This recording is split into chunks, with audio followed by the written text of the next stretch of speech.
the Opie and Anthony radio show, the most popular show in the history of satellite radio. But enough of this palaver. Let's get the show on the road. Know what I love about that? The Jay Leno thing right there at the end? Yeah. We cut Jimmy out of it. And Jimmy... that's right. And Jimmy's the whole reason... Jimmy's the reason. ...that we got that fine intro from Jay Leno. But that's all right. Now it sounds like it's just us. It's just us. We're on the show, and, you know, I don't mean to brag, Jay, but I guess you are right. We are the most popular show in the history of satellite radio. That's all right. It's all because of Jimmy, and they cut you out. In fairness to them and their bumbling incompetence, it wouldn't actually.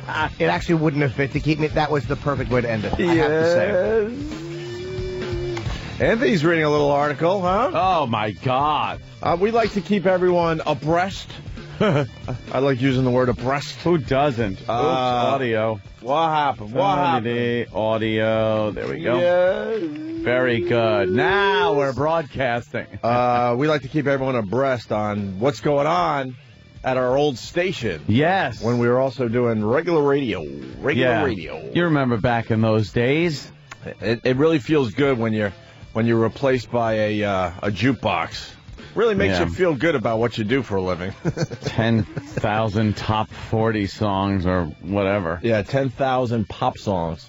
It's top 40, and they have 10,000. And David Hinckley, who completely ignored us when all hell was breaking loose with our radio show. Matter of fact, he never even wrote that we were fired, let go, whatever the hell you want to call it. No, nothing. When he's his whole job is to write about New York radio. Yeah, like that was kind of a story. He had some kind of bug up his ass for us, whatever. But now he's writing about 92.3. What is it called now? Now, because it's happening. It's happening. It's now, dude. Aren't we happening right now? Apparently not, I guess. I don't know. Well, when you call a station now, you gotta be on the cutting edge, dude. That's what it's about. You got a bunch of cranky broads working for you. Yeah, another. Well, stupid now. Well, good news. They hired a guy named Chunky. Well, Chunky has made the on the radio column by David Hinckley. I guess his real name is Big Boy, but there's too many big boys in the radio business, so he had to change his name to Chunky. He's fat. He's just a fat guy in another fat fucking radio, apparently. But let's see, the elevator apparently. What? Oh, good gravy. This is in the paper, so it's got to be important. What? What happened to the broken? Elevator? Broken? It was busted. I guess Chunky got in it, and it couldn't lift it. Did he plummet to his death? No, now that would have been a news story. Well, if it's in the paper and an elevator broke down, what happened? He's severed an arm or something, a limb? Apparently, and this is just... I find this not true. Okay. I think this is lying.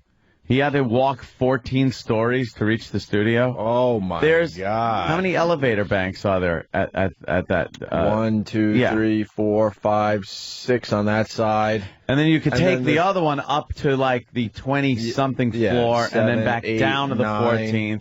And maybe on that third hallway, there might be 3 more. So there's at least 9. Maybe 12. Yeah, believe me, all the elevators don't go out in buildings like this. So everyone should call Chunky today and go, Chunky, you lied. Yeah. You're trying to tell me that every single elevator was busted? Yeah. Well, Chunky is aptly named, says Mark Mason. Vice President of Digital Media for now, parent company CBS. When he got there, he was puffing and sweating. Yeah. Something tells me he puffs and sweats when he answers his phone. Old Chunky. I'm not too bitter, don't worry. Like any good top 40 DJ, he mentioned the climb on the air. Like any good top 40 DJ, he mentioned the climb on the air. Yeah, because top 40 DJs are boring as shit. They're supposed to not talk, first of all. So this is something that's very exciting for a top 40 jock. There was some tween girl going, shut up and play the music. Play Lady Gaga. I don't care that you had to walk up 14 flights of stairs. I don't care what Chunky has to say. Mom. Why is Chunky talking? Chunky's not supposed to talk. He's supposed to play 10,000 songs in a row. I'm going to text my friend Jen and tell her. I'm going to tweet it. Well, they're all about the tweeting. Well, apparently, I wonder where they got that idea. See, this is breaking news. This is. This is fantastic. Yeah, go ahead. See, he talked about his big climb on the air, but it didn't stop there. Oh, no. No? No. It didn't stop there. Or with tweets and text alerts to mobile phones. He and his colleagues have flip cams. Whoa. He could. Yeah, what? I got to slow you down before Yeah. you. So he thought walking up 14 flights of stairs, which he did not do because now they have to invent, like, cool things that are happening to them. Right. Because they got all this new technology they want to try. Yeah. I got them figured out.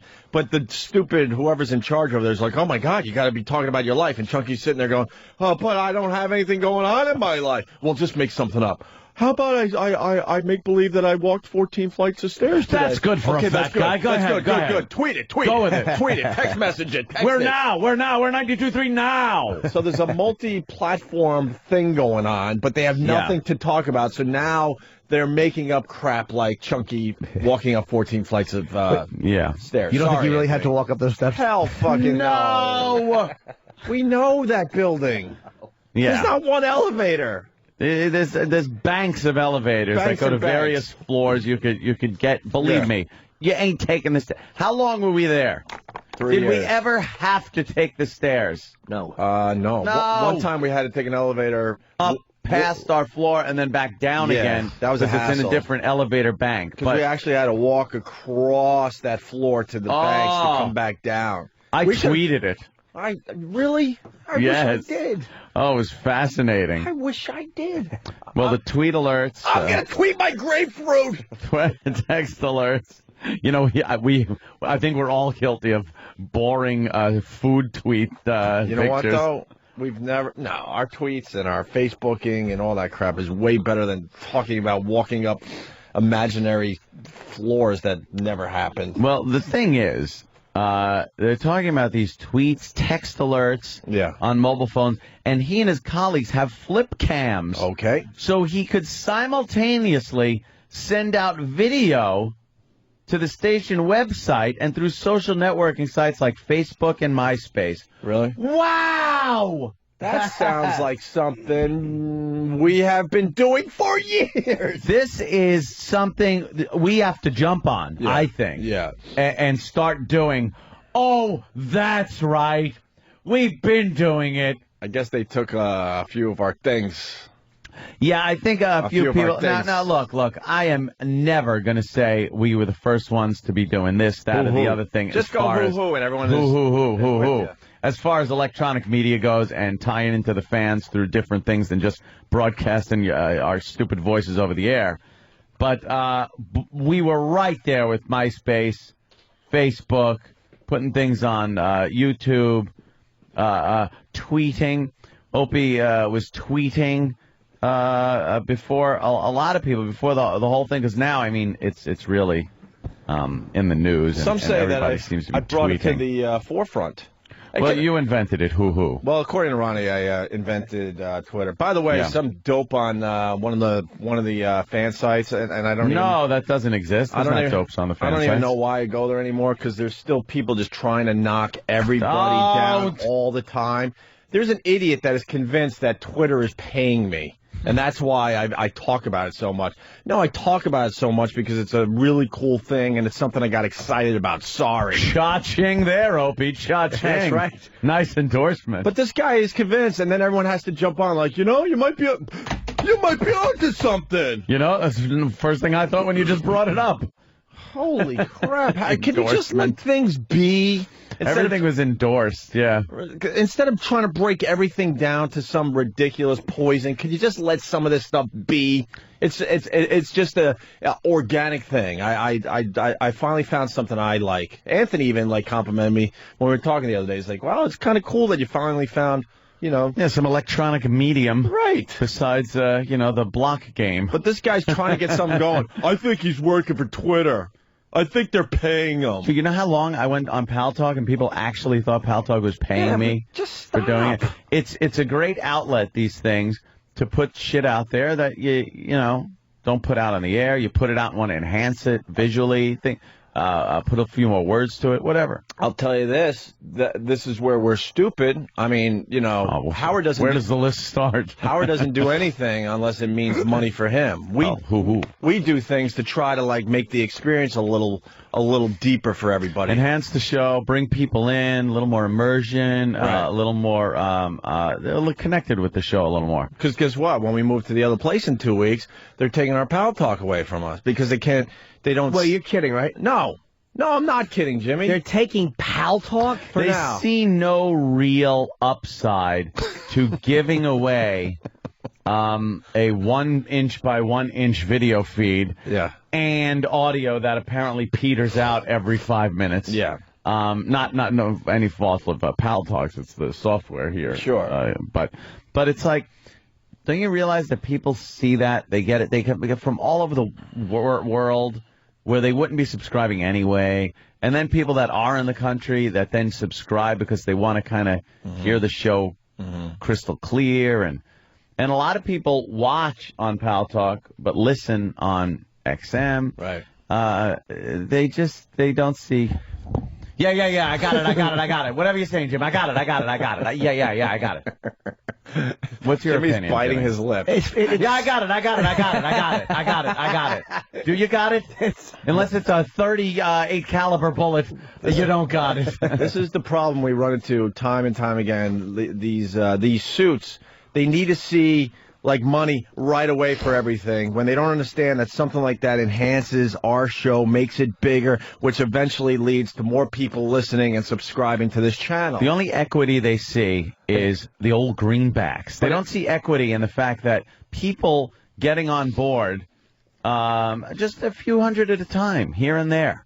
It's not like you're giving away this to thousands upon thousands of people.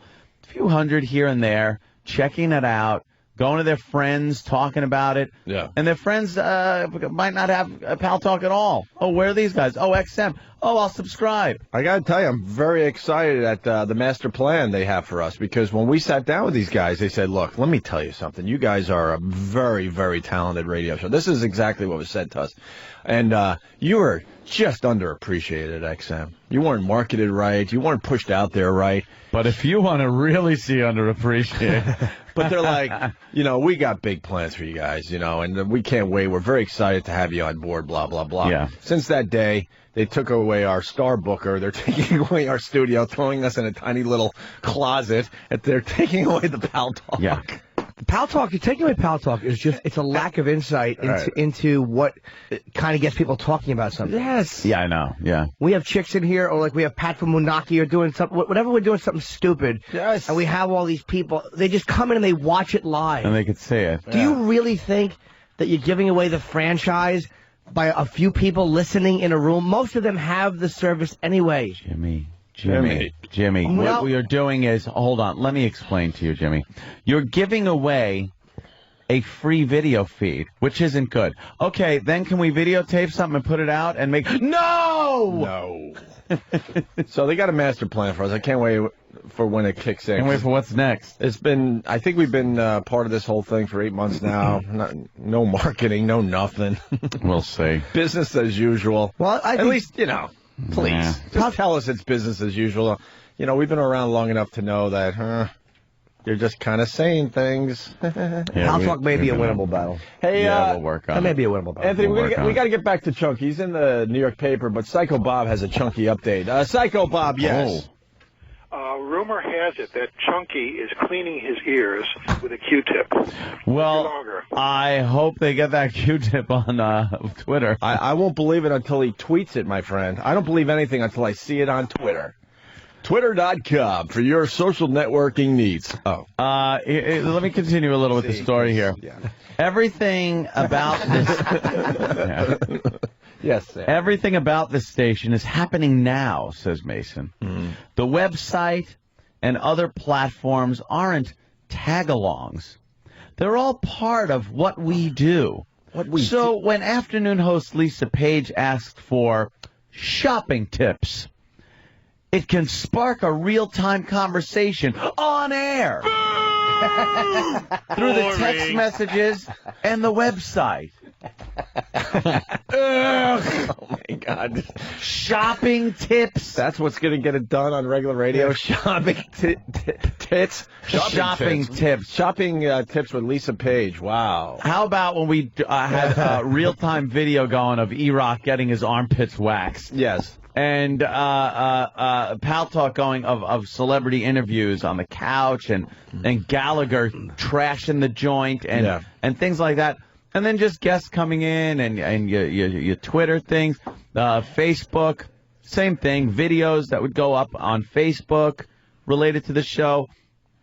It astounds me that they are making this article and stupid David Hinckley is just taking it hook, line, and sinker. Right. That this is new to this now thing. Well, we would, and I hate saying this because it sounds like hoo-hoo. Do hoo-hoo-hoo.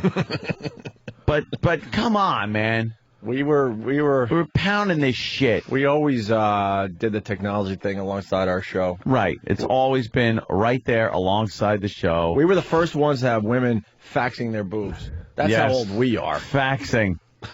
I remember we incorporated the fax machine on a radio show. I remember putting a website together with HTML to put pictures up that night. Yes. Because you couldn't even do it on the fly. That night of stuff we did that day on the air. And it sounds insane now because it's just instant.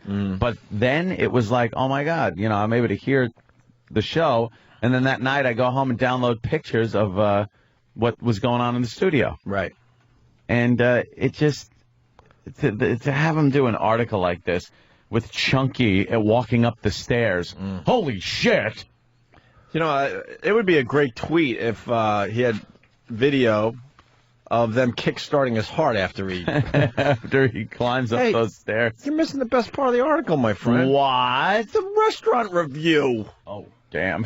Right. What was the restaurant review? I'm not even reaching for it. What was that?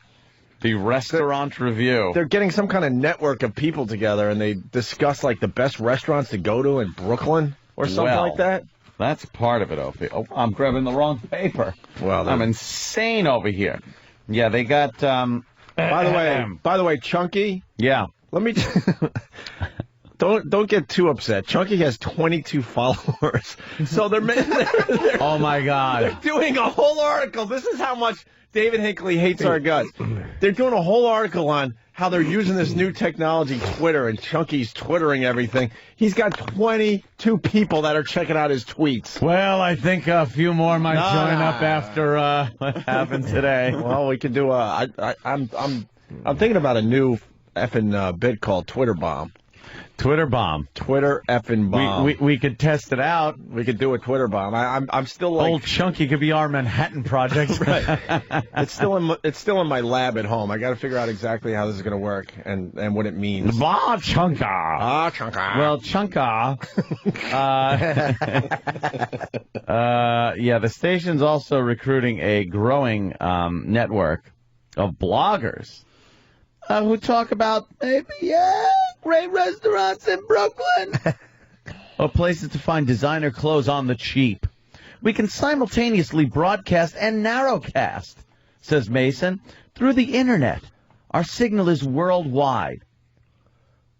And then, of course, one of our advertisers can target a message specifically to people who listen in Brooklyn. So they figure out a way to take it and Twitter bomb an ad. I guarantee you not only get commercials now on radio, you also get it through your goddamn Twitters. I guarantee that's why this whole Twitter thing isn't working for them, because they're spamming the hell out of it. Oh, yeah. Who gives a shit crap? Enjoy your commercials everywhere you can buy, because they don't want it for free. No. That's just it, too. Right. This is under the guise of, hey, Chunky wants to talk about his stair climb thing. And then they'll do something for fucking, his fake stair climb. Then they'll, have a commercial that they just kind of...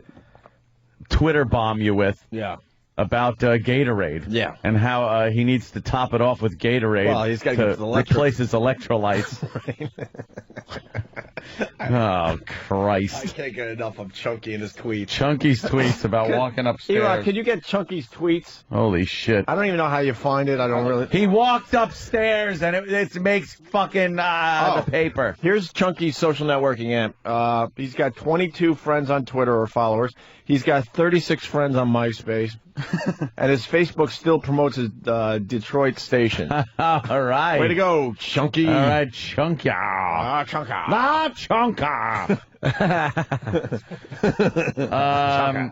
Chunka. Of course, they mentioned that they're playing 10,000 songs, Britney Spears, blah, blah, blah, Lady Gaga.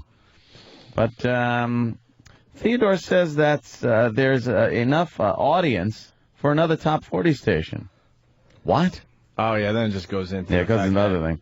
People 18 34, blah, blah, blah, blah, blah, blah, still experiment. But, well, they're just, talking about the technology thing behind this is what we were getting at. And the fact that they're talking about Chunky's climb to the 14th floor. I got Chunky's updates. Oh! Chunky Radio, by the way. Yeah, he's got 3 updates. Ooh! I think I did 3 updates in the last hour. What are you waiting for, Chunky? Too tired to type? His peanut butter in his fingers. Oh, his fingers hit 3 keys at once. His first... Chubby things. See, because I had to say he's fat-fingered. Wait, he's using Chunky Radio, too? Uh-oh. See, what happened? Yeah, That's what I said. I was like, uh-oh, see, Chunky Radio. See, like Opie Radio wasn't all over the K-Rock website. Yeah, okay. But you go fuck yourselves. Sitting in Baba Booey's old office and watching a building that's on fire on 55th Street. LOL. What? Baba Booey's old office. That's where we were sitting. That's 3 fucking people ago, Chunky. And they knocked walls down and did shit, so it's probably not his office.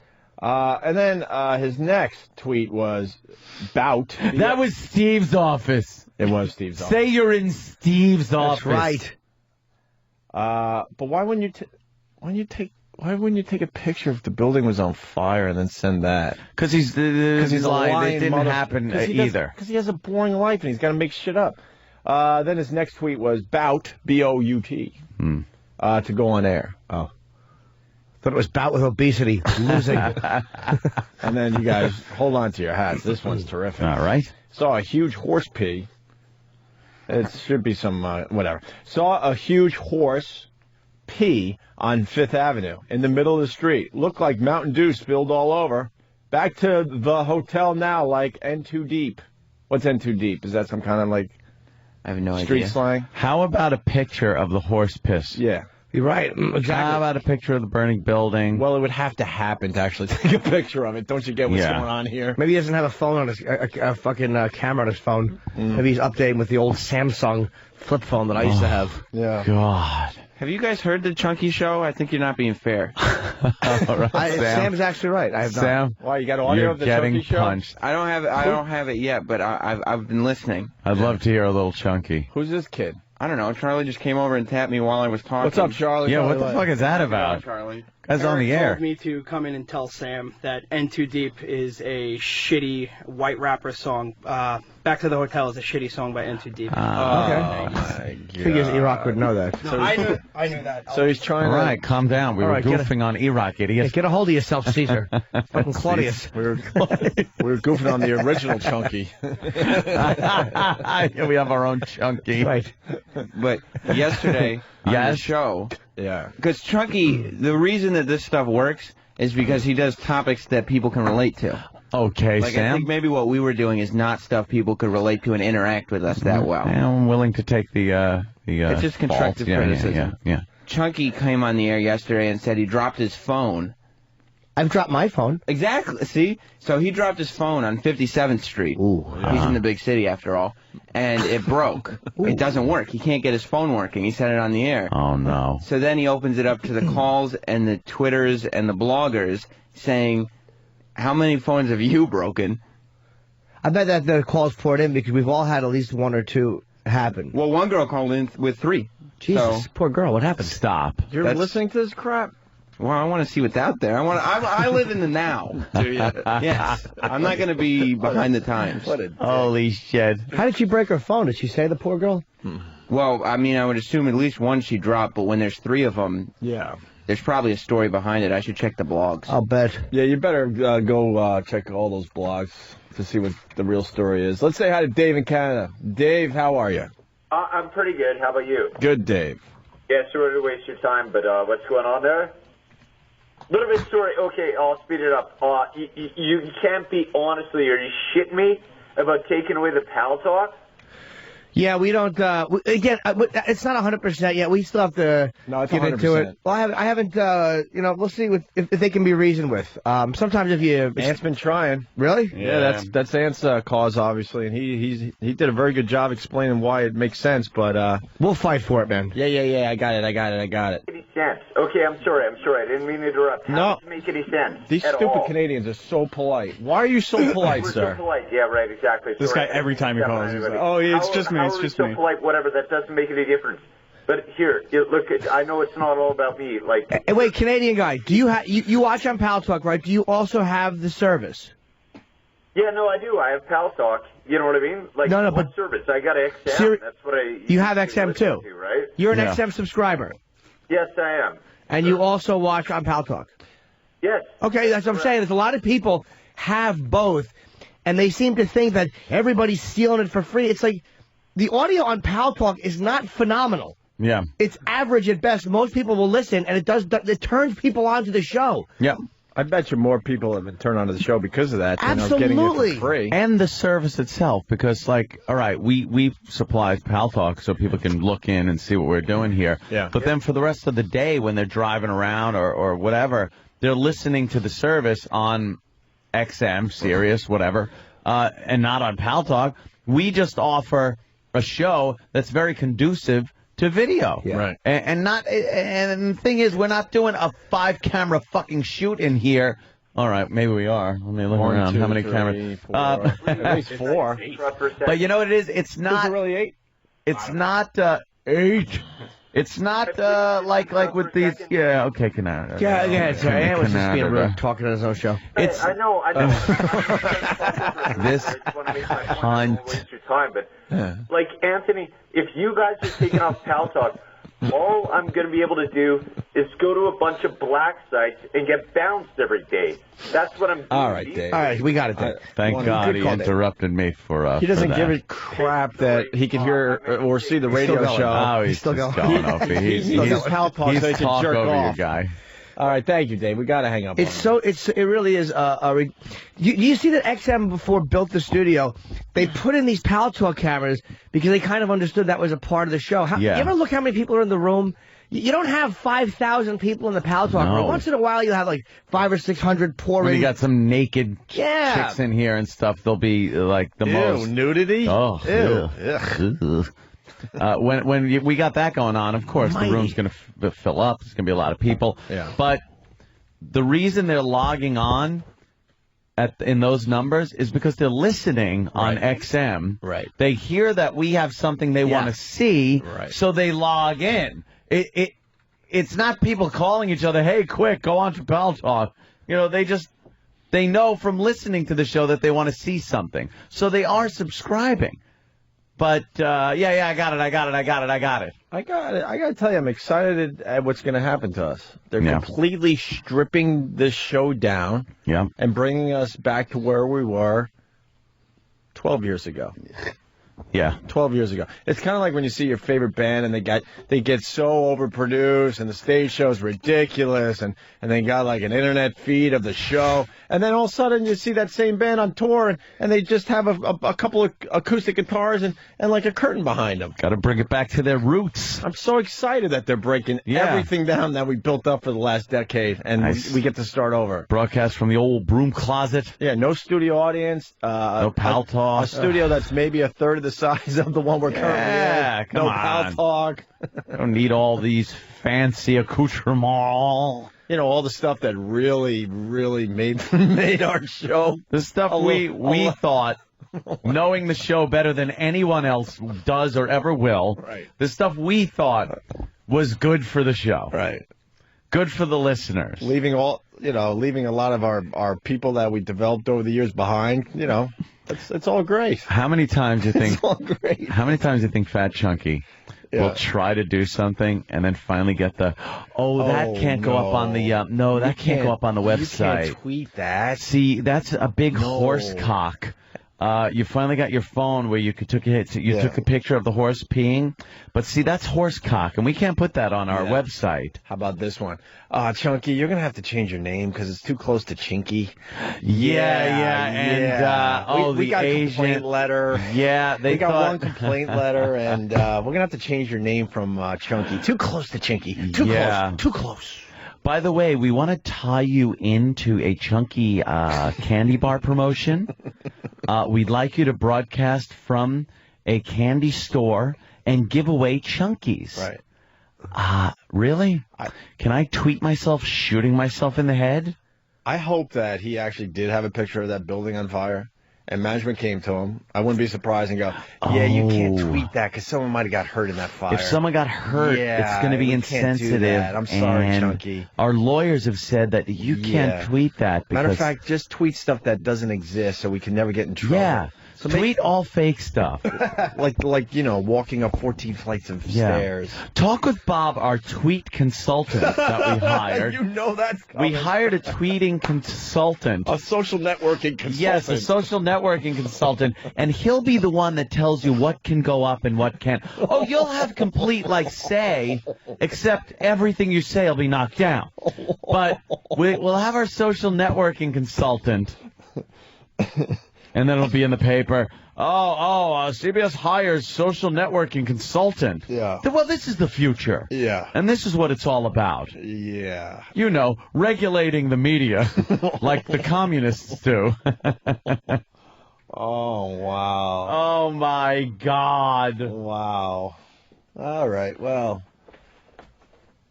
I don't. Yeah, I know there's other stuff they took away from us, but we better shut our mouths. Let's just, I know. Because we're actually being good. Yeah, because it gets confused by the suits. We just try to stick up for our show and what it's all about, and then we get in trouble. And then it gets back to our agent as we were, threatening to run in with crossbows and axes. Yeah.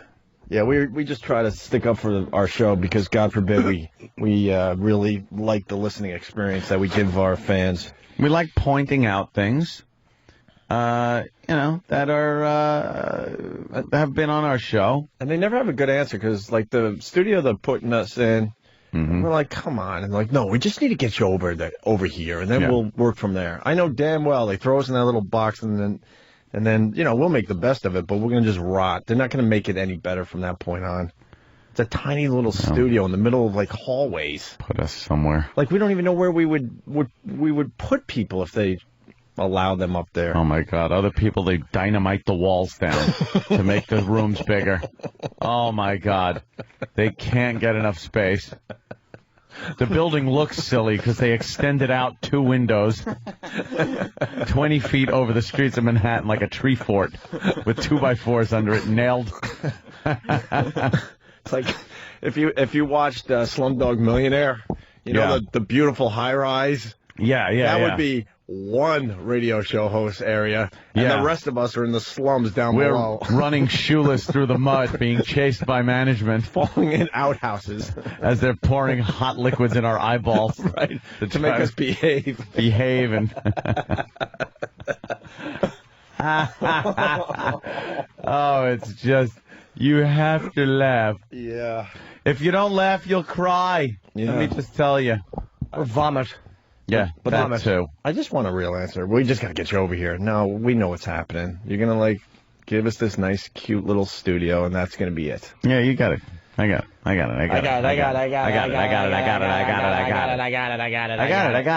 Underappreciated, undermarketed. They kind of hid you. I got it. See, but what I think Pal Talk, with the cameras, and especially since it's two-way, where we can see the listener. Yeah, I got it. No, I know you got it. But see, we're able to see. It's like it's a virtual studio guest. Right. If something's happening, I got it. But what about Pal Talk? You don't got it. Unbelievable. I got to interrupt, though, because we have a chunky update from our own Chunky Sam. update. Sam, what do you got on Sam? chunky? Well, the article was actually right. Really? Because Oh. you ever listen to the radio and be like, it's fun, but I wonder what it looks like in the studio? Oh, yes. Well, they actually posted video of Chunky on the radio talking about when he was walking up the stairs. But couldn't they post video of him actually walking up the stairs, Sam? Yeah. No, when he was talking about walking up the stairs. If it's all about in the now and always being alert about what's going on in your environment, the DJ's environment, yeah. And all of a sudden you're like, wow, elevator doesn't work. I'm going to freaking videotape myself walking up 14 flights of stairs. Chunky? Yeah, we'd like to have the video of you walking up the stairs, but we've been told by the lawyer that the building people, for security reasons, don't want the stairwells videotaped. So we've had to nix that. No, I gave it my best shot. I went in there and really fought for you. Yeah. How did I fight for you? I hid under my desk. Yeah, until it all blew over. Yeah, but to post a video, actually submit a video of you talking about it on the air. If it passes the lawyer's muster, then we will consider putting it up. No, all the freedom in the world, Chunk. Yeah, do your best. You're welcome here. No, we're discussing your firing now. But it's okay. All right, Chunk. Have a good show. I hope this isn't too inside. That is No, exactly what we had to deal with. That's pretty much it. Whatever. God. Yeah. Oh, that's a good one. Yeah, Chunky. Look, we're working on this. I know the budget really isn't that high, but we're working on a green screen, so we can green screen you walking upstairs and things like that. It's the lawyer's way around it. Yeah, we'll see if that works. Mm-hmm. Oh wait, no, that's been nixed. Okay, yeah, the green screen's been nixed. We can't do that. We can't afford it. It's not in the budget. Sorry, Chunky. All right, Chunkster. So have you gotten back to us about the candy bar promotion? What you want to do with it? Actually, it doesn't matter. We're going to do it anyway. Yeah. The sales runs the show. Right. All right. But I'm Chunky. So we got actual audio of what Chunky sounds like? Yes, this is audio of the video that was being taken while he was on the radio. I want to hear Chunky. You know what? I do too, but I want to have a little fun with this. I know a little something about E-Rock. E-Rock is a fan of the Top 40 Jock. Oh, I thought E-Rock was a fan of fat people. Well, he's also a fan of the chunk. And mirrors. Yeah. E-Rock, come in here. He's a fan of the chunk? Of course he is. No, I don't know if he's a fan of... He knows a lot about radio. Little known fact. It's a lot about shitty radio. Yeah, he Top 40. He did. How many Top 40 stations you work at? 2. 2. All right. You know enough, though. I want you to imitate Chunky without ever hearing him. What are we about to hear from Chunky right now? Oh, from what I've heard of him, of him and just knowing the Top 40. Here comes format. a tank hankerous. I'll say this: he's got a bit of an edge. Ooh. Sam. What a dick. Sam is so sarcastic. A bit of an edge. All right. Can't wait to hear that. Yeah. all right, from what I've heard, loud dance beat going behind him at all times, Really? allowed to talk. So that is his heart. Yeah. And After the big walk up the stairs. Ooh, very edgy. and he'll give out the text. Don't do. I'm not. No, Hank. he's or very. Tank or whatever the He fuck we breathes very call heavy it. at times. Yeah, I can tell. It's probably fat guy voice. He breathes very heavy. He gives out the text so you can text him, and then he'll go, we're going to take some more live calls. What's going on over there? 2-second pause. What's going on over there? And then a phone call will start that has a bunch of beeps. Where's he from? Detroit. What's he doing with a New York hat on? Well, now he's from New York. That's true now. He used to be from Detroit. We're talking about now. He's like a politician. When you become like Hillary did it. Fucking be a phony like that. Hillary did it. When you move to New York, all of a sudden you're a New York sports fan. I was despised in Boston for my Yankee fucking fandom. Because you didn't embrace the now. Yeah. I got you, Sam. Okay. Now he's in New York, so he's got to talk about how he dropped his phone on 57th Street. Yes. It's local. Oh, boy. See, he's got to sound local. Anthony, not good. Chunky, what? Chunky's Twitter's getting a few people. Oh no. Are some other people tweeting? Somebody named Psychotic writes, aside from picking food up and shoveling it between your teeth, what exercise do you get? When did you last see your cock? Who did Psychotic write that to? Chunky. Oh, no. Chunky Radio. Chunky Radio. No, Chunky Radio. That was 8 minutes ago. 16 minutes ago, J. Cred wrote, 92.3, now FM gayer than a bag of dicks.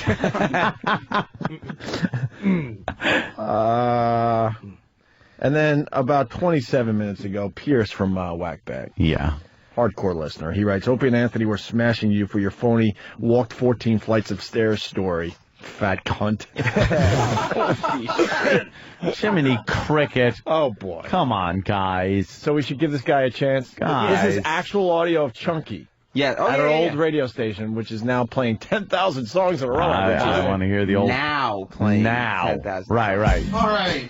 Here's the bad part. The bad part is I'm a fat guy, and the elevator's broke today on my... Oh, my God. Hey, dude! There's almost some rock hole. The elevator's broke, dude. I'm embarrassed that I know. Hey, come here, elevator repairman. I'm gonna kick your ass. All right, Rocco. Are you? Are you really? Are you really? Is that the elevator guy or is it Cowhead? I'm gonna kick his ass after another 60 minutes of nonstop music. Yeah. Hey, by the way, Marriott, send over another fucking chafing dish of pasta. I know the battle is they're going after Z100, but Chunky sounds like every fucking DJ on Z100. They all have that exact same. I am just disgusted. All right, let's listen. Well, guys, let's give him a chance. Exactly. All right. Yeah, Jimmy, you're right. All right. Here's the bad part. The bad part is I'm a fat guy, and the elevator's broke today on my first day of work. Elevator broke. 14 flights of stairs, didn't even lose a pound. And in my contract, I was supposed to have some Subway sandwiches up here, and I'm not seeing any sandwiches, so actually this is my first day of work, but I'm actually going to quit. Elevator, I had to climb up the stairs, 14th floor, elevator. Oh my God. I quit. The elevator was broke, and there's no food. I quit. Holy shit. All right. They wrote about that in the fucking newspaper. Don't worry. They wrote it, but shut up. He didn't quit. I'm just saying he didn't actually quit. Oh. Okay. Then it's cool. He didn't actually quit. All right. David Hinckley is a boob. Holy shit. He's an old man. What do you expect? He's an older man. Never liked the show. You know they're loving that in the corporate offices. They should hire John Hinckley. Perfect. Oh, God. You got to be kidding me. For real. Who's buying this? They got a service elevator, too, for a fat fuck like that. Oh, my God. They can bring freight up there. Big dumpsters. That made the paper. That break. Well, all 6 elevators and the service elevator broke. Everything. Yeah, everything. All at once. Yes. That is big news when that happens. Enough electricity to power the radio station. Right. Not to Sure. There. Yeah. I like to see their cost-cutting things, though, because his contract says he's getting paid in Subway sandwiches, apparently. That's par for the course. I got the official elevator count in that building. Do you? 13. There's 13 elevators. 13, so... The odd number is the freight elevator. All 13 elevators went down, huh? Yeah. See, when an elevator goes down in my building and I only got 3... Yeah. The other 2 always work. They're always... I've never been in an elevator where the guy said, take the stairs. Because a lot of times you can't take the stairs. Right. Plus, you could take the other set of elevators that starts the floor above K-Rock. Yes. And just walk down and then one walk flight. down one flight. Yeah. You got gravity working with you. Yeah. It's one flight. So those must not have been working. See, he walked up 14 flights. So you're right. No, he didn't. No. Just a bunch of liars. This business is just filled with liars. It really I wouldn't even care if it wasn't in the paper. Right. I swear I wouldn't even know about it if it wasn't in the paper, and they wrote about it like it really happened. What's next, David Hinckley? An article on the Loch Ness Monster? Did you see it? Chunky. That evening, host Chunky. The elevator was broken one night last week, where radio station 93.3 Now broadcast, meaning evening host Chunky had to climb 14 stories to reach the studio. That's what it says. Yeah. There is an absolute lie as the first paragraph in the story. It is a lie. God, I want to start writing a radio blog or for a newspaper. Fuck the radio. Do the headline. Cloverfield Monster destroys New York City. How about Cloverfield Monster climbs 14 flights? Yeah, I was right there. Good job, Jimmy. Fucking asshole. It's beyond me. But wouldn't you? It didn't happen. If you were the radio beat reporter, yeah, wouldn't you take that and then question it? Wouldn't that make a better read? Like, look, there's a DJ saying he walked up 14 flights of stairs. I've lived in New York my whole life. I'm sure Hinckley has. And that just doesn't seem possible. Yeah. And then get into the whole thing, why do radio guys have to lie? You know what I mean? That would be a good read. Instead of, like, believing what this fat fuck said on his show. It's such a Rocco delivery, too. Dude, it really was. It was so Rocco. Yeah. And like you said we say before, Rocco because Rocco used to lie through his teeth, act like a tough guy. Oh.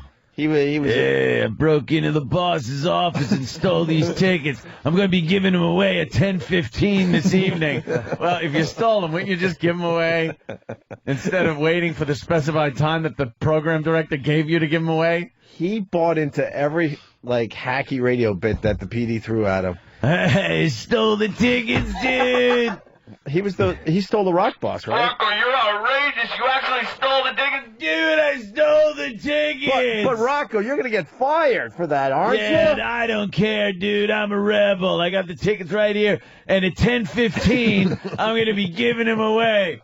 10:15? That's right. That's what I thought of. But, Rocco, is that written in the program log? Why 10:15? Because I got to get all the new songs in first, like the PD told me to. And he stole the rock bus, right? Yeah, I stole the rock bus, dude. We're driving around in it. Now, a lot of people working right now are heading to work. When you get to work today, steal a company vehicle. A company vehicle. And then call work and brag about it. I stole the van. Dude, I'm in jail. Right. Not only would you be fired, you would be thrown in jail. Unbelievable. But only in radio. Dude, I stole the rock bus. And then he would, quote, stop the rock bus to broadcast every 20 minutes. Which was when you were supposed to talk on that radio station. So he'd pull the bus over, power up the boom, raise the boom 60 feet in the air. Because this was 10 years ago when you still had to do that. Find the Marty, which could be shut down by the station. Well, yeah. Like, the station didn't have to accept his broadcast now that it's Grand Theft Auto. And hijacking the station. Right. But they would just let him go through. Yeah. Dude, I stole the rock bus. And they're actually helping me with the broadcast. The engineer has hooked me up with the remote system. And then he would do, like, his babble, laundry list of the songs he played. Yeah. And then would come up with something like, oh, I think they're on to me. Lower the boom. Lower the boom. Cowhead, hit the gas. Ha ha, we pulled them again. We'll be right back. We're rock rebels. Yeah. Why would you be right back if you stole Why the would rock you take bus? commercial breaks? When you just broadcast? And wouldn't you just be cursing your ass off? Jesus, you're still following the format as you stole the rock bus. Fuck this guy. I stole the bus. Oh, you'd be motherfuckering everyone that works at the station. I'm ramming cars now with the bus. Fuck it. I'm raping chicks in the back. You'd be committing crimes. You'd be like that tank. Yeah, you're on a crime spree. Right. You're not, like, breaking for commercials. You're breaking for reading liners. And then by the way, AF will be down at 10's show club this evening. He's reading station line. Still taking care of station business. Right. Even though he stole the bus. Holy fucking fake. And then he found his radio partner. Of course, they picked a random listener at Fenway. Fenway Park. Hey, I need a new radio partner, so we're going to be at Fenway Park, and we're going to give out a random ticket seat number. And whoever's ever sitting in that seat's going to be my radio partner. And it just happened to be some guy with like 10 years radio experience. It so happened to be a guy that was trying to get on our show. We just didn't have room for him. And he did a bunch of bits for us, and the guy ended up being pretty cool, Birdsey. Holy shit, but he wasn't the guy that was sitting in the seat. Right. Well, he might have been that guy. Dude. But let me ask you, what happened if they would have picked a guy who didn't had another job or lived out of state and couldn't do it? Jimmy, it would have just been crazy. How could he do a show with that guy? And if he stole the tickets and said he was giving them away 10-15, it was 7. Yeah. Why wouldn't the boss just come in and get them? And get them because they're there. He knows where they are. Yeah, and so you can't give these away. How about firing him for stealing things? Yeah. He's obviously got a theft problem. Wait, Rocco also lied about how he got fired? We got Rocco fans calling in? Dude. We can't get enough of Rocco. Rockhole. We talk about Rocco. We call him Rockhole. Rockhole. Do you still dislike that guy, or would you talk to him about it? I don't give a shit. I don't care. It's like, I have it's good fodder anything for the show. for him. Why don't you get him on the show? We should call him. Funny. Who knows? Honestly, I wish him nothing but the best. There's only one guy I don't wish the best on, and that's the Hillman. Yeah, get him on the phone. Worcester Chrysler Plymouth, Rocco speaking. Rocco, you're on the air. Yeah. I haven't been on the air in years. I'm selling cars, dude. Yeah. Hey, quick, buy this car because I'm going to steal it at 10:15. He's still doing hack radio things while he's selling cars. Is he selling cars? I think so. We heard last. A lot of those guys fell on hard times. Yeah. That sucks. Yeah. So, whatever. Whatever. Vin, what's up? Oh, I remember living in New Hampshire, and you guys were on, and Rocco he claimed that he was hired for the station because he was driving on the highway, listening to AFF, and basically said, I like the station so much, I went in and asked if I could sweep the floors for them, but they gave me this DJ job instead. Oh, my God, no. Florida. He came up from Florida. I think he was hired by Dave Douglas. I got some old Friday morning quarterbacks, and there he is with like, a different station logo on his big fat sweatshirt, some Florida station before us. And he replaced Scorch. Yeah. They fired Scorch to bring him in. Because Scorch was pizza or Pizza, and they were like, Yeah. I'm hamburger. Lots of it. Scorch used to lie all the time, too. There's actually another guy there.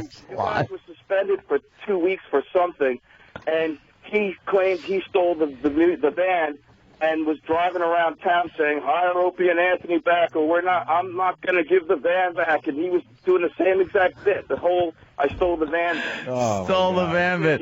I'm suspended starting tomorrow. Thank God I made reservations to go down to Florida 2 months ago. And my suspension lasts as long as my vacation. I used to love that. That's what fucked us up, because when we were growing up in this business, we were such idiots, and we were getting suspended all the time, and we got fired officially, 3 times, I think we're up to. And no one really believed it because all these other radio guys were doing the fake suspension bit during their vacation. It was a staple of edgy radio where they would fire or suspend the jock around vacation time all the time.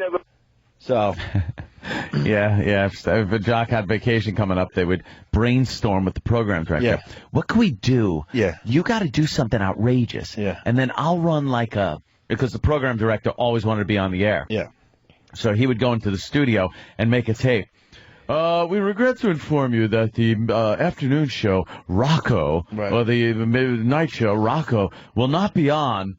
He has been suspended for stuff that we do not find. And he would do a big thing, and we'll do that.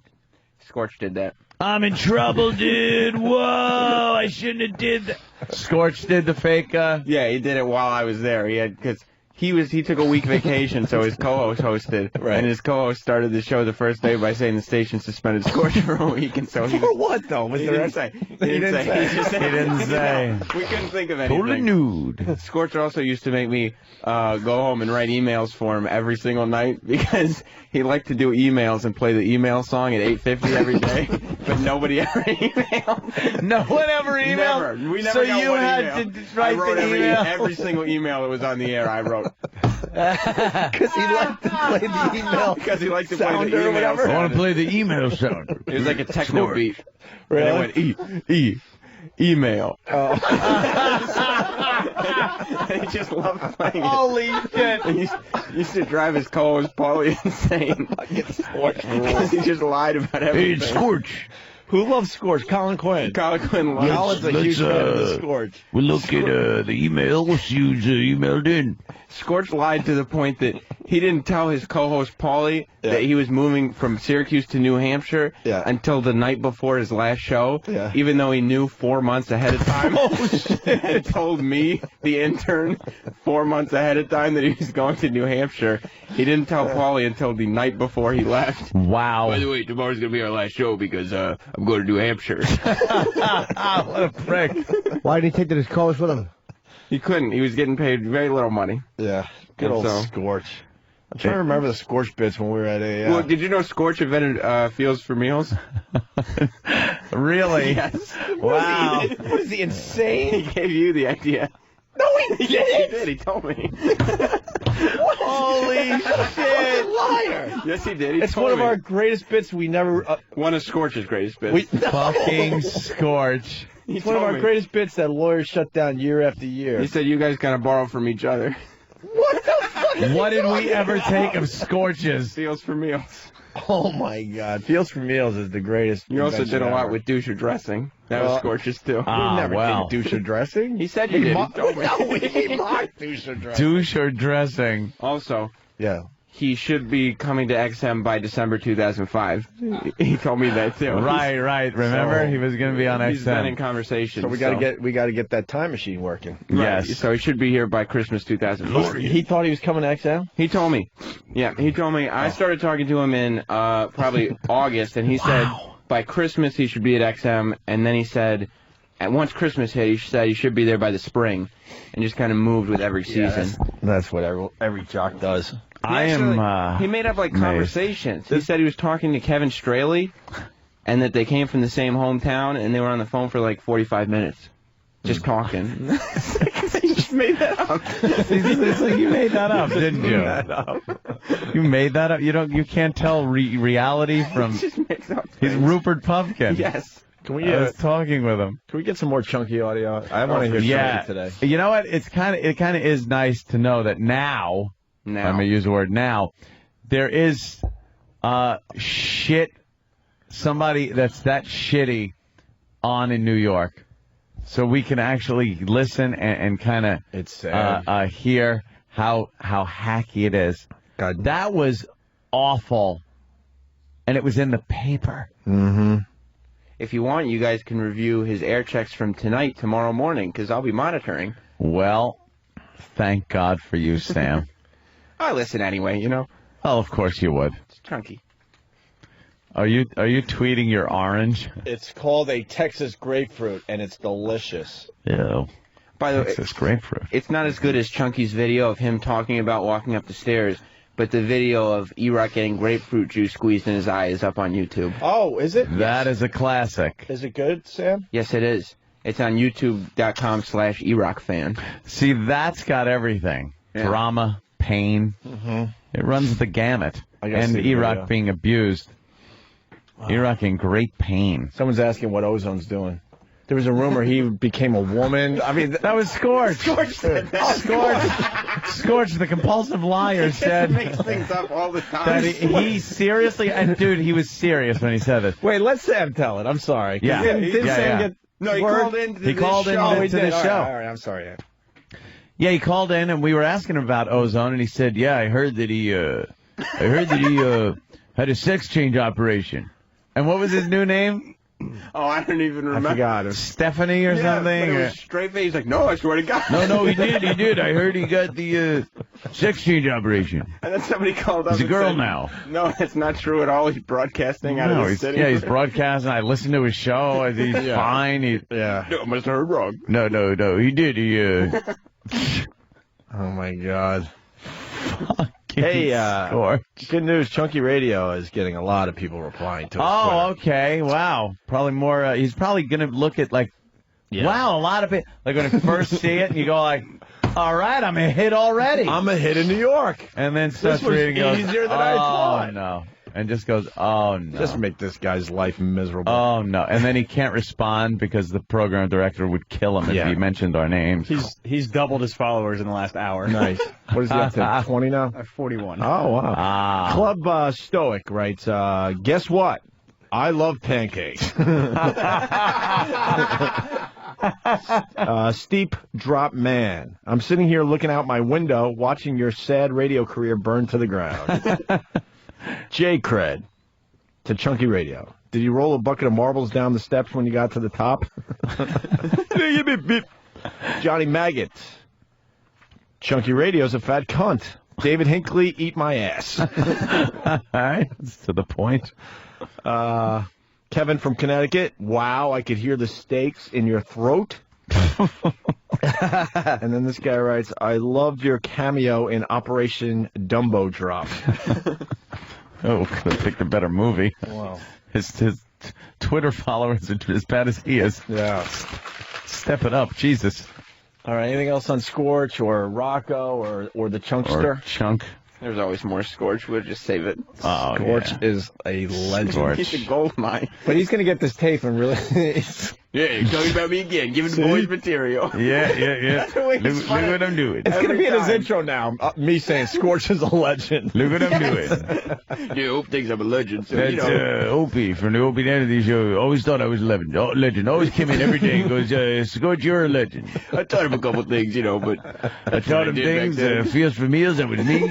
Homeless shopping spree, I gave him that one. It was all me. Me. He always talked about how you guys thought he was the most badass dude ever for the time he sat in the coffin with the Undertaker. Badass. Yes. He said, let me explain the coffin thing. Oh, my God. He said, those guys wouldn't do it. So I was like, yeah, I'll do it. And they were like, whoa. Whoa. We were like, whoa. Yeah. This is how lame. This is how lame that bit was. They came to I think they were playing, I think the WWF at the time is WWF. Worcester Centrum. Was it Worcester Centrum? Yeah. And big promotion, we were behind wrestling for the most part, and they're like, look, you guys have to sit in the coffin seats ringside for the entire match. It was some kind of Undertaker thing. Yeah, we asked, what are the coffin seats? Yeah. They go, the seats, they kind of look like coffins. Right. And I'm like, we'll have to look at this. It's spelled it just dripped of hack It radio. reeked of hack, awful, we wouldn't do this radio. We're going to sit in front of all our, listeners. You guys are spending this. Scorch told me. Yeah. So we got there and we're like, no fuck, give us... When we got there, we saw that these seats, these, quote, seats, were nothing more than pine box coffins. Not even they good. They had built them and propped up your head on some blocks, like so the coffin was tilted so you could kind of see in the ring. And we were to lay down in these coffins. Right. While and real watch men the were match. Doing their silly wrestling moves. Yeah. Scorch did say you guys were afraid of the coffin. Yeah, okay. Afraid of the coffins? I looked at Opie and go, there is no fucking way in hell I am watching this match from those coffins. Yeah. So we watched from, douchephobic. Right. It was the worst thing you could do. You'd look like an asshole. So we stood back by where you come in. Yeah, where the wrestlers came in, kind the of. rotunda. Yeah. It was like the rotunda entrance. And the salespeople and management at the station panicking, but we said obligated. You guys got and they're Scorch. I'll do it. And so that saved the day. I'm like, all right, Scorch, a big wrestling fan, enjoy the coffin seat. Scorch laid right in there. He's cheering from the coffin. Yeah, go get him. Go get him. Was Scorch in his wrestling character, Vito Carlucci? No, he was just Scorch at the time. Vito Carlucci. Yes, he's the wrestling manager, by the way. Vito Carlucci. He brought Triple H into the wrestling. Oh, yeah, I forgot about that one. He did. Scorch is a compulsive liar. Basically discovered Triple H. I forgot about that. Basically, he brought Triple H into wrestling because he was doing it first. Yes. Yeah, and then Vito was. What was Triple H doing before he was a wrestler? Nothing. He was just he was just saw him in the gym. saw him in the gym and Yeah. said, "Hey, I got something for you." He's just like working out. Wow. And Scorch was like, you got the look. This is Scorch's vision. It's You're not gonna- Vince McMahon. You're gonna go far, kid. I can see that. Come here. Do you think Triple H knows Scorch? Triple H has no idea who Scorch is. What's your name? Hunter. Why don't we say Hunter Hearst Helmsley? We'll just call you Triple H. Yeah. All right, Wow. that's good. That's classic. Even if you called him by his wrestling name, Vito Carlucci, I don't think Triple H would know who he was. Do you know a Vito Carlucci? Never heard of him. Was he gay? No, that was Vito Carlisi. Young Vito Carlisi, Ellis Island, stuck in a cock. Oh my god. Oh, is that funny, man? Yeah, you guys were too scared to sit in the coffins, but Scorch manned up. Yeah, we were scared. Yeah. Scorch, That's he's what he a man. tells everybody? Yes, he said you were afraid of the coffins. We went up to him and goes, Scorch, we're not sitting in the coffin seats. If you want to take them, feel free. He's like, all right, yeah, I'll take it. He laid down in there. His arms are flailing as he's cheering. He kicked back. He crossed his feet. He thought it was so badass. He thought it was so cool to be in there.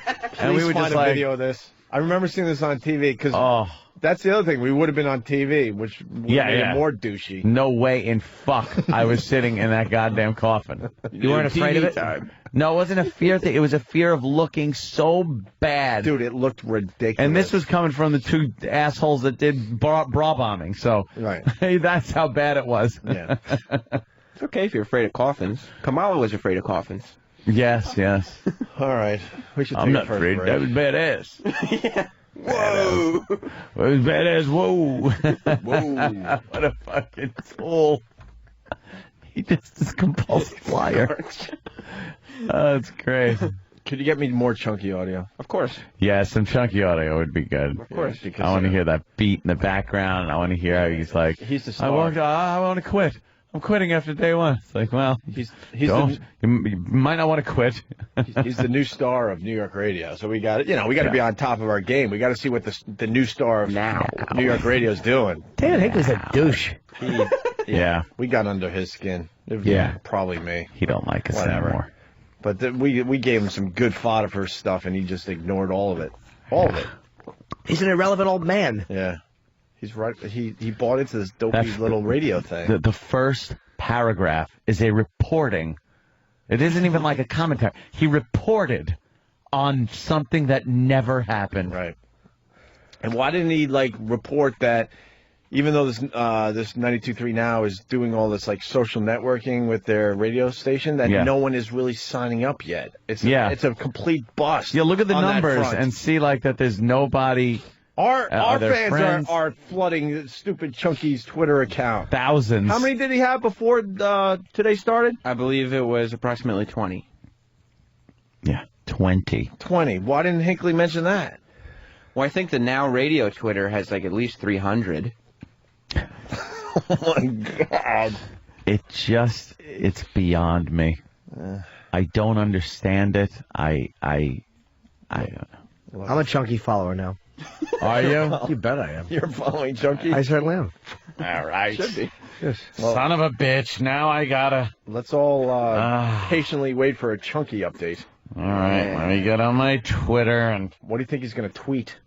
I don't know. He's probably getting emails from all this. He probably still gets emails when people follow him. Yeah. So all of a sudden, Jim Norton, Anthony Cumia, and Opie Radio are going to freak out. Yeah, he's gonna lose his fucking mind on this one. Oh, and we should just ride him.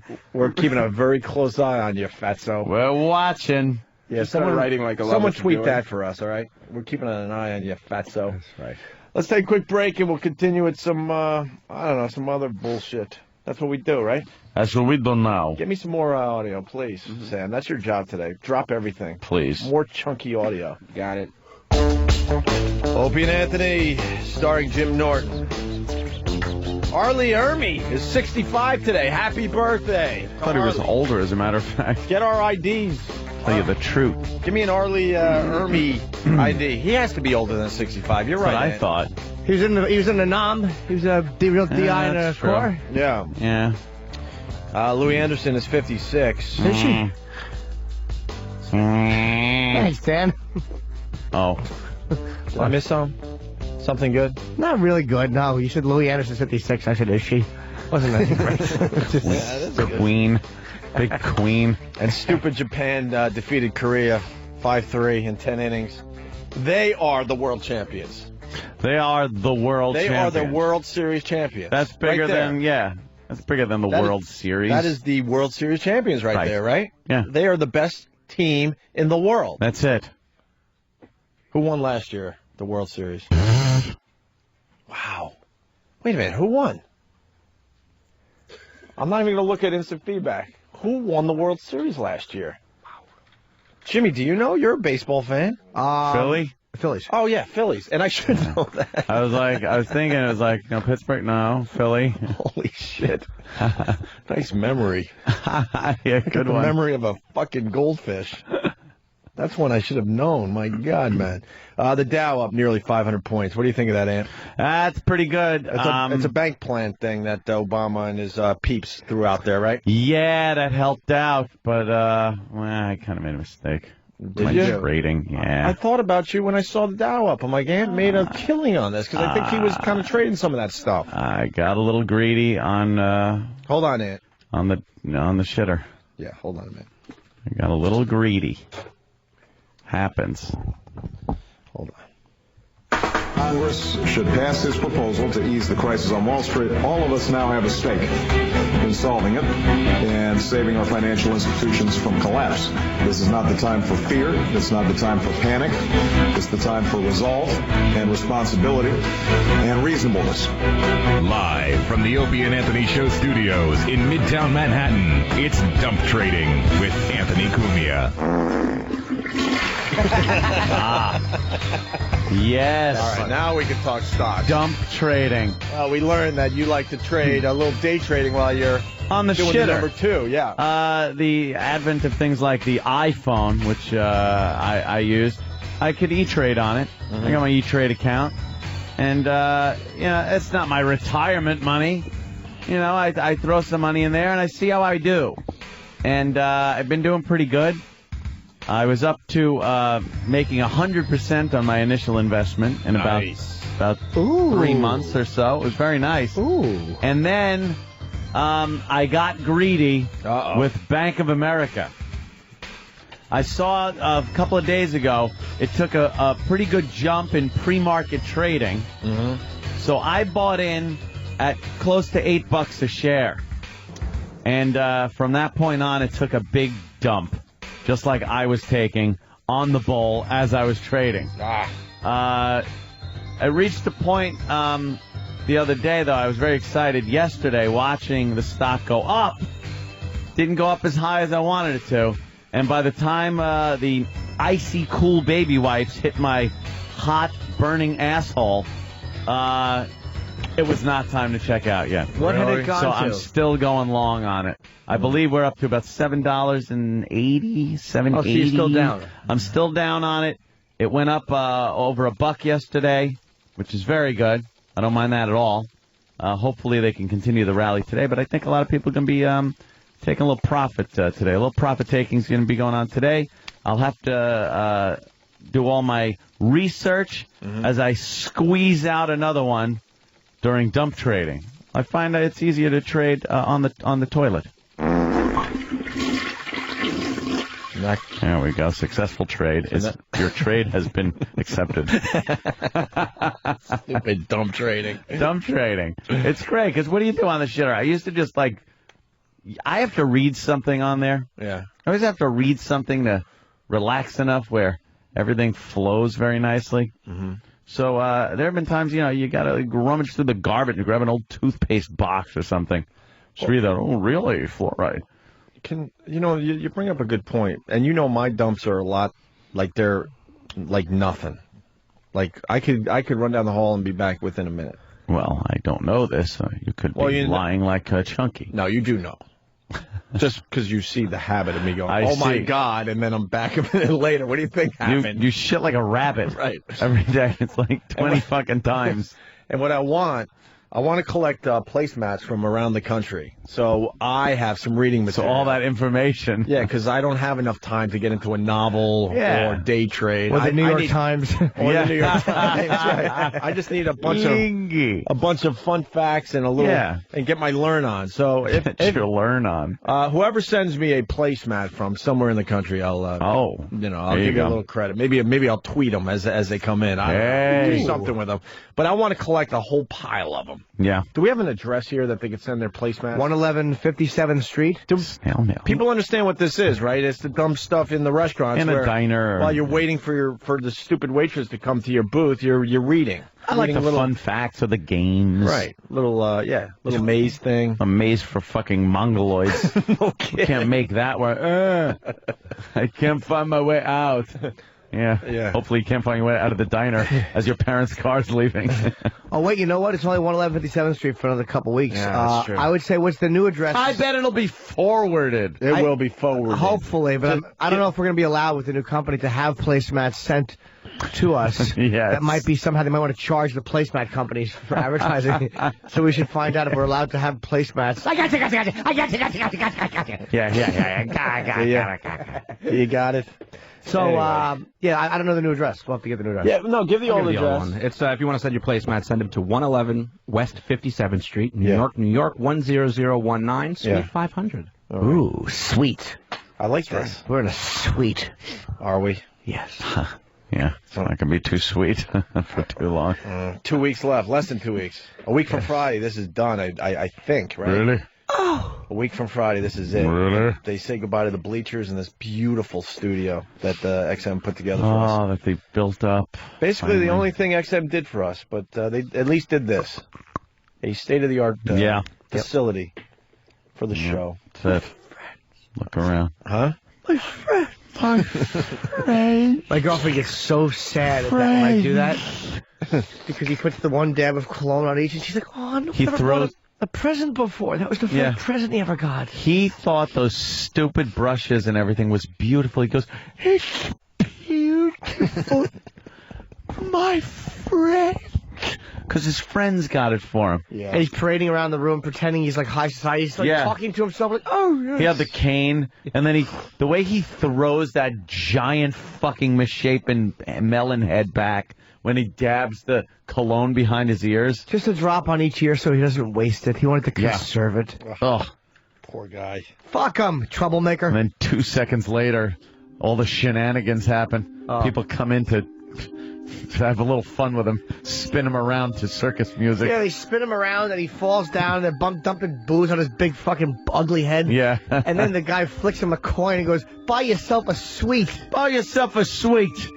Like that's all that fucking lunk-headed elephant boy wants is a sweet. Like he's gonna be happy with it. Oh, a sweet. Yeah, if they humiliate him and spill his cologne. When he pushes that fucking whore's face into his face to kiss, and all she's doing is going, ah! She's screaming, open mouth scream, as her mouth is touching his. And his elephant man breath is in her face. Oh, it's got to be awful. Yeah, I didn't see a toothbrush and toothpaste in that kit. Kit. You know what movie I finally saw? What? Or half of it? What? And Clockwork Orange. You guys have been quoting Clockwork Orange for years, and I'm like, you know what? Maybe I should see this movie so I'm in on the discussion. A mere 3 years later. And I had to stop it because it was time for bed, and I didn't want all those wacky dreams because that movie is fucked up. It's a weird movie, right? It is pretty weird. I love it so far. Good. Very Kubrick. He went through the first stage of watching the movies with his eyelids. Oh, you got to that point. That's where I'm at. Yeah, I'm literally, I cut the movie in half. It's half done. Then you'll get to food. All right. But I gotta tell you, that Stanley Kubrick knew how to find a busty gal, huh? He sure did. Oh, wow. Yeah. How sexy was that chick getting raped on the stage, right? You know what? Dude. If we're gonna be honest with each other, it was a bit of a turn on, Jimmy. Oh, absolutely. I was like, why is this a turn on? I was trying to figure that out in my own little head. It's her big jiggly tits. They were jiggly. Because I don't want to rape anyone. No. And I don't think anyone should gang rape anyone. But there was something about that scene, absolutely. And it looked like they were really roughing her up for the movie. And it was the ability, and in the house scene, too. It was the ability, it was like this, you can do whatever you want here. It was a really weird feeling, like when he's cutting the fucking... The house scene was even hotter, I think. Yeah. Even though her body wasn't as good as the other one. Cutting the tits off of her sweater. The best moment is when my favorite... Not cutting the tits, though, just the fabric that covers the sweater. Right. Making 2 big circles saying, hello, look at me. I love when he goes, the sun's in my heart, and I'm ready for love. And on the word love, he slaps her face. Yeah. It is so perfectly choreographed, because it's not love. Look at that bush. Yeah, she was still sexy, though. Kubrick loved the bush in his movies. The bush was in.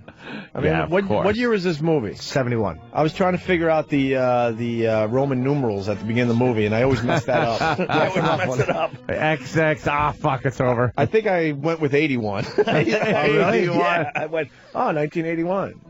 It really is 71. 1971. Wow. Yeah. And if you watch on freeze frame the scene, because you've seen it where he takes the dick and he kills Mrs. Woodbeer. Yeah. Mrs. Woodbeer Health Farm, her awful body. With all those stupid cats. That if you freeze frame that image, I'm in on the discussion. Yes. I feel so good. Yes. Because you got a DVD player, you go back over and watch that, and then like when he raises the plastic dick over her face, go frame by frame, and you see all these like pornographic painting images. Come on. Like of nipples. Yes, but it's paintings like and a woman's legs open and her pussy lips. Really? No kidding. Freeze frame that and go frame by frame. And you realize in 71 there was no home viewing. Kubrick really did that for the screen that you were never supposed to know that happened. Right. Wow. And the fucking foresight he had with the little teeny cassette tapes and Yeah. when he's fucking Yeah, because when I saw the tiny little cassette tapes, I'm like, oh, I didn't know they were using tiny little cassette tapes, but that was years before them. Yeah, That was before was 71 they have 8 tracks? Yeah, 71, pretty much. Yeah. Wasn't recordable. Oh yeah, they were barely using cassettes for music. They had cassettes, but it was all players about the were A-track, huge. right? Yeah. It was like cassettes were like you had a big thing with a microphone. Right. You wanted to say, I'm going to dictate something. It wasn't for music really or anything like that. The English know how to make a depressing movie though. Just how they the landscape, their apartments and the towns and their living environment. Always depressing. Yeah. The English really know how to do that shit. That building that he lived in. Yes. And his father was Grady. Yeah, from The Shining. Grady from The Shining. Yes. Where do you suppose it is he goes of evenings? Yeah. Evenings. It was just so the colors are great too. Like when you watch the first 45 minutes Vibrant. or whatever. I use the word vibrant. Beautiful colors, and then they stop. Yeah. And when he goes to jail, it's all like dark blues and grays and fucking cloud. It's really, shut your bleeding hole. It's well shot, man. Yeah, I'm loving it so He had far. to save you from yourself. Hits him in the balls. Mr. Deltoid. Mr. Deltoid, yes. I love him. Deltoid's great. He rules. Your victim has died. See, look, I'm in. I love this. Part of the club. Great. Yep. But it really is it's a fucking it's a cinematic masterpiece. It's fucking a great movie. I don't even know if I like Stanley Kubrick, to be completely honest with you, because that Full Metal Jacket, the first half is amazing, then the second half becomes a completely different movie. That one they finished up for him, that AI, was just way too creepy for me. I hated that. His fucking directing is great, though, man. Yeah, absolutely. Camera work is absolutely. The Shining, he made The Shining. The Shining was amazing. King. Yeah. So now I'm back in with the Stanley Kubrick. Paths to Glory. He did Paths to Glory, which was Never very good. saw that. Old. I think that was I want to say a Kirk Douglas movie. He did a bunch of Lolita, the original Lolita. He did a lot of good stuff. He would take fucking forever to get focus, to get the fucking frame in focus exactly the way he wanted it. Just took forever. Lighting, shit like that.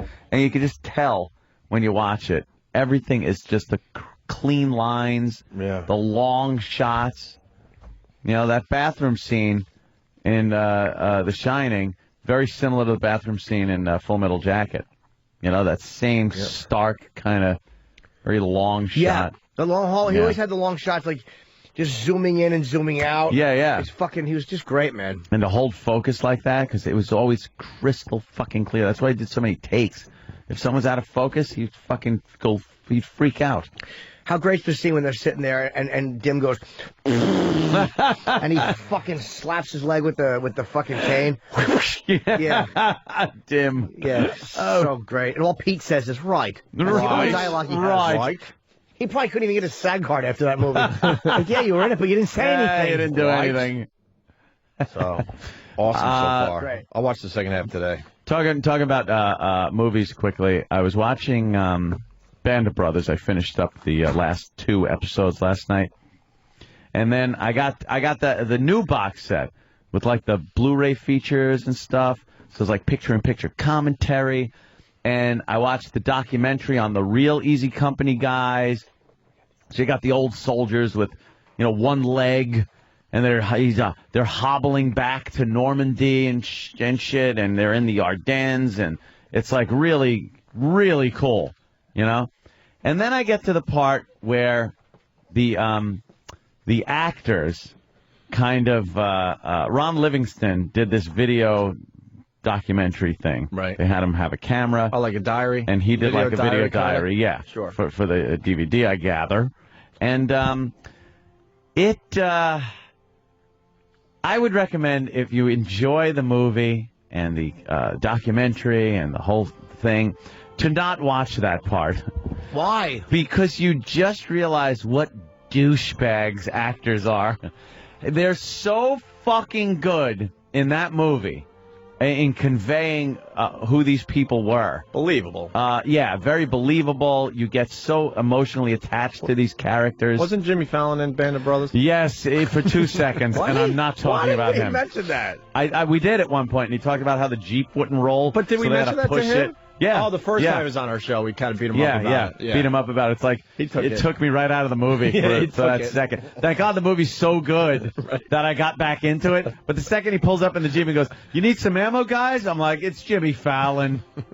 He's driving through the friggin' Battle of the Bulge. Stop. Doing his Adam Sandler impression. Yes. So they had this video diary thing. Right. And apparently, in order to get the actors into this frame of mind of what it was like, they made them go through a 10-day boot camp. 10 days. Not very long for boot camp. And it was run by that actor. He's Dyer. What is his name? The guy that was in Lovely Fucking War. In Platoon. I know who you mean. Yeah. I don't know his name. He's in every war movie. He actually runs a consulting company for movies. Ah. Yeah, and he was in Band of Brothers also as a general. And he's running this thing. And then they tell everybody that they're not to go by their regular names. To go by their character names. If you have an English accent, which a lot of the actors did, cover it up, do the American accent. Use words like yes, don't say yeah, don't say yo, don't say things like, you're acting like you're in the 40s. So they're going through this boot camp thing, and the actors just start, they'd be on camera for this documentary thing and going like, it really made us understand what these guys went through. And I'm looking going, yeah, did it? As you ran off to fucking craft services to get food. After, to get your latte? Yeah.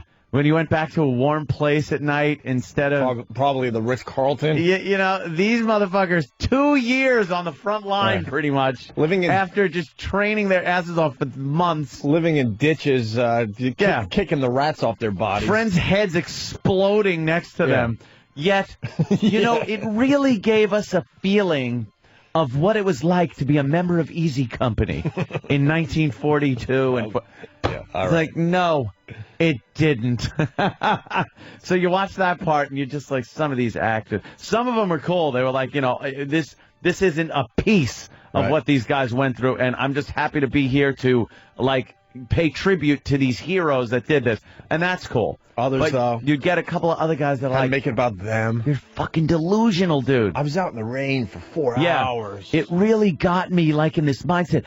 You hit physical and mental barriers that you have to persevere and burst through. Coffee, please. and it's so difficult. And I'm watching this going, shut the fuck up. Yeah. I don't know, Aunt. They might have experienced the same thing. Yeah? Yeah. I'm sure. Losing your leg in a fucking artillery barrage that lasted 40 days.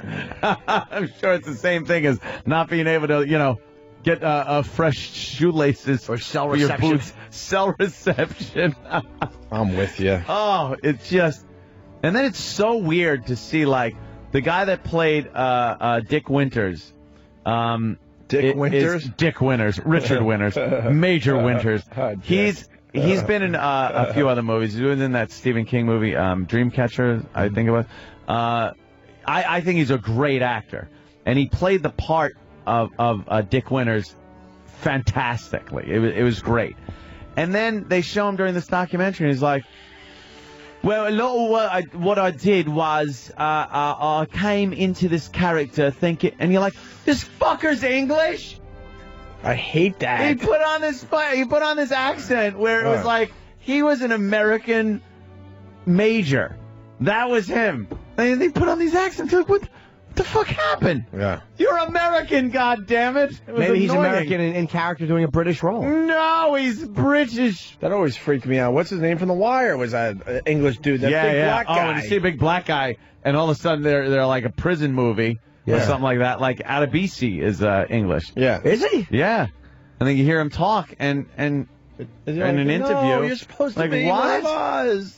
Like, because he had like a Jamaican accent in Oz, and then in The Wire or in Lost, he had African, just Nigerian. like, Nigerian or something. He's English. We got a lot of military guys checking in. Basically, if you're accurate, and I'm sure you are, these guys spent 1% of the time the real soldiers did in boot camp. Yeah, 1%, and they didn't really have to go through the real training. This wasn't any real fucking training. These guys, you know why? The insurance company, too, is getting all upset that a couple of the guys are getting hurt. They were getting, like, scratches on them and stuff. So it's like, it wasn't like you were really going through these live fire training exercises and things like that. A little Neosporin on and get back in there. And then you watch some of the behind-the-scenes footage of the video footage of the actual scenes. Right. And they look so bad. It looks so cheap and cheesy, the sets and the explosions. And then you watch it in the movie, and it's like, how the fuck do they do that? It looks real. It looks amazing. Cinemagic. It is cinemagic. Because they're in this little town that looks like it came from fucking Disney. This little shitty fucking set that doesn't look real. The explosions look so fake. It's one quick take. All right, and cut. Good job, guys. And the debris doesn't look real. And then when they show it in the movie and the camera shakes and the grit is on there and you see the guy's face as he hits the ground and shit like that, and you realize it's 10 different shots put together, and that explosion was a split second of the whole scene, and they put it together. It's fucking amazing how they do that. Amazing how they make movies. Yeah. Well, you don't want to see enemies talking like in Clockwork Orange. You don't want to see after the scene. I don't want to see Malcolm McDowell talking to the bum they just kicked. Right. Yeah. You want to grab some food? Yeah. Let's go to the commissary, eh? Yeah, you don't want to see that. No. That's what it was. Which was weird, is seeing the American soldiers in their uniform and the Nazi soldiers in their uniform. Just hanging out together. And they're talking to the consultant about how this scene is supposed to go. With their scripts in their hand. Yeah, they got their scripts and they're pointing at things. And then, they send them off in their different directions. So I'm playing a little Hold'em. Yeah. And then they're between just takes. shooting at each other afterwards.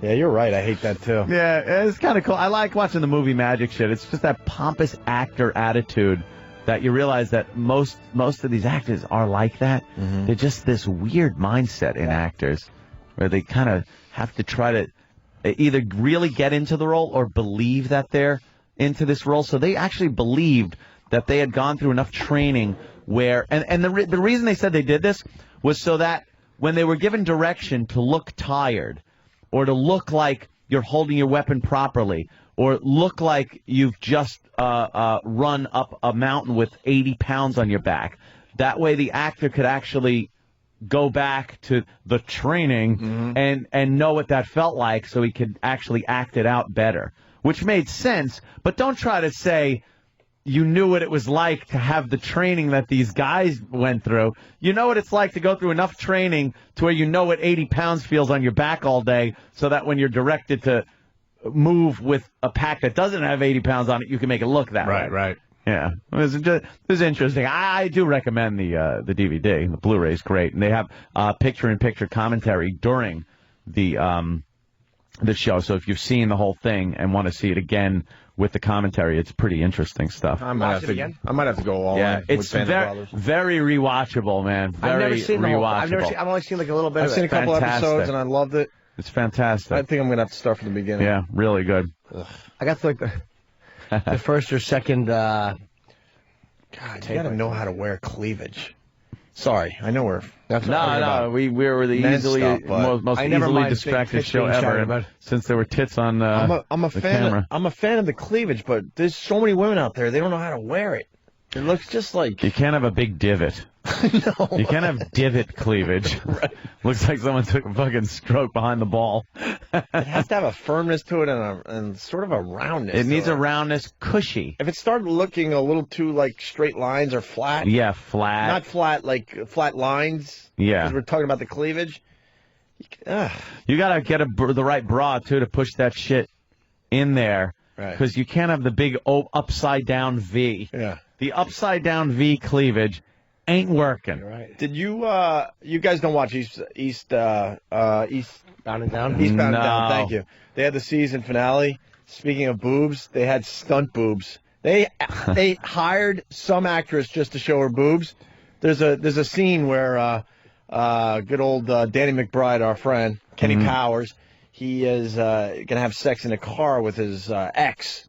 And they're building it up like, are you ready for this? And he takes her shirt off, and now you're looking at a pretty nice set in a bra, right? Are you ready? And he's like, oh yeah, I'm ready. And then they do a close up, and they obviously switch out the actress and put in stunt boobs. Shit, yeah. Now you're looking at these massive, over the top boobs that are like just struggling to stay in the bra, and then she removes her bra and just whoa. The nice. Chikung. And I would love to get Danny McBride on the phone to ask him, did they do that on purpose? Because it was so obvious they switched out the boob. Yeah. Or did they want you to think it was the same woman? Yeah, maybe it was like a gag. And then I'm laughing because like some woman in Hollywood, that's her. It's a job. That's her claim to fame. Body doubles, yeah, they use them a lot. You'll never see her face. She just has this the amazing boobs that is used in some of these productions. Yeah, ass stand-ins. Full body stand-ins. Right. But she, and you know what? If you can find it, I'm sure it's. Oh no, YouTube doesn't really show the nudity, so we might have to find it somewhere else. They didn't. If you can find that scene, it's hilarious because it's so obvious they did the old switcheroo. The old switcheroo. Yeah, I hate the old switcheroo. Like Jamie Lee Curtis. What was that movie with Schwarzenegger? With, True Lies. She had a really. That body double. I think was Jay Moore's first wife. Are you kidding? That was his body first double? wife. Yeah. I thought that was her. Nicole. No. Yeah, the truth. Jay Moore's first wife was the one in True Lies? Nicole, yeah, I believe so. Which scene? When it's all like shadowy, so yes, you can't tell it's really her? Jay will be able to confirm that. I think that's her body. For real? Yeah. I thought that was Jamie Lee Curtis. No. Well, because she got pretty nude in that movie. She still was showing a lot. Yeah. Huh? But I mean, maybe for the leg and back shot. I don't remember. They showed everything. But no kidding, man. Look, you learn a little something on this show every day. Well. People want us to bring back Line of the Day, by the way. What do you think? Line of the day. Yeah, why don't we put it down for 6 months? Line of the day. And I like the what did we learn? So we got to figure that shit out. Do both. Hey, we got an update on those DJs in Des Moines. What happened? Remember the yelling and screaming over the commercials? Oh yeah, the guy was fucking worth playing again. He was yelling at one other on-air guy, and he was dropping the F-bomb like crazy during commercials. Yeah, the commercials were playing. They had no idea there was a live mic on. It sounded a little bit like this, and we'll give you the update in a minute or two here. Your home for Royals baseball is Des Moines Sports Station 1460 KXNO. We can't control the temperature outside, but inside your home, we've got that taken care of. Hi, it's Kelly with Heartland Heating and Cooling. Whether you enjoy a balmy 72 in the winter or a cool 66 in the summer, your comfort is our #1 priority. With Lennox high-efficiency models, zoning products, in-floor heat, and seasonal room units, Heartland Heating and Cooling has everything to meet your comfort needs, efficiently and affordably. For anything heating and cooling, call Heartland Heating and Cooling at 986-5007. That's 986-5007. See, more fake DJs. I mean, you know, our confrontations are on the show. You know? Yeah, right. It's a bit embarrassing when you listen back to some of that stuff, but I'm pretty happy we try to keep it real, and if there's some kind of problem, we bring it to the air for the most part. You know, we've had a bunch of little you're not gonna exchanges over the years. Flare-ups. You're not going to hear a cover-up. Right. But these guys, it continues, and then they go on the air like nothing's going on. Now at the Home Depot, carpet installation is just $139. I know. Size home, Soft delivery. how many The rooms? soft delivery on the commercial. Yeah. In contrast with him losing his fucking mind. Right. Home Depot. Right. You could get fuck, shit, fuck. I love it. Now at the Home Depot, carpet installation is just $139. Any size home, no matter how many rooms. That's hundreds in savings. And you're not done yet. Use your extra cash to buy the perfect paint color and dress up your walls the way you just did your floors. New lower prices on carpet and $139 basic installation. More savings, more doing. That's the power of the Home Depot. U.S. only. See store for details, exclusions, and license numbers. The votes have been counted. The measure has passed. Sports is the official language of Des Moines Sports Station 1460 KXNO.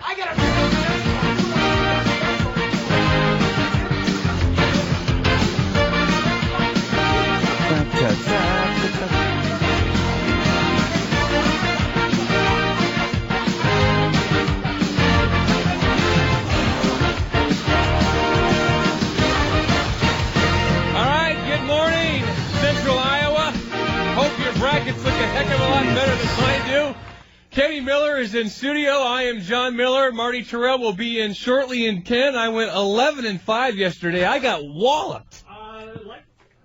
They're just talking. Yeah, hey, I got walloped. You're a fucking asshole. Walloped with your picks or? Unbelievable. Wow.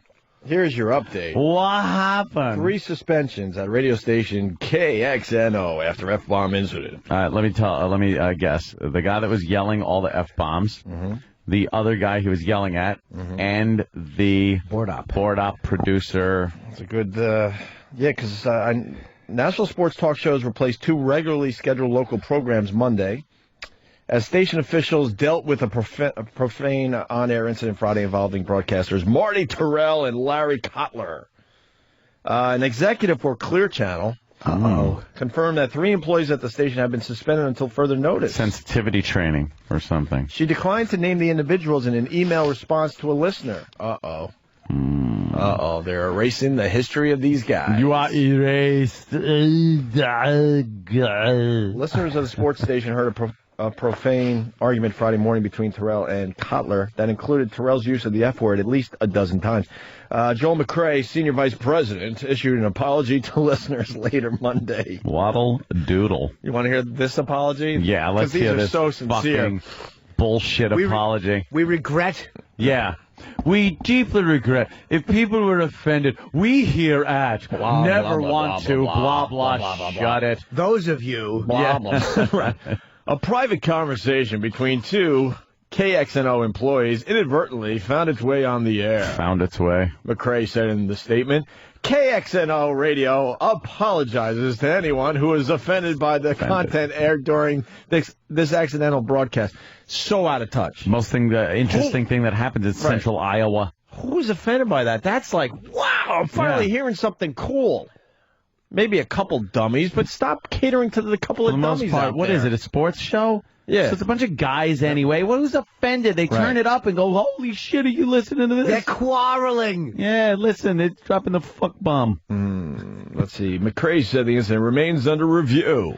Review? By KXNO officials. Yeah, we'll get you right back on the air. But that company policy forbids additional comment about the employees involved. A commission spokeswoman said an FCC investigation would begin only after a complaint is filed. Yeah, that's good. Just to let everyone know. Yeah, so now, these guys are so fired, by the way. The only reason they're not fired yet, we've been through this, they want to see who else they could fire. Right. That's it. That's how it works. It's like, okay, they're in their big corporate offices going, okay, obviously these 2 are fired because they did it. Yeah. Who turned the mic on? Oh, he did? Okay, he's fired. Did the producer know they were doing this bit? They're going to go right down the line. Got to find out if anybody else knew the mic was on and didn't shut it off. Right, all that stuff. Did anyone else look at the board? Who was around the board when that happened? Was the light on? And the firing is always on a Friday because then, then it's buried in the papers. We know this gig. By the way, in all your years of radio, can you think of a worse time to have had this happen as a DJ, like with the way the climate of radio is? No, oh, God, do you want to just be a good boy? Oh, shit. This is what's amazing. Okay. Sorry.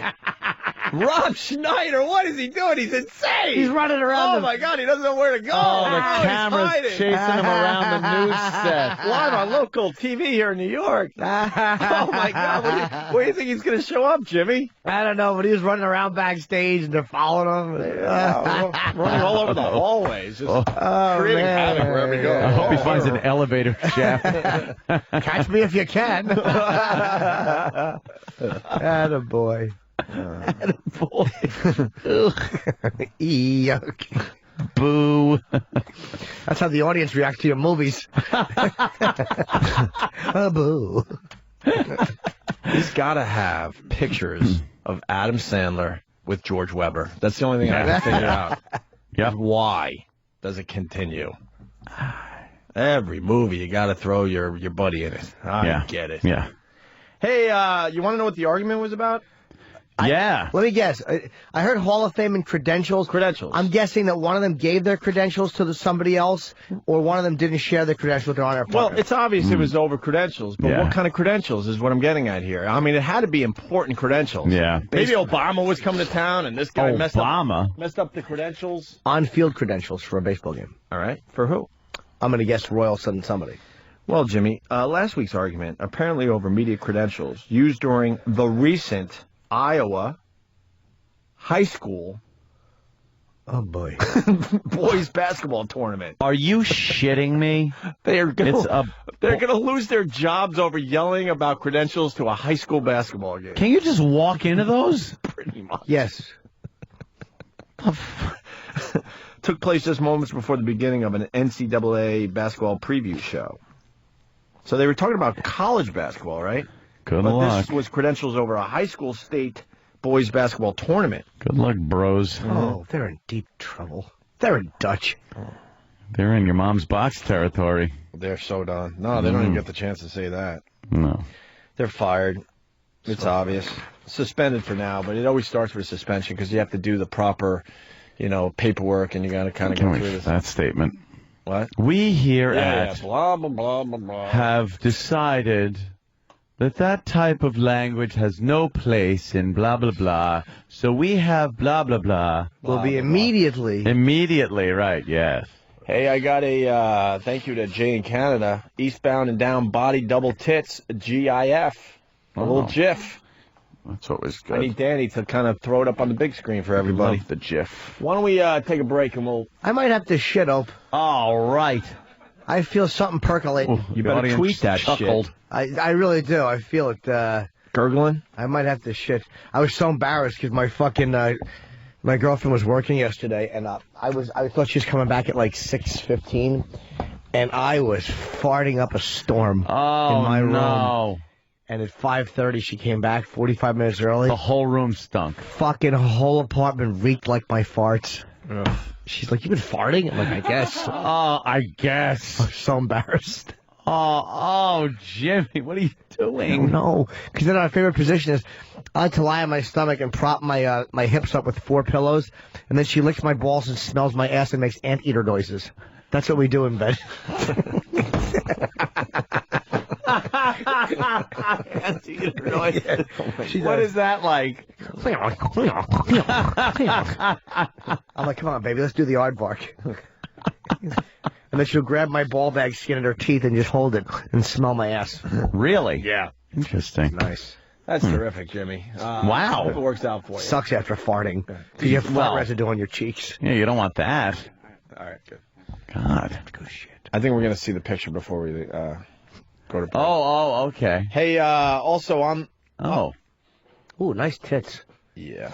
Wow. Those are some stuff. Those are fake. Those are obviously fake. What's your first clue? Yeah. Look at the bra mark, because they really want to squeeze those Yeah, babies in yeah. the They're small round. bra. They're perfectly round. Yeah. The actress doesn't... She has nice boobs, but not that nice. They did the old switcheroo. All right, we're going to take a break. Do we have the other shot of the chick before she takes the bra off? All right, no big deal. No big whoop. Anthony, Facebook, they got a group that started up. It's called I Heart Jews. Ah. The story next. Nice. Opie and Anthony. Jimmy might be a while. He was struggling in that bathroom. Oh, was he? Oh, poor little feller. I walked in and went, "Yoo-hoo." He goes, "It's me." I'm like, ugh. So I had a stall buffer because you never know what's going to happen if you go into the stall right next to Jimmy. No, you can't. The sights, the sounds, the smells. He does horrific things. And then we're just talking about boxing and stuff. And then he's like, "Oh, I'm having a problem." I'm like, "All right." You were talking on the bowl? Ah, yeah. With each other? Yeah, why not? I don't like bowl talk. That echoey talk. Yeah. And then you just make believe that no one's hearing the noises you're making. The worst is when you hear that echoey talk, but you're on the phone with somebody, and then you're like, "Are you in the bathroom?" And you're like, Yeah. I've been on the phone with like the bosses or something like that, and I'm taking like a leak, and I want to flush, so I get right by the door in get ready position, right? And I flush and I run out of the bathroom. Because I don't want him to. I don't want to feel like he's talking to me. He's taking a piss or shit. Well, it depends on which boss. Yeah, some true. bosses get the full like pee hitting the water. They get the speaker phone while you're taking a dump, and with the phone right between your legs. Oh yeah. And if you're one of those suits, that means I don't respect you. So you figure it out. Opie and Anthony. Curt Schilling retires with no regrets after 23 seasons and 3 World Series titles. Ooh. So long to Curt. See ya. 23 seasons. Good. Goodbye. That's not true. 23 seasons. Now he can devote his whole life to EverQuest. Is he an EverQuest guy? Yeah, he was years ago. Oh, really? I don't know what he does now. Yeah. Another man is pregnant.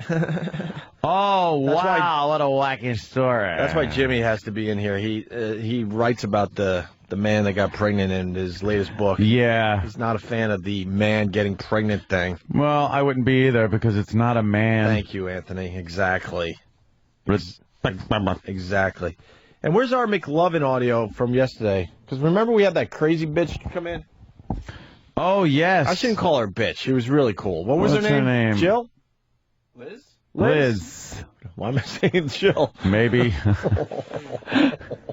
Yeah. What's up there, Freudian? Ooh. No, that was... Wow, that came out of nowhere. Liz. And I wasn't calling it... whatever. Always getting in stupid trouble. It was just a name I pulled out of my head, I swear. Pulled out of a hat? Don't look too much into it. McLovin drops an F-bomb on Jimmy Kimmel. We were going to play this yesterday, but then Liz... Yeah. Man, she rocked. She was cool. We didn't really know what to do with her. Well, yeah, she kind of just came in. I mean, Jimmy, of course, invited her in, said, "Come on in." Yeah. She came in. Yeah. And within a minute, not even under a minute of talking to her, yeah, I just was looking and saying, "Oh my God, shithouse rat crazy." Yeah. And she didn't disappoint. Nope. She was a little kooky. Yep. A good egg. Yes. She wound up taking her clothing off. Exposing very nice body. She could be a boob body double in Hollywood. Good. Yeah. A stunt sure. boob. Sure. She could do some stunt boobing. Sure. So anyway, so we blew off everything else we were doing yesterday, so we're a little behind. We got McLovin dropping an F-bomb on Jimmy Kimmel. I'm noticing this is happening more and more, and no one gives a crap. Yep. They're getting attention that way. The federal government's a little busy right now with the economy, so they're not... if the federal government spends any real amount of time doing anything else right now, right, they get... the people get mad. Right. It's like, oh, well, why are you going after this? They're making a big fuss about this, the F-bomb being dropped. That they're like, we're going broke here. Right. So they leave it alone now. Well, that's where we're at. So you'll see the F-bomb more. I'm distracted because this Rob Schneider is just terrific. They're showing a scene from his latest movie. He seems to have nunchucks on soap on a rope in a shower. Well, I guess it's some kind of prison film. Some guy's trying to, like a gang, they were trying to rape him maybe in the shower. I don't know. Now he's beating a white supremacist up with his homemade soap weapon on a rope chucks. Oh my Oh, that's not the audio. No, you got other one. It's never the audio, is it? It's never the right television. It's a 50-50 shot, isn't it? We lose and it's every time. Never the right one. Because then it would have been good, because then they go to live Rob Schneider, and I'm sure he's going to be just hilarious, and we should have it on our show. That should be hilarious. Look, he's so cool that he just kind of hangs out with his coffee on set, man. Yeah. With his hat on backwards. Backwards. That's cool. Ugh. Right. Here's McLovin. Shoot, he came up to me and he just stared me in the eyes and just said, "Your speech was fucking hilarious." Turned away and just walked away. Wow. That was it. If you can make Harrison Ford use profanity, I've made it. Really I'm made so an cold impression pimp. on the man. You really. And that was just on TV and no one cared? That show live? No, it's not live. Jimmy Kimmel. That's live? Jimmy Kimmel's live. Jimmy Kimmel's live, right. Oh, right, that's the whole gimmick of the show, right. That it's live. Oh, okay. Oh, I would wonder why. Yeah. But there'll be no problems. But those DJs in Des Moines, so fired. No one on Jimmy Kimmel will get fired for the F-bomb on live What the hell TV. was McLovin kid there thinking? Jimmy, Don't they a doozy, huh? Don't they prompt them beforehand that it's a live show and watch your language? Or even though it's live, they have a little safety. They could have They have a did a little delay or something, you Sure. think? Jimmy, you're missing Rob Schneider. He's promoting his new movie. What's the movie? Oh, It's called Rob Schneider's Latest Hunk of Shit. oh. Is that what it's called? Could you got the wrong mic, Jimmy. Oh. I was wondering why I Talking couldn't this hear one? you. Okay. Ooh, that was a dump. Was it at Lulu? It was, but it's hard because I've been eating oatmeal and egg whites every morning, so my duties aren't as regular as they should be. Why? That oatmeal pushes it through. No, oatmeal makes it hard for me. It's like cement. Oh, God. You're not eating the right oatmeal. I am. No, you're eating Hope the I stuff wiped that it looks enough. like... Yeah? like Was it one of like those? wallpaper glue. I feel like a fucking... Oh, boy. He knows, right? I'm telling you. Uh-oh. What's the matter? You itching? Just check it. No, I'm not itching. But I feel like a drop of something on the back, but it's fine now. Ugh. Wanted to make sure it wasn't A shit little moisture? Yeah, there's nothing worse. No, honestly. No, there is. After a night of Guinness, where it's just like fucking, I don't know what it is. It's like tar. It just makes marks on the bottom of the toilet. That just yeah. You gotta scrub them with a fucking car buffer. Last week at the Patty's the Patty steak. Yeah. I took a dump. It reminded me of one of those T-shirt guns like that they do at like the baseball games because it was solid, but then behind it was just compressed air, and it like when I tell you that it fired. It fired into the toilet. Like it wasn't just shit coming out. It was launched into like the a toilet. depth charge.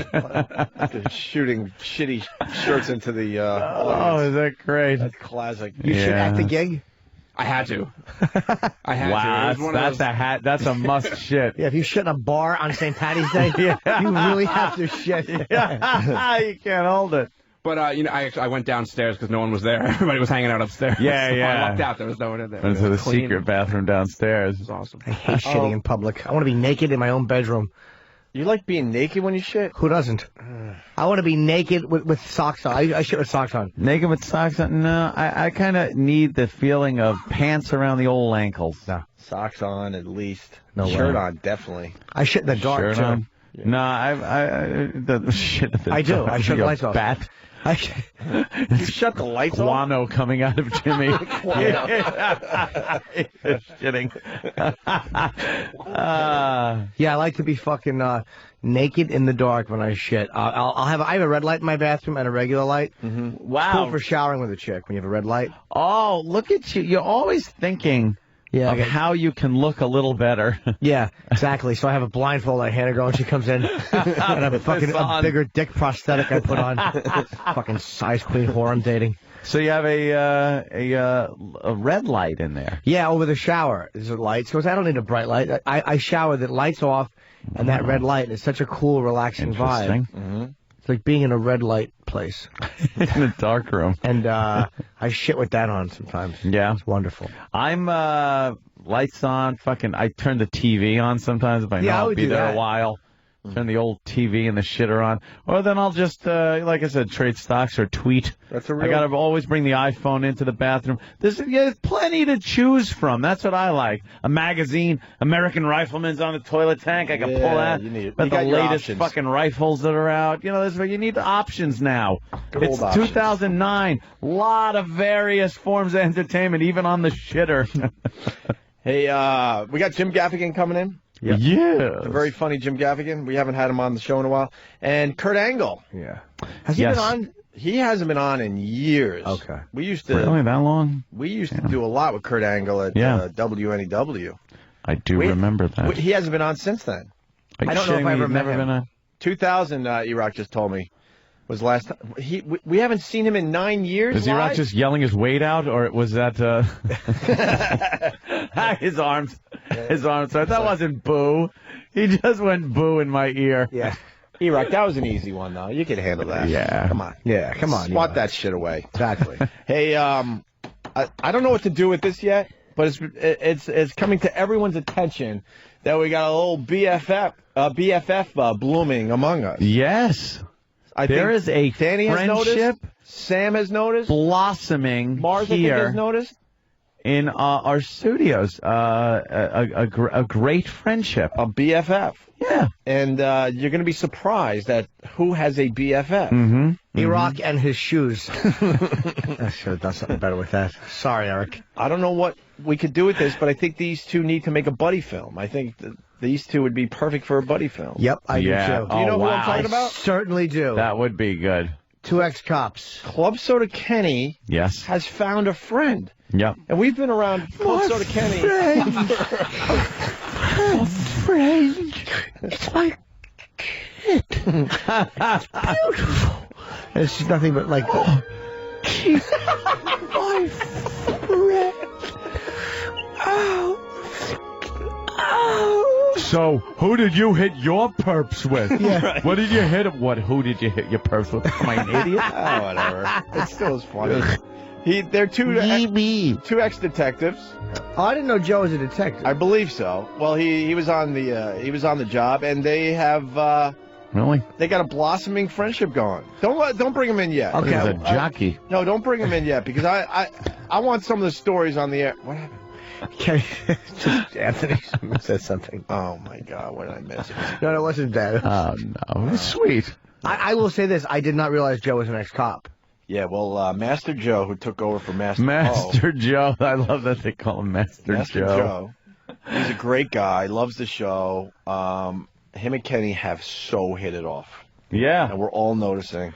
So now I want the staff to come in with their Club Soda Kenny and Master Joe observations. What they've seen Yes. to make everybody know, not think, know that there is just a blossoming friendship here. Yeah, I don't know where this is going, but there's something here. I want them to do a video where they're singing, "You say tomato, I say tomato. Let's call the whole thing off." And they both just step in front of a dump truck. Two zilches. We could start with that. Danny, what have you observed? I hear after the show, I'm not here. I've seen this myself. They kind of sit on the bleachers together and just exchange stories in between our show and Ron and Fez because there's a bit of a downtime. Yeah. And Master Joe is obviously here through Ron and Fez, and Kenny has to stay as well, and so they buddy up and they have little hangout sessions every day. They're like Abbott and Costello. They really are. Yeah. Yeah, Kenny's a lot taller than Master Joe. Oh, yeah. Kenny's, what, 6'5"? Oh, what, does Sam have Well, something? Of course Sam's got something. That's weird. Sam's just sounds like twins with Arnold Schwarzenegger. Danny DeVito. Yes.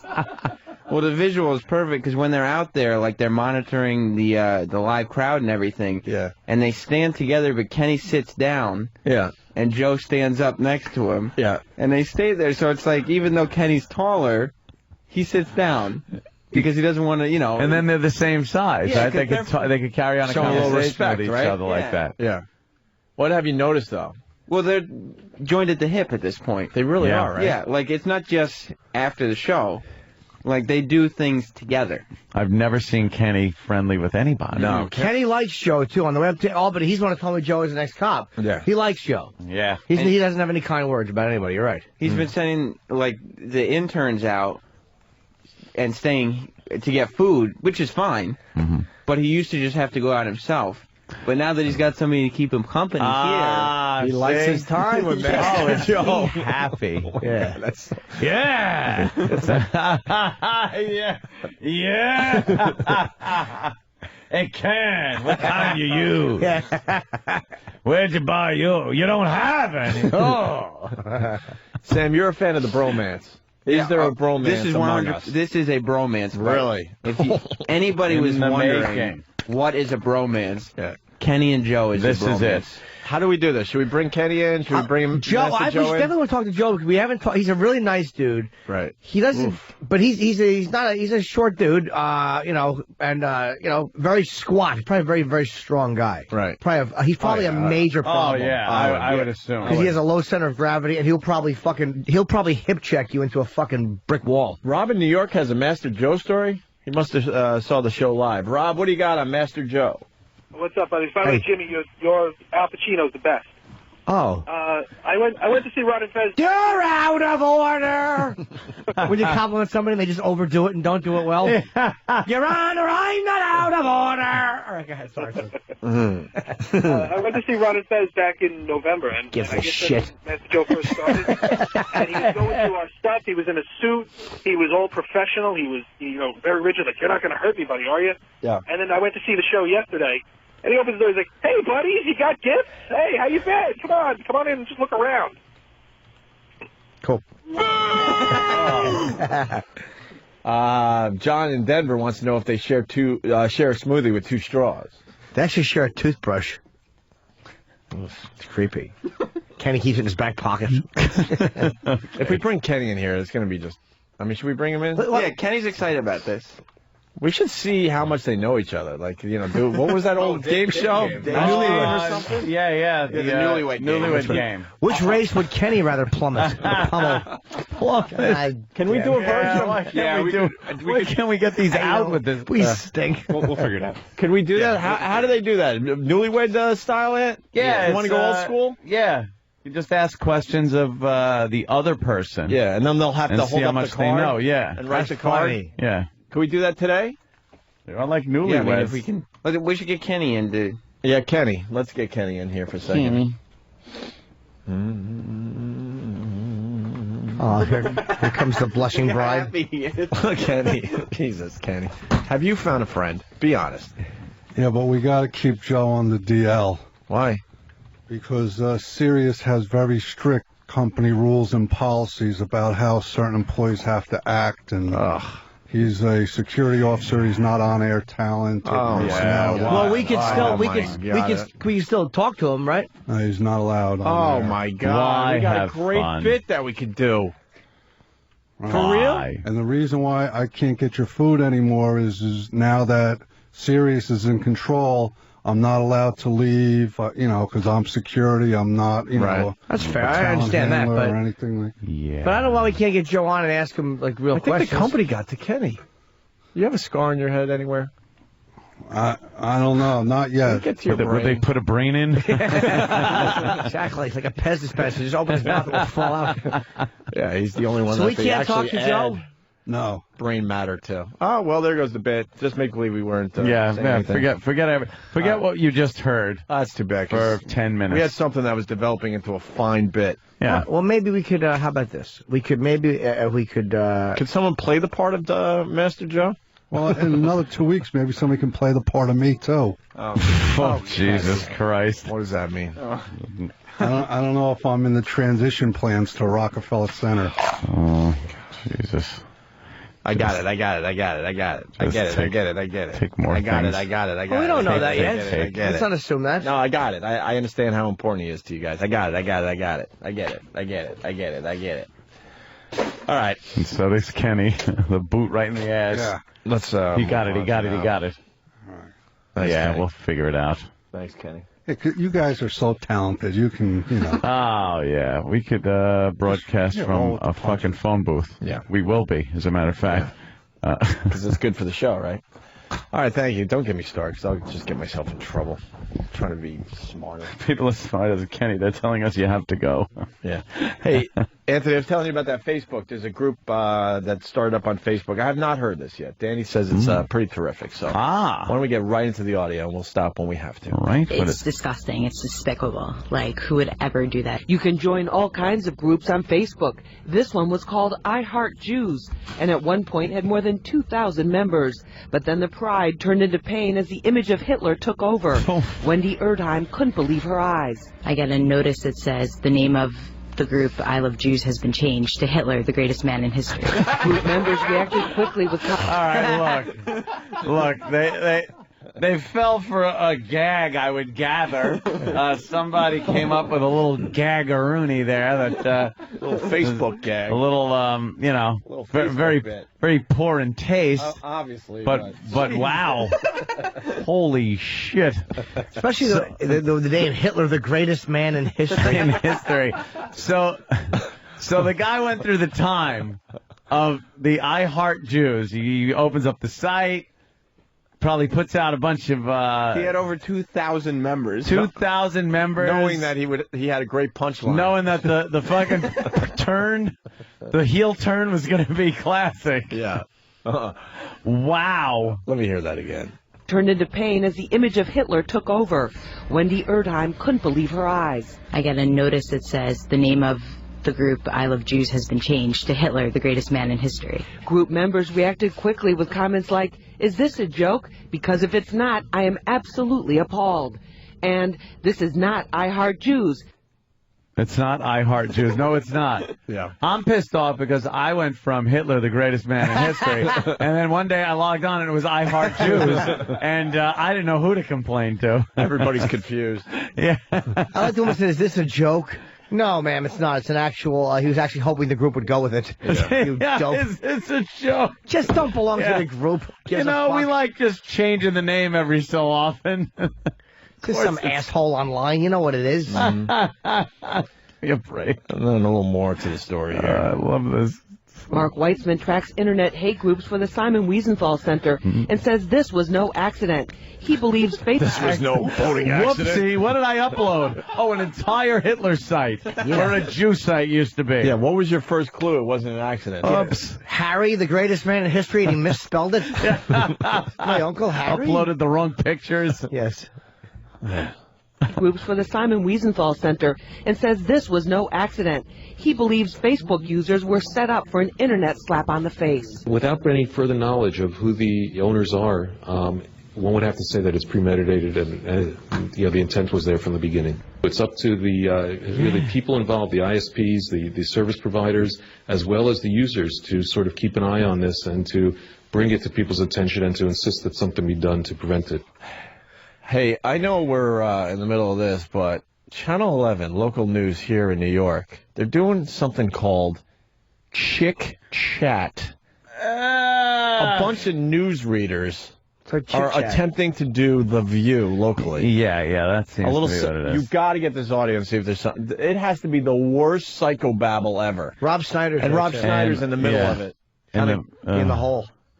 And what, they just talking about MTA fare hike now? That's the subject of Chick Chat today. Because people can't afford things as they are now. My cunt itches.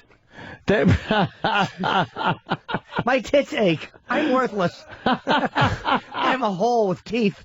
What do they... Oh, my God. Has that always been there on her? With the church? With that mole? Yeah. Of course it has been.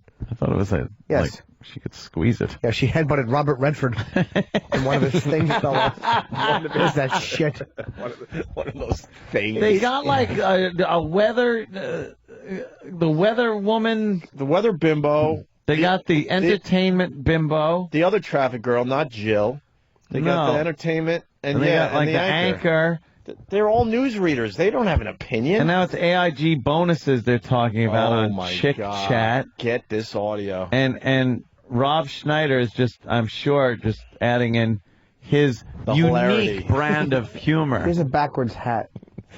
Yes, his hat's on backwards. He's too cool to try to look good for TV, man. Hat's backwards. That's what you do. Oh, my God. This just looks so... What? They're trying to do something here, yeah. Chick chat. It has to go up on there. All right, hurry up, Mars. Who would they put on if it was called Chick Chat? By the way, I want to make it perfectly known that That's a little joke. We want Mars to make the transition to the big building. That's right. I just want to make that perfectly clear to whoever. Oh, really? Whoever the hell listens to us. No one. No one! I got it. Thank you. Jobs. Let's not do it now. Right.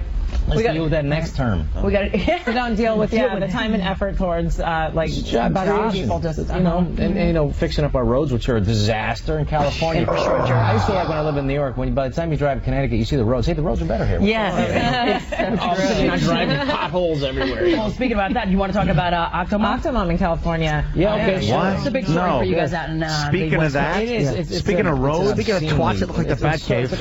Maybe it shouldn't be. Potholes. Speaking of potholes, I guess it is. I think she's been 8 little monsters roll out of it. But I think, you know what I think? I think that doctor was, I thought, that has to happen in Tijuana. There was some, that was a doctor in Beverly Hills who did that. Ridiculous. That guy should lose his license. Well, there were some investigations going on with that doctor. 5 holes just going off. Because he's creating, that's just $150 million. This has got eight babies that we're going to have to deal with tax-wise for forever. She's got no money. We have to, then her own mother's like disgusted with her. So. Well, her father did buy the house. Can we not see any more pictures of that? Anyone hearing this white noise? This is so bad. Okay, wait, let's move on to the Yankee Stadium. High-end food. We all love baseball games. What do you guys think about having Do we really all love baseball games, you ladies? I like watching the guys go to the Yankees. This one, I go to the Yankees games. Just let that roll out. I go to Yankees.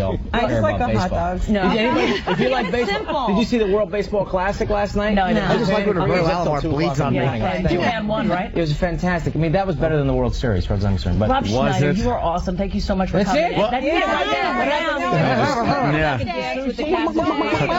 How much can you say Yankee Stadium? The Cats of Chicago. All right, guys, don't forget that you too can get in on our Chick Chat. To sound off, just log on to our website, WPIX.com/morningnews. I love that while they're chit-chatting, I like to take my dick out and just wave it at them angrily. They stand up, there's just 5 red spots on their chairs.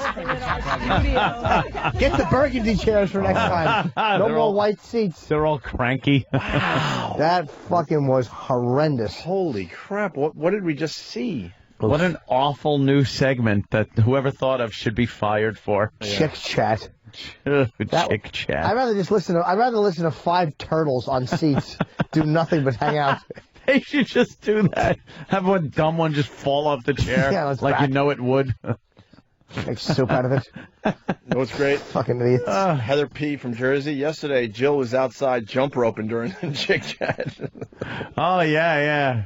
Yeah, apparently they've been thrown around on the street lately. But she would be perfect for that. Yeah. She knows how to carry on a conversation, not the rest of these dummies. Yeah, they got the that entertainment girl. Yeah. I got to say, Chick Chat was a big bust. Oh, well, thank God Rob Schneider was there to punch it up a little bit. Oof. Rob. That was good. Well, so apparently before that Jewish site there, they're oh yeah, right. There's a suspicion that it may have been premeditated. What? Why can't they just say obviously somebody was making a joke? We're all looking at you very suspiciously, right? No, it wasn't me. I must say. All right. I live among the Jews. They are my neighbors, my brethren. I live among the tribe. It's a great gag, though. As they say. It's wrong, obviously, but wow, that guy thought it out. It was thought out. It's very tasteless, but as far as practical jokes go, holy shit. Yeah. Holy shit-a-rooney. Sure got them. Wow. Give it a shit-a-rooney. Yeah, holy shit-a-rooney. That's a shit-a-rooney. You can set people up very easily on that, I guess. Mm-hmm. You put together a site that's going to get a bunch of people on there under the guise that it's a sympathetic site, and then you turn it around and do some opposite. You do the old flip. What could you do? You flip it. What else could you do? By the way, the octuplet mom, she is in the news because she fired her free nurses. Yeah. They were able to get her, like, help where these nurses come to her house and pretty much raise the kids for her. And this lunatic fired the free nurses. Yeah, fired them. She's crazy. Yeah, absolutely. She really is. There's no. Well, look, it's chick chat. We're doing chick chat right here. How's your vagina? Mine hurts It's a little itchy. Mine's puffy. A bit itchy. They're doing like SNL or something now. Because look, now they got now they got some Chicago performance going on. It's what happened to the performance news? for Chicago. Is there news? Who the fuck is who's producing the show? George Weber? It's fucking awful. Poor George Weber. I know. He just wanted a little cock. Yeah, exactly. Oh my God! Did he need the cock? It was obviously a violent struggle too. I'm sure it's a national story, but he was loved in the radio world, I guess, because it went to the New York Loved Radio in other Message places Board, too. and he had a lot of lovers in radio and outside radio. He seemed to be the same attitude as if you watch Looking for Mr. Goodbar. Where you're just kind of out on the prowl, picking up guys. Yeah. What did he get? Guys from the internet? That's what they're saying. Invite him over the house? Probably Craigslist and shit. Ooh. Picked up. They're calling it a mandate. Mandate. And he was murdered in the worst way, man. His feet was bound. He was half nude. They were stabbed in the head, chest, and neck area. Yeah, blood all over the apartment. He knew his attacker because of how the front door was locked and the back door was open. Like this guy let back door was open, all right. Wow. Yeah, it's a huge story here in New York. Yeah, and this guy was on the radio. I think we got the latest. Did he play it off like he was straight, or? Yeah, he would tell people he had a girlfriend. Maybe he did. Oh, really? He was the You news can't be guy. this gay and really have a girlfriend. No fucking way. But he fucking, who knows? He might have met a hustler somewhere at a bar. Hustler. Who the fuck knows? Story's sexy. Yeah, be so careful who you let in your apartment, man. Yeah. I got doormen, so Not it's a little guys. easier. No, but I mean, just even a chick you got to watch. A chick could cut your throat, too. They're fucking crazy bitches, damn. too. Just smack her across the room. They like that. Want to hear the story? Yeah. Certainly do. Morning, I'm George Weber with the stories you'll be talking about all day. For years, we listened to WABC Radio's George Weber report the news. Today, he was the news. Found dead this morning inside his Carroll Gardens home, stabbed in the neck. Nick Oliveri watched cops go in and out of his friend's apartment. I couldn't imagine anybody doing something to him like that. He was just a real good guy. Cops were sent to Weber's apartment after he didn't show up for work. The 50-year-old newsman joined ABC News Radio last year after working several years at 77 WABC's morning show with Curtis and Kuby. Cops tell us there were no visible signs of forced entry and no word yet if anything was stolen out of Weber's apartment. The investigation is continuing, and so far, no arrests have been made. Wow. They'll get whoever it was. Too much blood. There was blood around the scene. It was the attackers, too. But if he was bound, how the fuck did he fight back? He obviously did. No, they said he did. He had stab wounds on his hands. Probably fought back while he was trying to be while he was trying to bind him. Right, maybe. Maybe that's it. Get him with a knife. Ugh. All right. Ugh. I saw some, because I watch all those goddamn FBI shows and the cold case files and stuff. Mm-hmm. And there was one where this guy was just a fucking maniac, kidnapping out of parking lots, like pretty hot fucking girls. Anywhere from 16 to like 20 years old, and then he'd take them and just rape the shit out of them repeatedly and murder them. Just a real fucking Then he takes one girl, brings her into the woods, and this girl is begging, saying, "Please, just don't stab me. Shoot me in the head." And the motherfucker takes a knife and just stabs her in the chest twice, and just leaves her there. Pulls away, and then that's her fault. And then realizes, should have said, "Stab me instead." No, please don't shoot me in the head. Yeah, maybe that would have worked. You gotta Well, it actually worked out for her because he pulled away. He pulled away, and then he's like, "I better go back to see if I finished the job." And he fucking backed up, went back in the woods. She was gonzo, gone. She fucking took off with 2 holes in her, 2 stab wounds to the chest. She made it to the hospital. Gave a little description, all that shit, and they got the guy. Who was it? Did she die? No. She lived through that one. Wow. And they actually got the guy and gave him the death penalty. He's fucking dead now. Good. Yeah, good. I'm fascinated with those stupid-ass shows. I watch them all the time. It's almost impossible to get away now. I mean, that's what it is. You just see how amazing it is, how they find the littlest fucking thing And it's the whole case. But criminals shouldn't have to give DNA samples because that's invasive, man. Big brother, man. The second, when you are put in prison, they should take a blood sample. Get the DNA, put it on file like they do fingerprints. What's the fucking difference? What's the problem with ordinary citizens giving, if I would give DNA, I'm not a rapist. I'm not a fucking child abductor. For you, it would be something that would save you in some cases. If you're not going to fucking rape or murder somebody and then someone accuses you of something and there's DNA, you know, it's on record. Go ahead. It's not me. I'd give it up in a second. I give up DNA all the time. Absolutely. I give it up. I check the trap in my shower. Oh, my God. It's a stringy mess. Oh, God damn. Just linguine just flying against the wall. Just looks like a bunch of thread. I blasted my girlfriend's fucking hairdo the other day. Oh, a hairdo. You're going out with Flo from fucking Alice? Her hairdo. That's right. She told me the pencil. She said, kiss my grits, and I put my grits in her hair. No, I'm doing some period fucking now. I'd never done it before. Now I can't stop. Bravo, because it's fantastic. Nothing wrong with it. I don't love it. No, it's not anything you like, but it keeps her fucking yap shut. And you can blast. You seem to really like this one. Blast worry-free. How you talk about her. I do, actually. But I pulled out because the period was ending. Yeah. And I fucking arced. She makes me come like a girl. I make girl noises when I come, like, I really do. I come like a bitch. I never fucking made noise like that when I came. I actually squeal when I come. Wow. And I fucking arced one. I was kneeling between her legs, from her box to her hair, one shot. Wow, that's a good one. She was like, I got at my hair, and I had to go, I'm sorry, but I wanted to go, yay for me. Yay for Mr. Distance. That's impressive. Yeah, it was a great one. It's all in the when you release, how. Is it in rhythm with the fucking... Are you opening the fucking valve right there at that rhythm where whammo, the muscles contract good? You go, I really do. I make a very high-pitched...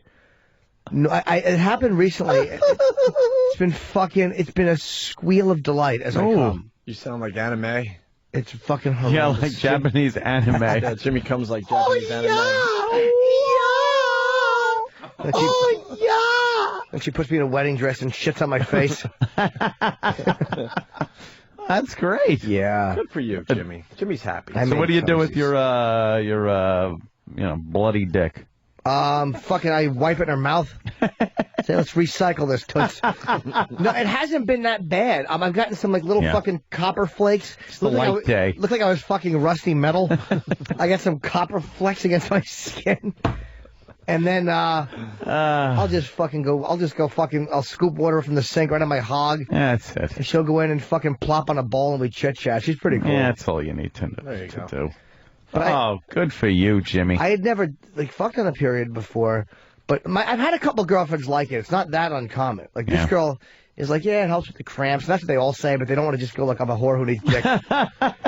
But my ex-girlfriend loved it, and I was like, nah, I'm not having it. Yeah. She's like, it helps with cramps, really? Yeah. Stay home, cranky. Take an aspirin. Yeah, sleep on the floor, fucking penny panties. Fucking whole room smells like my fucking coin jar. Fucking don't prepare my meals. Lay at the foot of my bed like an animal. That's what I do. I make them sleep on an Afghan at the foot of the bed like fucking Labradors. Don't bleed on my comforter. Fucking naughty girl. Oh, goddamn. But it's kind of cool. I lay a towel down now. I don't even mind. Yeah? Yeah, I'm like, yeah. You got your period towel? Dude, we go through towels so fast. Guess what I wipe cum up with? Towels? Yeah. Yeah. It's the best thing, most absorbent. It really is. And tissues are inconvenient. You wake up and there's fucking tissue over the head of your dick. Yeah, it looks like my cock was shaving in the middle of the night and cut itself. Fucking nicked itself for the bick. Yeah, toilet paper is the worst for that shit. You can't use any kind. Do you know what works is the fucking the duty wipes, the wet wipes? Yeah, wet wipes are really good. If it's really bad, I'll just go in the shower real quick. Yeah, I would shower. Just hose down. And you don't even... Yeah, just hose down, you know. Just the cock and ball and ass area. Yeah. Yeah, wash the undercarriage. Yeah. Where the old true coat is. Yeah. You gotta kind of... And then you look at your washcloth and just like... Looks like the floor of a MASH. The worst is when you've been fucking, right? And sometimes the pre-cum gets a weird mix with her juices, and there's like little pieces of fucking... it's just weird once in a while when you're fucking and it's chafing, and there's like a little piece of... whatever the fuck it... Whatever that is. Whatever it happens to it. Whatever. When you mix juices and rub up against vag walls, then you start to lick the pussy, and you gotta go... Oh, fuck! Yuck. What is that? You're making an emulsion. There's some kind of fucking chemical reaction happening. Yeah, it really is. Yeah. My cum, I tell you one thing. I made a whoopsie, and a little bit went into her last night. Ooh. And she's finishing up her period. She's almost done. Yeah. But she was gonna come, and I pulled out, and it was doggy style, and I went, and I came on her back. I made the fucking woman noise. And I'm just kind of collapsing forward as I come. It's so unsexy because she's like kind of on she's on her hands and knees, and she's getting ready to orgasm, but I can't time it because I have to come. So I'm like, and I come on her back and I collapse forward with my fucking fat older man tits. You just wrecked her orgasm, dude. And I'm like, I came right when you're about to start. She's like, yeah. So I'm like, I'll take care of you. So I toweled off her back. And I fucking, I got my fucking, I'm fingering her, but it was so warm because a little cum went in there. It was actually hot, and it started to burn my finger because I have my fucking, my cut on my finger, my paper cut. Burn your finger? Oh, the paper cut. It was the cunt. Okay. It was the cunt, the semen inside of her. I had to actually take my middle finger out because it was fucking hurting. Aw. It was burning. Your cumsies were making your paper cut. Boy, a fucking semen doesn't play games. It really wants to. I'm 40. My semen really wants to get to the old eggaroo. It's like flame throwing in the inside of the vag. Yeah, they're probably squirming up the cut in your finger, thinking it's part of the vag. Where is it? Where's the egg? I got it. We have to take a break. Just because we got the guests are starting to back up. We got Jim Gaffigan standing by. He's all right. His new CD's called King Baby. We're going to give you a little taste of that as we go to break. And then at 9:30, this is what I mean, it's backing up. We got Kurt Angle coming in, and we haven't seen him in about 9 years. I think he's... I can't imagine it's been that long. I think he's wrestling in McFoley's league. Really? That McFoley thing. What is it, TNT or something? Sam knows.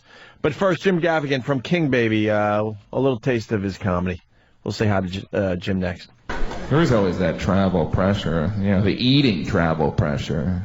It's like, oh, you're going to Austin, you got to get barbecue. Got to get barbecue in Austin.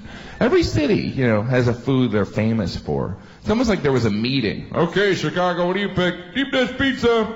Okay, Philadelphia cheesesteak. Okay, Boston, beans. You want beans? Yeah, beans are awesome. They're wicked awesome. The Yankees suck and Dunkin' Donuts right. Dunkin' Donuts. Dunkin' Donuts. New England loves their Dunkin' Donuts. Some people love Dunkin' Donuts too much. Dunkin' Donuts is awesome.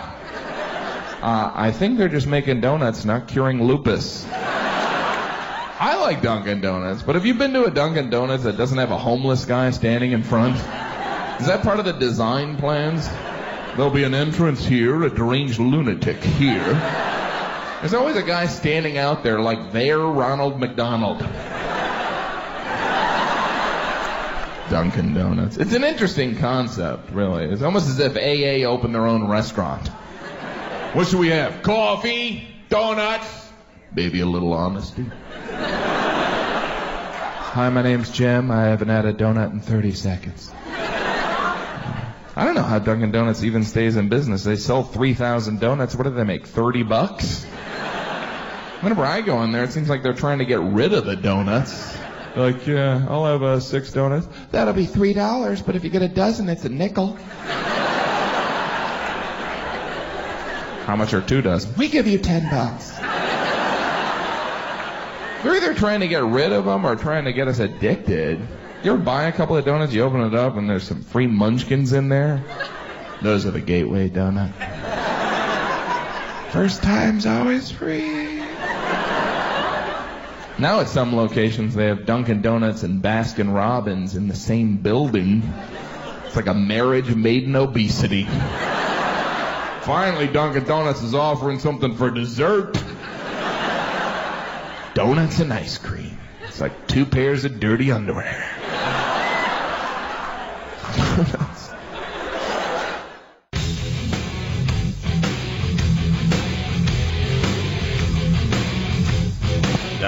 Opie and Anthony in studio. Jim Gaffigan. The very funny Jim Gaffigan. Yeah. I just took a picture of him drinking coffee because that's what the social networking sites are all about. You social network there, Jim? Yeah, I've gone back to the Twittering thing. Yeah.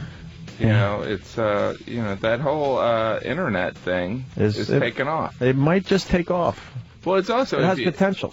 it's also like, you know, if you're doing, you know, shows, it's, you know, this. It's like, I'm pointing to Jimmy. Yeah. But it's like, if you, it's like, Facebook's perfect. It's like, all right, I'm going to Atlantic City. Search everyone from Atlantic City. Perfect. Yeah. So. See, I hit them all with it, though. I don't even search them out. I'm like, I make the Boston people listen to my Texas updates. Fuck them all. Feeling it. You never know. Maybe one will be vacationing. That's exactly what I tell myself. Yeah, that's what I tell you. Let them sort it out. The Twitter thing, it's like, I'm really terrified because my life is really not that interesting at all. So it's like, I had a burrito. Yeah, you know? that's what most of them are.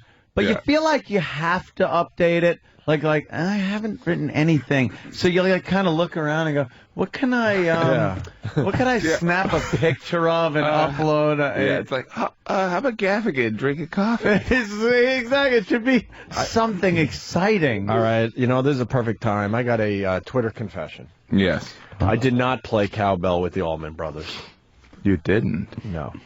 I tweeted that, though. You tweeted it? I feel ashamed. Did I don't know. anyone really think you did? They yes, did? I did. Yes. Goodness. I don't know how to I was at Twitter or any of that stuff. I was at the Allman Brothers show, and I was lucky enough to be on the stage with a bunch of other zeros, meaning myself as one of the zeros.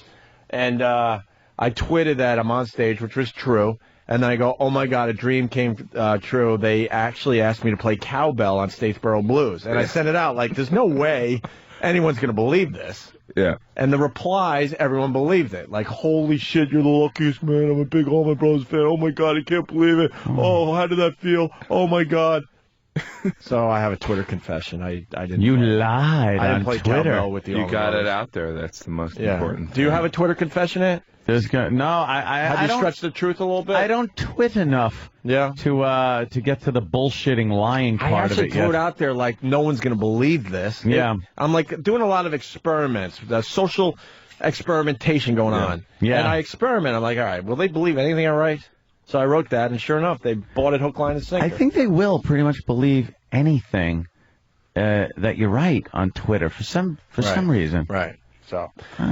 But I'm going to tweet my driver's license photo. I'm going to tweet it. Do it. Tweet. In promoting this special, because there's always that fear, like, no one's going to watch, and then, like, Comedy Central's going to be like, oh, that's why you're here? You're actually promoting something? No, but the thing is, like, have you ever tried to do a vlog a day? What's a vlog? It's a video, as it sounds, but I've been trying to do it. It's really fucking hard. It's really hard because you're like, all right, well, it can't suck completely. I got to think of an idea. That's something, yeah. But you pressure. But you don't want to like do like 3 takes of it. So I always end up like, all right, that's good enough. Good enough.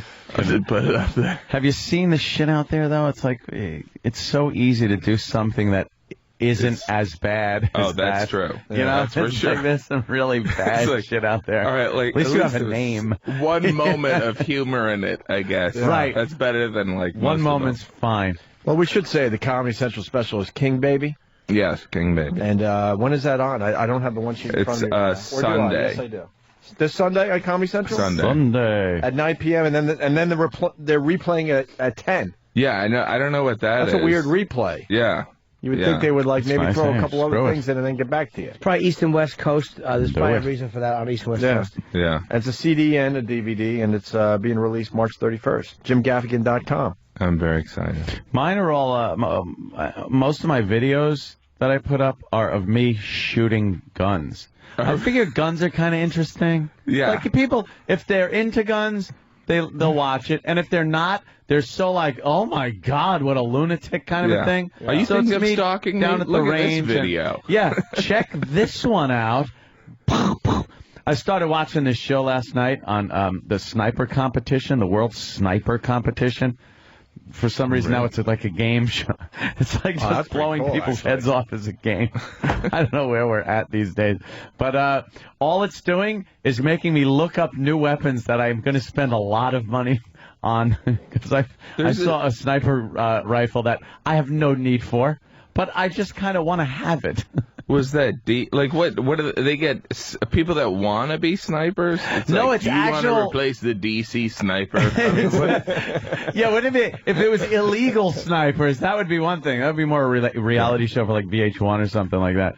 This is on the military channel where every commercial is for the army. Yes, and they bring in these sniper teams from all over the world. And they compete with each other. Yeah. Like last night, they actually had to shoot stuff out of a helicopter, out of a Black Hawk helicopter. And then they have like 1,000 yards. You got to hit something. Holy. And it's really interesting. But I saw like one of the guys like, I decided to bring this gun instead of one of the real long-barreled ones because some of the competition. I'm like, what is that? Wow, and I'm looking, that immediately. And I got my laptop. And I was like, what is? All right, it's that. I could get that in the semi-automatic. I'm in.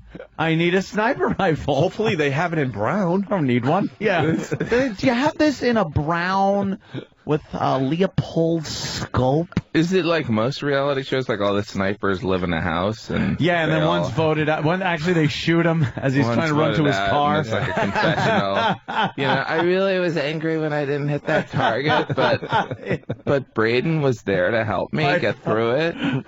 My partner stinks. He can't call out the proper ranges. All right, we're all teaming up to think of our sniper notes that we're going to leave at every sniper scene. What is it? It's called sharpshooters or something like that? Is that? I think it's just. There's a couple of sniper shows out now. I don't know why. What's the one about? So big right now. They have one on just sharpshooters. I wonder if it's the same one. Sniper 2 or something. Yeah, or very it's, cool. like that. Yeah, it's a pretty interesting show. The military channel is just on my TV all the time. Wow. I don't know what it is. I just can't get enough of watching where my tax dollars go. I guess it's kind of nice to say, hey, I paid for a rivet on that fin. What on that about a missile. show where people are just like snipers, just shooting things? See, that'd be good. You know what that would be good for? What we were talking about before. Now, that's an interesting Twitter guy. A serial killer, something like that. Oh, wow. And he can twit and go, Just kill someone. How should I Time for a pose bagel. I want to pose the body. How should I do it? And then people can suggest, put like the hand over the head, make it look a little weird. Chop the head off, put it in the window. Oh, it's been done. It's called Top Sniper. Yes, Top Sniper, like Top Gun for snipers. Yes. Top Sniper. Yeah. I'd love it if somebody started doing that and they're like, O&A suggested it. I heard I get this epiphany while listening to O&A once. I was a normal guy, family, and I decided, let me start killing people and twittering it. You know, Oh, shit. Jim Gaffigan brings up something that we got to... One of our biggest claims to fame was one of our guys, not guys, one of our listeners, we didn't know him personally, got kind of caught up in that old stingaroony that Chris Hansen was doing. No way. A listener. Yeah. Oh, my God. With you were really funny on the Opie and Anthony show, and this Chris Hansen decided to leave it into that particular episode. Yeah, the guy's one of our just listeners there. Took the bait. Had some cookies and a little lemonade and everything. The Zima and condoms with him, you know, that the fucking instant you're going to get the 14-year-old girl with the Zima. Right. And it is amazing they took that show off the air. Is this off the air, Dateline? Did they? Yeah. I don't know. I used to watch Great. it. That's the show that you didn't want to admit that you watched too much. I watched You're like, it I've seen that. all the I've time. seen that show so much. I love that show. I've got it on DVD. Yeah. It's the same thing. It's Candid Camera without Alan Funt. Well, and it's one gag. And it's the not whole Smile. time. No, it's not You're Smile. like, I wonder what's going to happen to this guy. You know what? This time the pedophile's going to get his way. Yeah. You know, it never ends up that way. And now, as Fanny Flagg playing the part of the 14-year-old, Maury Amsterdam is a police officer. Chris Hansen's a sick fuck because he gives them a little hope that they might be. Yeah. They might be off the hook. Okay, you're free to go. And then they leave the house like, really? You're sick. And the cops come out of nowhere and just tackle them. Yeah, they're dressed as trees in the yard and stuff. Great. That sounded like William H. Macy at the end of Fargo. No! It would be tough to have Chris Hansen as a dad. You know, what are you doing here? I'm just having breakfast. Really? Mm-hmm. Really? You're taking out my daughter. Yes. Where are you going? There was Why don't one... you sit down and have some lemonade? Okay. My I'm daughter sorry. is 5. And you're 50. I'm sorry, sir. Yeah. I'm sorry. There was that one guy that they caught and then they caught again in the same episode. Yeah, Sir, yeah. I'm sorry, sir. Sorry. Like it was the most polite pedophile. He just can't stop sorry. it. Frothing. I'm sorry. I'm sorry. I'm sorry, sir. You knew this was wrong. Let me read the transcript. I'm just going to McDonald's, sir. Yeah. I just want something to eat. I'm hungry. I'm just in the jungle gym area of McDonald's, sir. Oh, we nailed Chris Hansen that time he came in, and because during his show, part of it is he embarrasses the pedophiles by reading their transcripts. He goes, were you trying to have sex with an underage girl? No. And they was like, no, I was just coming over. Well, let me read this. How old are you? 14. I like that. I'd like to sleep with you. Have you ever tried ass sex? Have you ever... So we just cut out all the part where he says it's someone else, and we just played Chris Hansen saying all this stuff to Chris Hansen. So he was going around promoting the show. Yeah. So he's on our show, and we played I'm a those journalist. clips. No, you have a book too. We played the clips. Oh yeah, he took advantage of it. Commerce is not infiltrated. No, not at all. Not at all. They realized it was such a huge hit. Like, people just wanted to see that. It was Candid Camera and fucking criminals. Anthony did Chris Hansen to Chris Hansen. It was very confusing. Why don't you sit down and have some lemonade? And we had cookies. lemonade set up for him and everything. And then it's like, Chris, did you say this? Listen to this tape.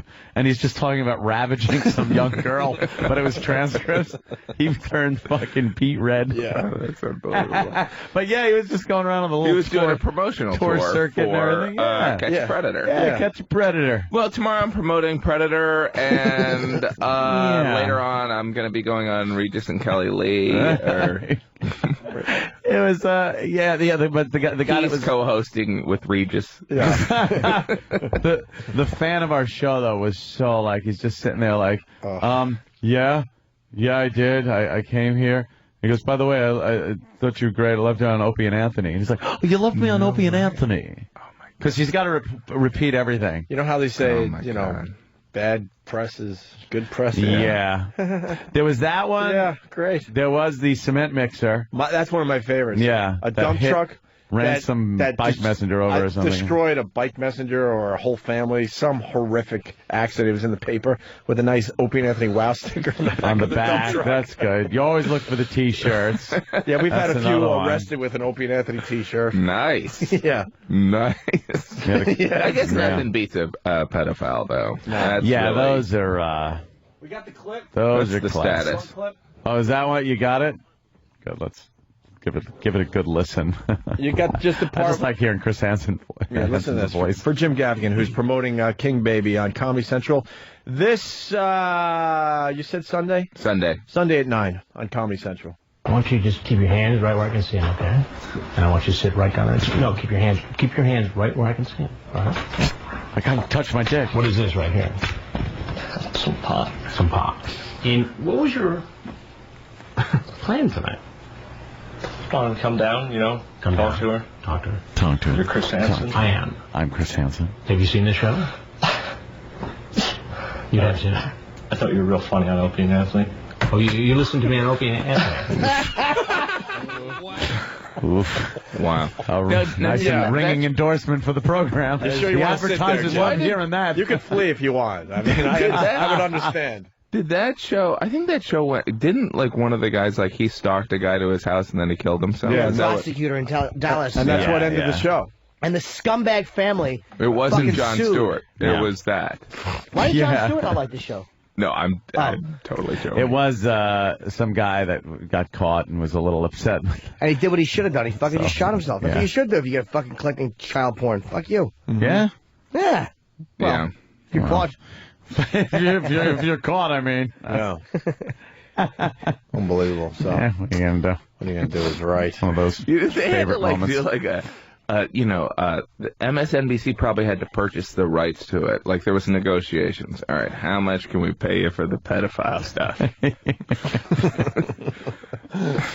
He that really made a name for him, that whole series. And then he tried doing other ones, but they just didn't have that panache that the old pedos have. To catch a gas thief just wasn't as interesting. To catch a check forgerer. None of them had the same fucking bite. He went after those Nigerian scams, which are, I think if you're taken by one of those, give all your money to Nigeria. You should go after the warranty people. The warranty on your car.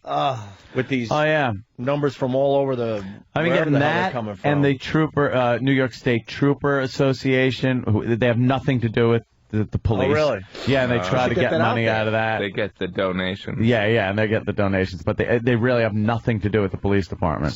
Supposedly the car warranty thing, how they're making their money is all us dummies calling them back, because those are all like hidden 1-800 numbers. Yeah. That's what I've been told. Or 1-900 numbers.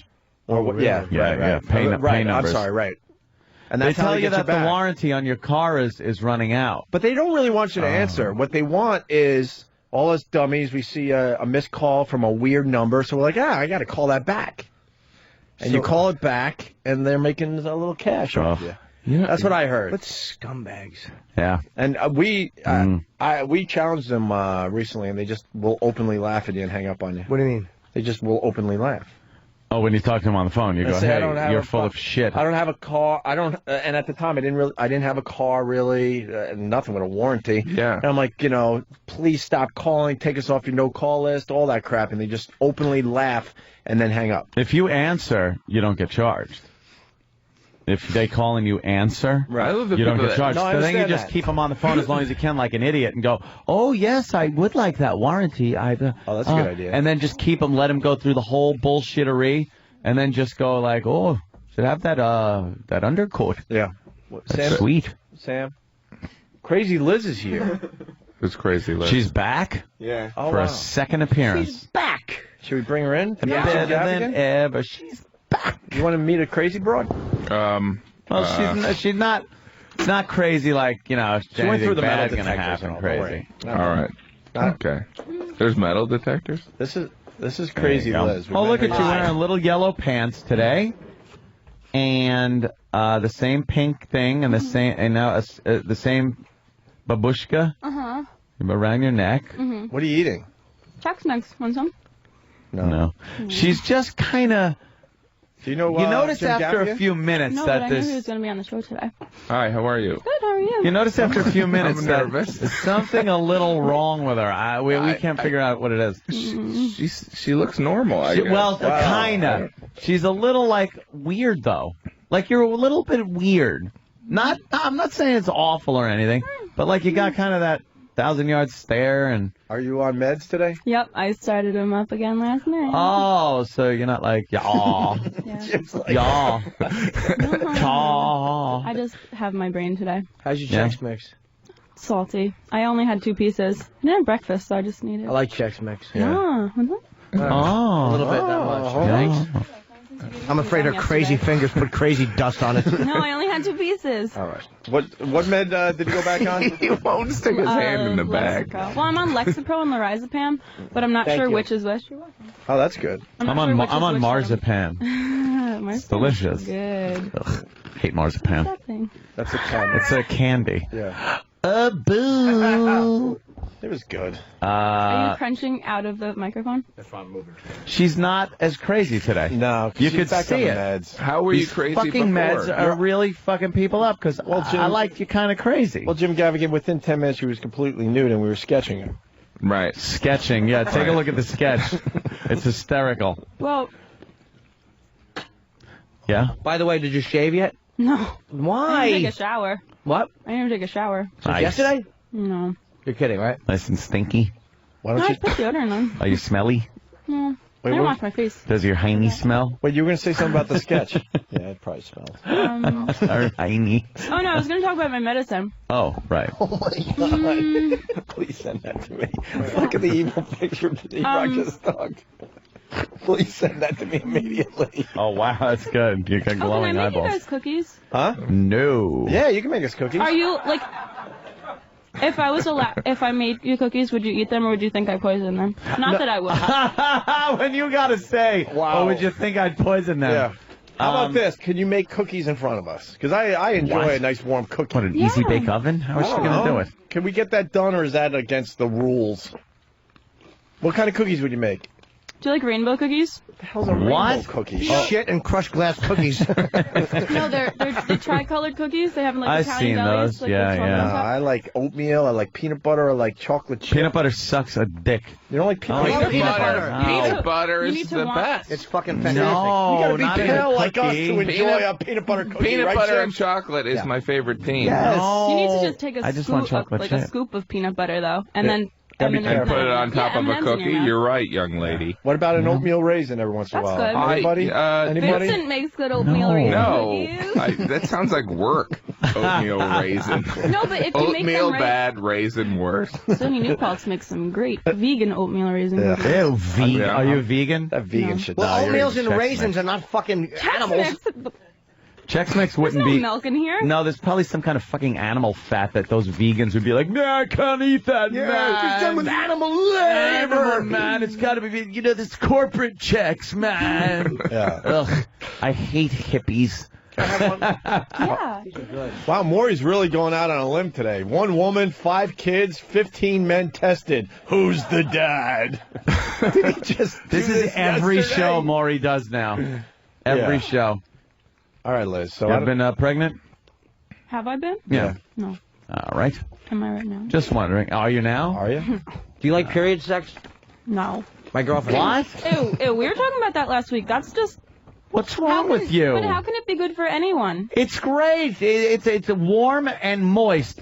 Fucking pump and repeat. No. No? Oh, you're on Ativan. Yeah. Yeah, But it's like a different name of it. No, I know. I just because I know What is it Ativan. for? Depression, anxiety. Yeah. Yeah. Yeah. Yeah. She See, hates you're a pale lot more people. like you like depression, Depression, anxiety. And anxiety, that yesterday you've seems been like like two opposite depression things. and anxiety. Yeah. You'd have been like, hey, I'm a little wacky. When you said yesterday, like the 'cause I'm electrical low pulses energy, in your high head, energy. like I was really getting that, so that freaked me out about. Gaffigan's side effects. nice observation. Yeah, there are 2 different emotions. Depression, though. anxiety. That Yeah. seems well, like they two were opposite like things, caused by each other, right? Huh? You're depressed because you're anxious. All right. basically. And then you're anxious because Oh. you're depressed. Basically, it's a vicious The cycle. key is Wow. this. You want to feel better? Why don't you shave a little bit? You feel a lot better. I'm telling you, there's no reason to leave hair growing. It's a mess. No. It's wispy. What's wrong with No. the? There's nothing wrong with her. There's a lot wrong with it. Get rid of Really? it. I ain't got no bush. You what? I ain't got no bush. You shave Maybe it? she's starting a but I trend. don't It's have a all bush. coming back now. Yeah. The 70s are coming back in a big way. Oh, please, not that part of it. So the medication, you were off it, and then you're well, back I on. left it at home this weekend, so I was off it for like Oopsie. 3 days. Oops. And where were you for 3 days? In Queens. I Queens, just like I left my purse in the car. Right. I mean, I do that. Too. What? No, but you weren't home, but you live in New York City, and you were in Queens this Oh weekend. no, I live in Rockland, and I was in Queens. For the weekend. You're wandering around Queens going, hey, where's my medicine? I'm depressed and anxious. Wow, you just Don't worry, the lights came on, yeah. That freaked you out, didn't it? Sometimes when the lights get dim in a restaurant, you go like, I got a brain tumor. And how do you feel differently when you're not on Well, your yesterday was the medication? first time that I was off it for like 3 days. 6 or 7 months, I guess. Yeah. So it was just like my body was. Blah, blah, blah, blah. Yeah, see, that's more But like you. I just couldn't control my body. How is she behaving differently than before, if you don't She's mind? not a psycho today. Yes, yesterday you were there was very peculiar before. I was, yeah. She was just a little odd. It wasn't dancing for us. It was yesterday, very I would still dance if I borderline. wasn't It on wasn't medicine. crazy like she's just Anything goo goo goo goo. But you could tell it was just something a little off yesterday. And do you have a job? Are you going to work? Do you have a job in $99? What's that? You could be approved for a brand new car. See, she was doing stuff like that too. Okay. See, at least the medicine isn't sticking to every synapse. See, a little oozing just. But you're like, you're walking to work, and you're like, you know what? I'm going to go by and see Opie and Anthony, right? Well, I live in Rockland, which is not here. Right. Oh, so you plan to come in? You guys? Yeah. She comes in. Well, Okay. yesterday I came in. Okay. All right. I decided I skipped my classes to come here. All right. All right, she's getting a little weirder. Should we throw her back onto the bleachers? Face. Yeah, you're on camera. You all right? Yeah, You all right with that? Wait, but which side is it coming from? It's from up. No, right? No. The other way. The other way. Straight. Nope. I see the side of my face. Right. No, you do. See, if you turn really fast, it's not gonna. You just turn really fast. She's looking around and trying to see where it's coming from. That's the funniest damn thing. Like now she's just gonna walk toward it. Yeah. Where is it? By the way, Jim Gaffigan. That's Jim Norton's sketch of Now she's just Crazy Liz. crazily looking into the camera. It looks like a photograph. Yeah, it's beautiful, isn't it? Jurassic Park. It kind of looks like a John Lennon sketch, Jimmy. There's good company. You have to know John Lennon. What is she holding there? Is that They're awful. Her shawl. That was a shawl.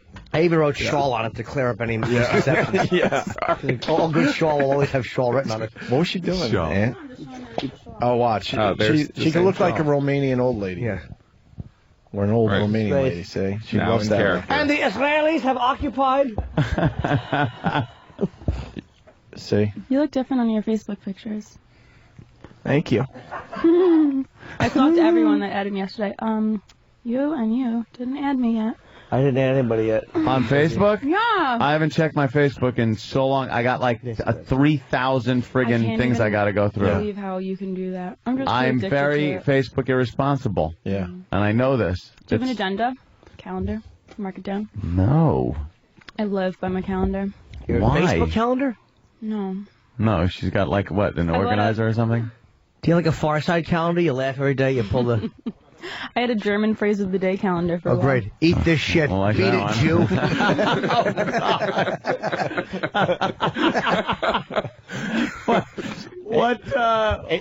What's your organizer have in it? Like, can we see what your? I didn't bring it with me today. I didn't bring Oh, it. what's like? Give us a day. What's like your agenda? Some of her tasks. Yeah. Yeah. Well, sometimes I'll write down everything I have to do. Do you want me to hold this? Is your arm card? Why don't you come off the mic stand? All right. Hey, Anthony, as we reset her, Jersey Matt writes, you should get a laser pointer and see if Crazy Liz chases it around like a cat. We saw a cat doing that this weekend. I was going to eat that cat. It was so cute. You were going to eat a cat? You know- Well, figuratively speaking, I bet. Well, you never know. A Scottish fold cat. No. You know you're taking Jim Gaffigan's time. That's all right. So I'll at go least sit down. talk to him so we, Jim, Yes. have you ever seen a Scottish fold cat? No, I don't think so. I don't know names of cats. But they're... What? Who cleans in this office? Lars. Why? Oh, what's the matter? What's wrong with the cleaning No, I was supplies? just curious. Why do you ask? Because I clean. You want to start? Is that what you do for like a business? Well, what is not your really. job? You didn't make that. I make beds and clean houses. You didn't tell us Just that one house, yesterday. though. Oh I my God! I didn't think about it yesterday. She goes into. You said school. You missed school. She goes into Where do you medicine. go to school? I was in. Yeah, the lights will go off and on every so often. don't worry. For no fucking reason. Really? Yeah, there's a short somewhere. Yeah. He guards the front door. Yeah. I'm kidding, Joe. Where do you go to school? Well, I was at SUNY New Paltz for 2 years. Yeah. And then I went out to Las Vegas, and I hated it, so I dropped out of school after like 2 months. And then What's wrong? and then now I'm at Rockland Community College, and I'm going back to the SUNY New Paltz.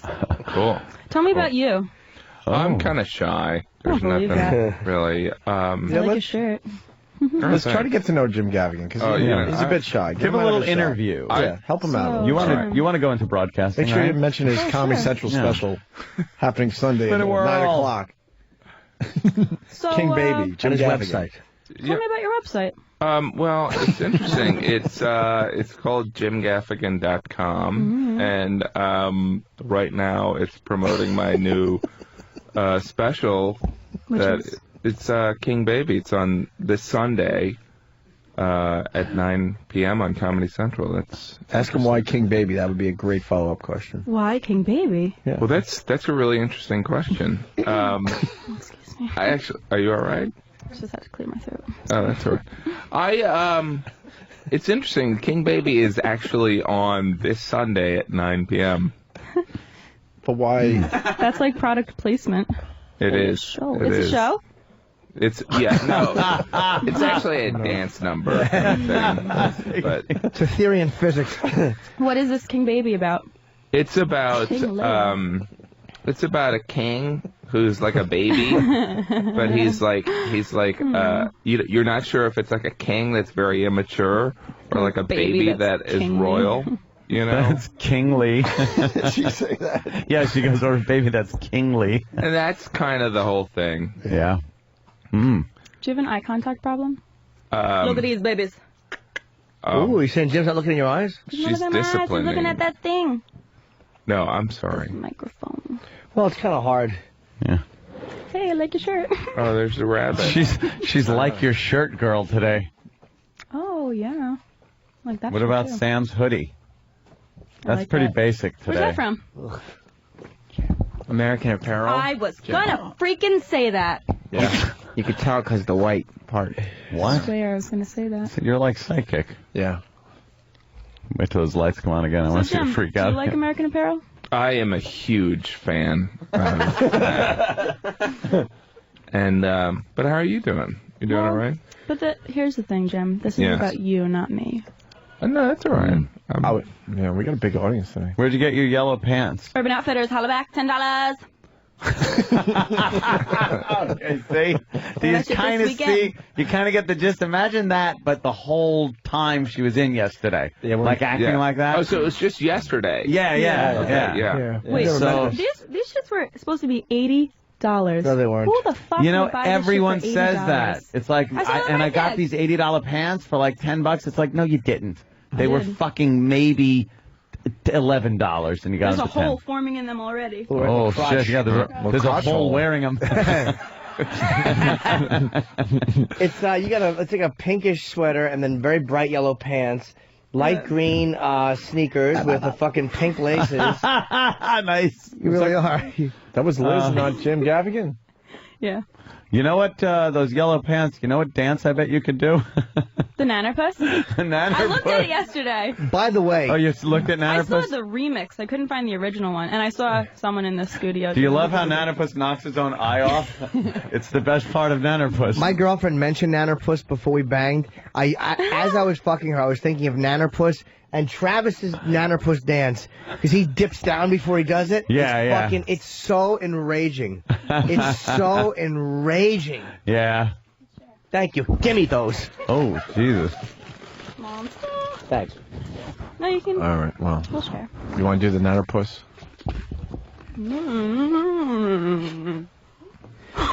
That's pretty good. That's I keep actually thinking, it. But you got to do the song. We represent the Lollipop Guild. Really? You think that's like a lot like the Nannerpuss song? That's what I think. Yeah, when I think of it. Never know. Want some more Chex Mix? No, I'm good for now. All right. Why'd you eat it all? No, I just had them in my lap. I was hoping she'd go fishing for Chex Mix and hit my penis. Is your pal here today? Yeah, yes, Yutters, and... Yeah. Really? What? What's wrong? Where's your pal? Hey. Oh, there he is. Oh, there he is. Oh, I just have to And he's got, clarify like, the something. yellow- Adam is yeah. moving to San Yeah. Diego. He's going to be an air traffic controller. He said you guys like planes. What were you staring at, by the way? Pushing tin, as they call it. Yeah. Hey, listeners, guess what? There's a big fucking bunny in this room. Wow. See, sometimes I think you need a couple more days, and then you'll be completely fine. Yeah. Because you're like really stable, and then occasionally you're you from yesterday. Because my body is is connected to my head now. But the thing with the lights and like a bunny and that's like weird. That's Hey, all. Paul. What are you looking at? Oh, you got a couple of friends in here? She's walking over. She just walked away from the microphone. But I wasn't talking. What? What are you, What are you doing? Ooh. They're making me think that I'm crazy.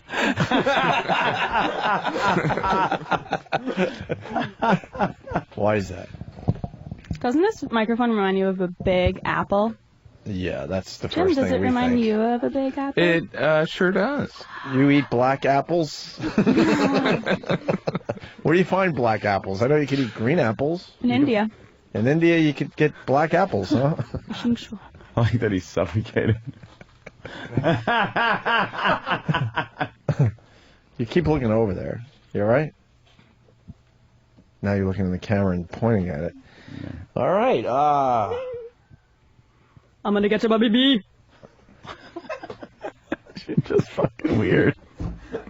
She's just a little weird. So you did the show yesterday, and then did you run into some friends that saw the show, that heard the show and saw some of it online and all that? Well, like, I got a lot of friend requests on Facebook, and they all commented on my Facebook, and then... Were they nice for the most part? Most of them were really nice. Yeah. A few of them were, like, creepers, Yeah, so I just we get deleted that them. too, yeah. Oh, let me Yeah. film you, baby. Yeah. Oh, really? Oh, You're baby. so hot. Let me... Yeah. Like, a few people were talking to me, and they were really nice, but then, like, oh, man, you're, like, really cute. We should hang out. Yeah, okay. Yeah, they're Bye. weird. They sound Bye. like weird people. From Jim Norton. Those weird people. Oh, is that Sharpie still here from yesterday? The what? The Sharpie? No, we throw them out and have new ones every day brought in the Yeah. studio.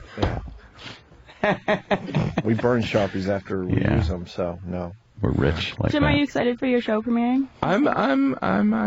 Yeah, I am excited. I'm gonna Thank watch you. it. That's 9 p.m. Comedy Yes, Central? please. You doing Letterman? I taped it last night. It's So you went from Wednesday. Letterman to this. Oh. How Yes, good do you feel right now? Are you kidding? You guys have been on the air how many years?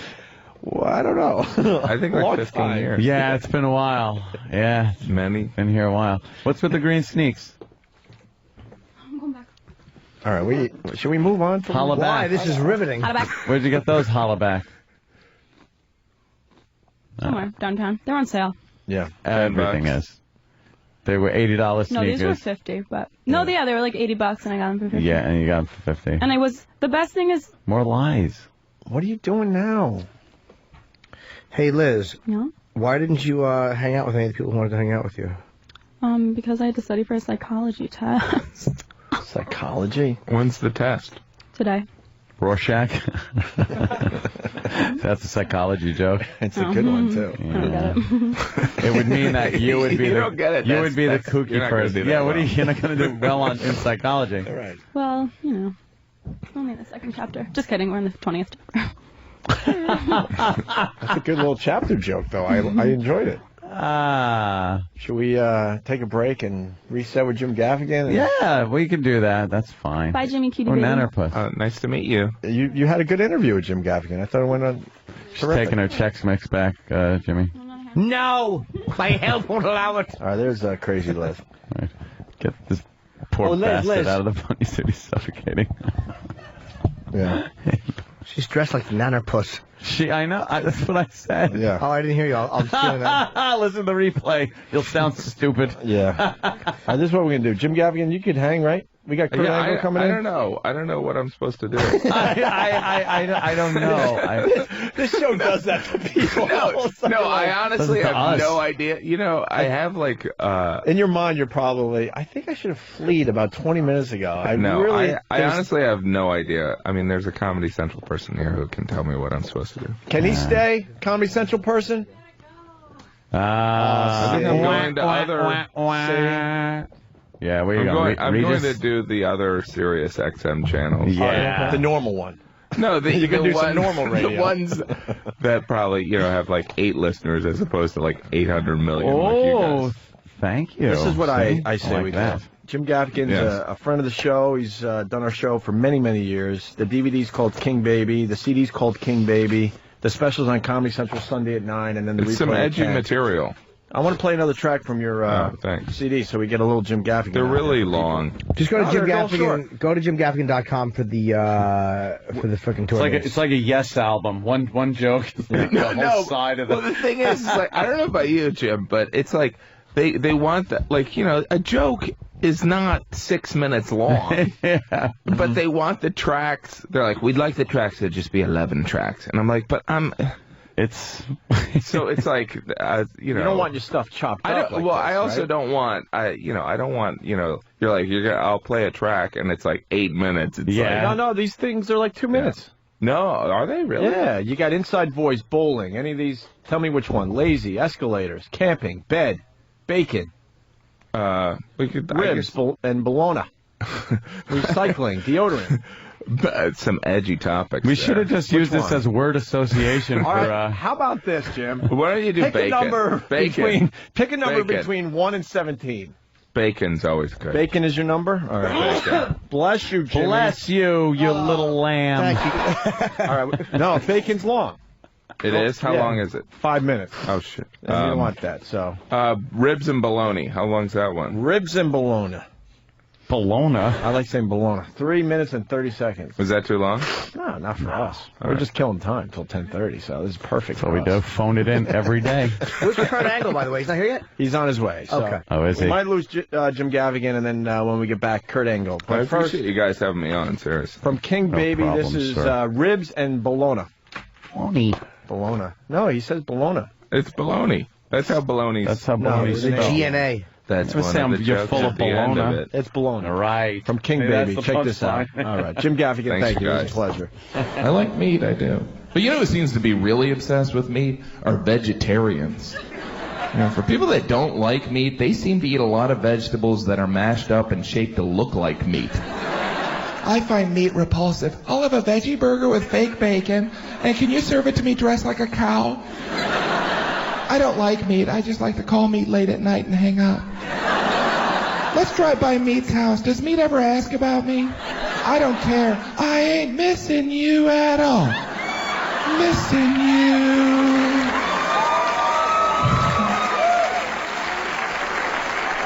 Never see that the other way. I will have the steak, and can you make it taste like tofu?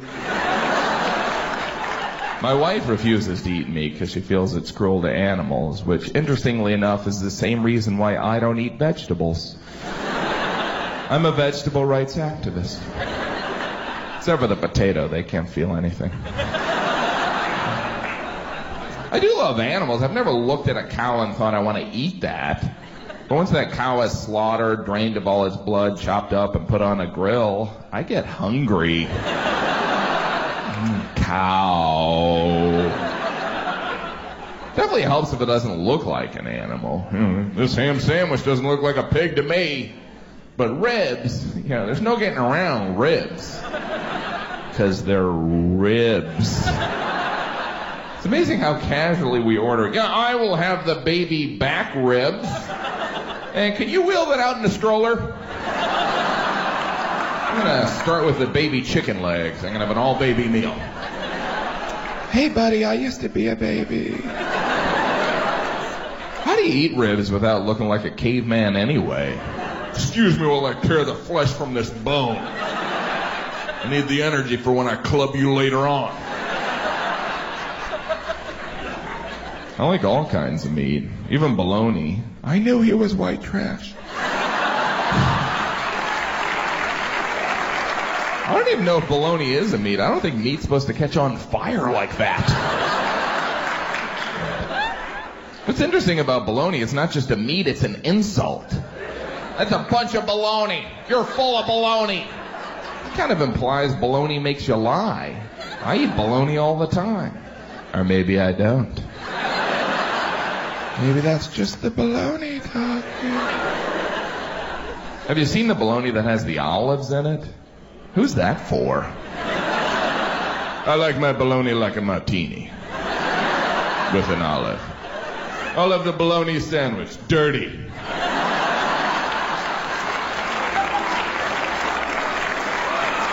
Everything about baloney is silly. Who decided on the pronunciation of the word baloney? All right, how do you want to pronounce this word? Baloney! I don't know if you saw, there's a G in the word. I don't see no G. Baloney! Okay, well, the word does end with an A. We're going with baloney! Trust me, I came up with Colonel.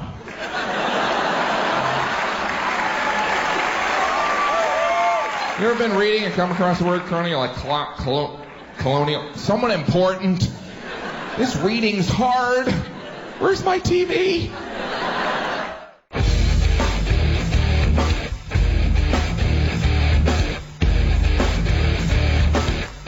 Busy show today, Opie and Anthony. Kurt, come on in. Our old friend Kurt Angle is here. Ooh, they're loving Kurt. Where the hell have you been? It's been a long time, man. 9 years. Yeah. No, not that long. Are you 9 fucking years. It's been about 7 or 8, yeah. Here you go. Here's an old picture of you with us. I remember. No, you don't remember. It's okay. You have hair, though. Man. I was there when you guys did all that crazy-ass stuff in Boston, here in New York. I've been through it all with you. He certainly has. And when you and The Rock got in a little quarrel. Oh, yeah. I remember everything, man. And I told The Rock, oh, yeah, well, we're going to be bigger than you. That sure didn't work out. Yeah, what are you going to do? I think he just finished his 10th movie, and we're still doing the same old crap. No, we have no problem with that, actually.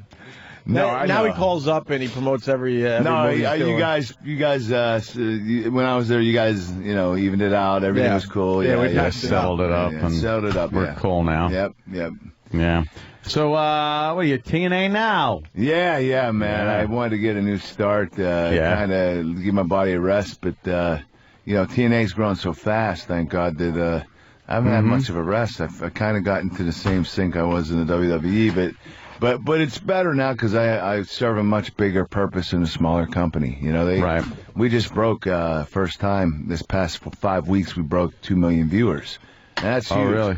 Company's only like 5.5 years old. Right. It's young. Yeah, I know. I remember when that first started out. Yeah. So compared to WWE right now, we're light years away. But I can see it within the next few years being like WCW and WWF was. Are you allowed to be Kurt Angle, or did you have to change your name to Burt? No.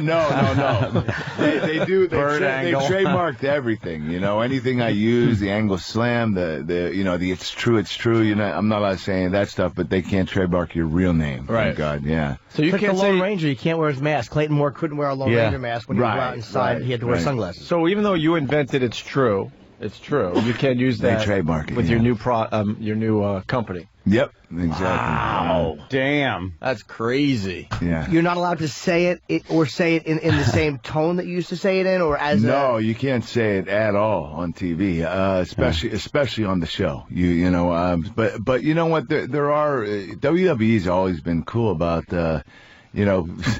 I'm still getting royalty checks that blow my mind. I mean, they still take care of you, So I don't have any hard feelings toward WWE. I just wanted to slow up a little bit, not wrestle as much, and I don't have any hard feelings toward Vince. Him and I had a falling out, but we made peace and everything's cool. What was the falling out about? I really don't know. Being overworked, I was injured. I broke my neck 4 times. I needed to get some. I love how he just. How do you breeze by that? I know, just casually. Laundry list of things. But broke my neck 4 times. And you know what? Pulled a hammy. Right. But he was going to give me. It finally when he finally listened to me, he released me for. He said, "Go ahead and take 6 months off. Come back. You have the same contract." And I thought, wow, he's releasing me, and he's going to bring me back, but why would he release me? So I thought, it's a good opportunity to get out for good, go to TNA. Yeah. So that's what I did. I called TNA, and, it worked out. Do you think he would have taken you back? Oh, yeah, it would take me back now, yeah. I'd take me back. I mean, there's no reason not to, but, I'm happy with TNA. It's a lot of fun, and it's fun helping a company grow. Can't remember the last time I won, but that's my job. My job is to help make the other guys bigger stars. I mean, you're not? Oh, really? Is that what's going on over there, Sam? Sam knows everything about wrestling. That's why he's sitting with the big boys today, there, Kurt. Well, yeah, Kurt's part of the Main Event Mafia. The Main Event Mafia? Yes. It's the new hot little you know, gang kind of. All the big guys. I mean, he's one of the biggest stars in TNA. Hence the suit. yeah. Is that it? Yeah. Yeah, we all wear suits. You wear the suit. Yeah, exactly. Yeah. I'm the Godfather. Yeah. Who's part of the group there? Well, you got Kurt Angle, of course, and then Sting. Sting, sure. Booker T. Booker T, Right. okay. Kevin Nash. Diesel. Scott Steiner. Mm-hmm. Yeah. It's the Main Event Mafia. They're feuding right now. Primetime Sam Roberts? Primetime, maybe, as a manager or something like that. Primetime Sam. Yeah. See, he likes to call himself Primetime Sam Roberts. That's his wrestling name. We'll What's make not you that- an honorary member. It's not that I like to call myself that. It's what people started calling me. Sometimes his nicknames. Sorry. Yeah. You know, Yeah. damn, I forgot He that. corrected you, Yes. Ryan. Yeah, the people You don't have have full dubbed control you sometimes. that. Yeah. Douchebag Sam Roberts didn't have the same ring to it. He wrestles in high school gyms locally, so yeah. Oh, you do? Well, I've never actually wrestled. Well, you jump in the ring and you I've gotten in the ring though. and you Taking punch some people in the bumps? balls and stuff. He Oh, gets in the yeah, ring one of those guys, yeah. and doesn't look like he's selling anything. What are you talking about? You didn't. I'm sorry, you didn't sell it to me. I was just looking like, oh boy. My favorite Sam managing video was when Sam he did the run-in, he did the low great blow. equalizer. Yeah. And then didn't know what to do after the fact, so he just kind of stood in the ring. You looking can't around just and stuff. stand in the ring, Primetime Sam Sure what he was Roberts. supposed to do. It was all referee- awkward. It's like, do I go now? He didn't know. The referee came out at the wrong time. Oh, you're blaming on the ref who And came out at the wrong time. Well, he was an old man. He didn't know what he was doing. Yeah, that's it, Sam. You gotta love Primetime Sam Roberts. It's a very successful show for the New York State Wrestling Federation, as a matter of fact. Two-time Sam Roberts. New York State Wrestling Federation. It's NYSF. Is that NYSWF. Oh, jeez, but could you put more letters in there? Yeah, No, it really rolls off the tongue, you dummy. Sam, by the way, let it be noted that the guy now just turned the camera back on. So he just started talking, and he turned the camera off to save, I guess, on battery power. Yeah. So that Why makes you feel bother good, with huh? prime time? Glad you pointed that out. Waste of time, Sam Roberts. That's what they call you now. Sitting here The thinking, people have insisted. I'm going to be on TV. No, I don't think you're going to be. Hey, Kurt, what do you say about the rumors that surfaced about you and the WWE? And what was it? Some pills or something? Oh, the pain pills. Jeez, man, that was 4 years ago. Painkillers? You know I'm what? sorry, but we haven't talked to you in a while. I just No, want to make sure you get your side of the story you out. know what? You're going to get the complete both sides. What happened was, I broke my neck quite a few times. I was asked to go to a doctor. Went to the doctor. I started taking painkillers and started 1, then 2, then 3, and 4. And before I knew it, it wasn't really helping the pain. So you can get addicted after 1 prescription. And before I knew it, I was the 6th, then I was at 12, and then I was at 24, and then it was like 40, then 65. I mean, Jesus. Wow, really? Extra strength Percocet, or extra strength Vicodin. So it got so out of control that I knew I had a problem, and I knew I had to present it, and I did. The only problem was I wanted to go to rehabilitation, and I was told that I could do it on my own while wrestling full-time on the road, because I was an Olympic gold medalist. That's what really got me upset about the whole situation. Was I was in a lot of trouble. I knew I was. You knew you couldn't do this on your own, and you were out there on the road. But I did. Oh, you did? I did. I had no choice. Wow. I did on the road. And you know what? I don't blame Vince McMahon for me taking the pills. Although they set up they wanted me to go to this doctor, make sure my neck was taken care of. But I took them myself, and I'm the one that got myself addicted. I just needed help getting off of them. I didn't get that help. So it was a lot of praying. I was in the different hotel rooms every night. It took me about 5 months to completely get through the withdrawal. And I'll tell anyone out there, if you get addicted, get help right away. Do not wait. Do not think you're going to go a couple more months and then you can start weaning off of them. The best thing to do is to wean off of them. But I told my doctor I'm quitting cold turkey. He said, you might die. You go from 65 extra strength a day to nothing. You could die. I said, I don't want to touch them again. Did you go to detox at all or the hospital? No, you just. No, actually, I had a match literally 2 days later. It was a 40-minute match with John Cena, and I was at a pay-per-view. And I mean, I could barely move, and I got in there.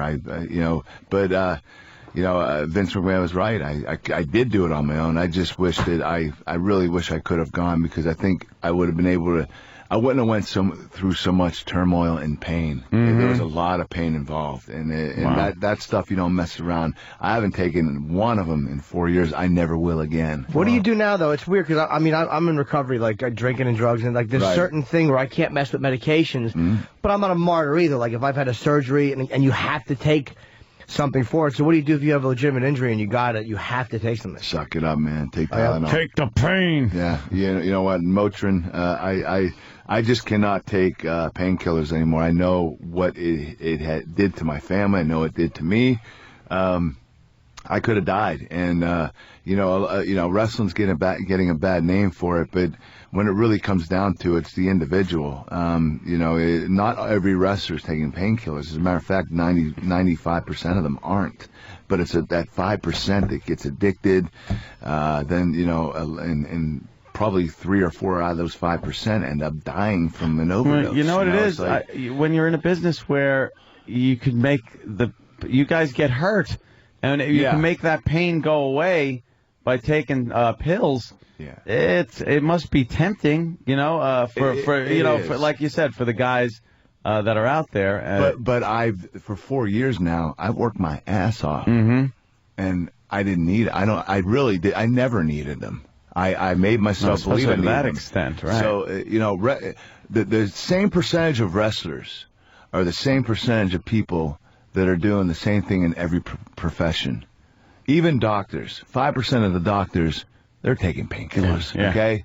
Even radio, 5% of people in radio, they're taking painkillers. A lot more than 5%. Right, I'm just saying, but wrestling is the only one that got crushed over it, Right. So it's like, I guess because you a lot of fans, a lot of attention on some of these big stars, and you got to remember, most of the guys that died are from that late 80s, early 90s era, the drug era, where they partied hard and they worked hard. They had 2-a-day wrestling, and they were popping pills, drinking alcohol, and when they retired, they never stopped. They just kept going.